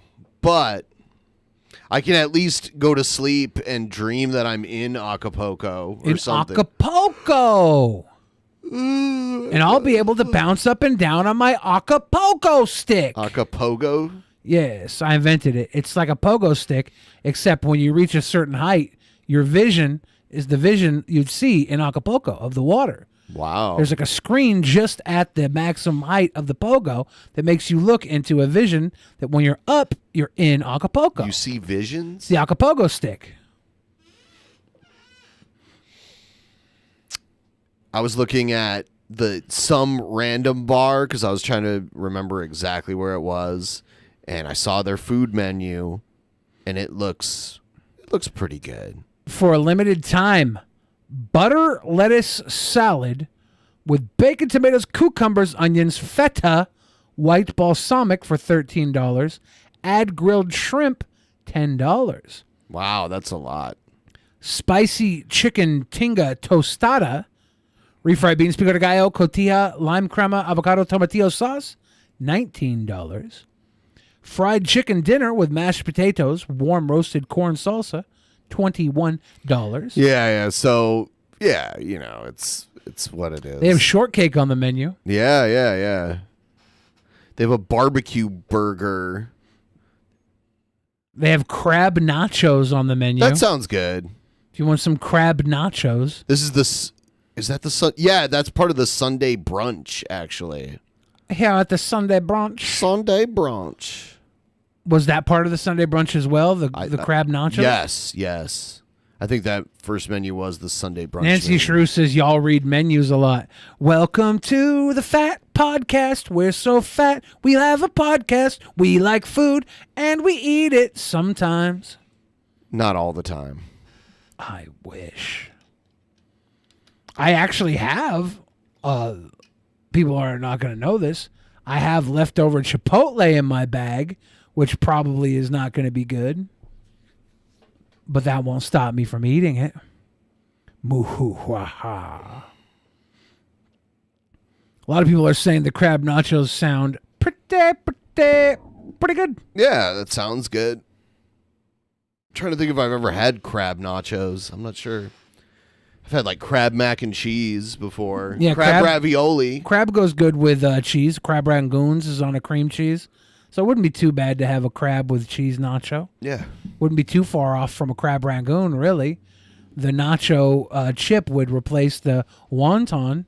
It would be a slightly different consistency, but it would be a similar style of crunch, carb crunch. Do you think they cover it with a fish oil afterwards? They'll put fish oil on things? Oh, I don't know. I wonder if they'd top the nachos with fish oil, if they have like a green onion on it.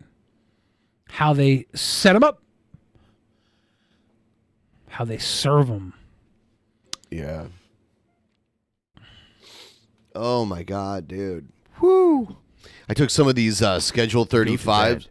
Bill's joke about poop not eating corn was spur of the moment funny as shiz. Swell Shank. I'm glad that you felt a good laugh enough to put us to sleep. Your $65 donation puts us well over the goal for the evening, we can say, go! Heck yeah. Yeah. Thank you and everybody who helped us get to the goal tonight. Thank you. Yes. So we will see all of you again. We on will. Tuesday. Right? Tuesday. I think it's Tuesday. You said there's Let's see where a schedule change coming up soon. Yeah, it's not until 2 weeks from now. But the private show is coming up. The first private show of this month is coming up on Friday the 14th. The 14th. Yeah. So this coming Friday. So we'll have to figure something out. You said dysfunctional family feud? Dysfunctional family feud. How would that work? Was that just tonight? You, Ben, with your team, would be one half of the Simpson family, and you'd pick your team, and Egghead would pick his team for the other half of the Simpson family. And I would probably have to set up all of the survey questions. Would you really survey I'd have people? to privately survey people so nobody else would get any hints. I was thinking of a way to do that. I think I might be able to pull it off. That would be interesting. But I don't know. Egghead's afraid to face me. We'll have to see if Egghead can even handle it. He can't But handle you'd it. also have to get 5 people to play, and I wonder, would we pull everybody up in a Discord call? Would that physically be able to work with everybody? Would it be an audio-only gimmick where you'd have your 5 people in audio and you'd be on camera, Egghead would be on camera with his 5 people? We could do it that way. Yeah, it's just the only problem is you can't split the teams in Discord, right? Unless there were 2 rooms pulled in and Egghead's room was in one room. But then and you could put that side on his side and yours on the other. That might play out. I can't think. It's a lot of thinking right there. Yeah. I took some microdoses. Ah. And yeah. You ever seen Camp Nowhere? I don't know. It's like the mid-90s. Doc Brown plays a Christopher Lloyd? Christopher Lloyd plays a Oh. camp counselor. And he's... I can't remember. I think he's hiding out from the law. I can't remember if that was him or a Daniel Stern movie. I might be conflating with it.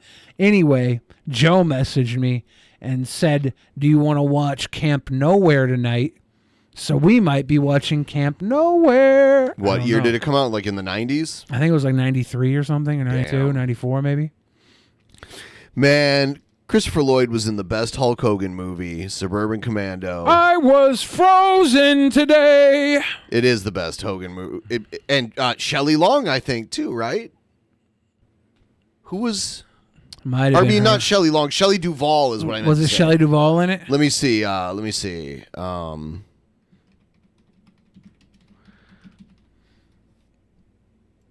I was frozen today. Yes, it is Shelley Duvall. Yeah, so there were good actors in this movie. Undertaker made his Yep. film debut as a bounty hunter. You know, I forgot about this, but you remember the movie Problem Child? Yeah. Carrie Von Erich is in that movie for a little bit. He's one like at the beginning where the guy who played Kramer, he's in jail, and there's like this big rip dude that he's talking to, and that was Carrie Von Erich. The girl that starred in Problem Child 2 was Got from married- the Seattle area. She got married. Oh, you mean the little girl? Yeah, the little girl from Yeah. Problem Child 2 was from Seattle. Yeah. Christopher Lloyd, Hulk Hogan, and Shelley Duvall. Suburban Commando. I was frozen today. Yeah. Seth McHugh says Hulk was a terrible actor. What were you judging him on? Why would you judge Hulk Hogan as an actor? Did you want him to do Shakespeare? What do you want from that guy? I mean, I don't know. Yeah, I mean, it's like walking in and saying McDonald's is a terrible hamburger. Yeah, compared to like Most hamburgers, sure. But they fucking sell some shit. If you're gonna just feed it to your kids because there's nothing else on the menu, that's Suburban Commando. Sheesh. Step McHugs, I don't know what sort of where you land on the spectrum. I just know it's a very lonely fucking corner of the spectrum, dude. Roddy Piper was way better, of course. But we're not out here comparing apples to assholes. But I guess you are. Someone needs to do an AI of Hulk Hogan doing Shakespeare. To be or not to be? To be or not to be, brother. Oh, yeah. All right. You guys, we did it. We had a day. Now we're done. See you next time.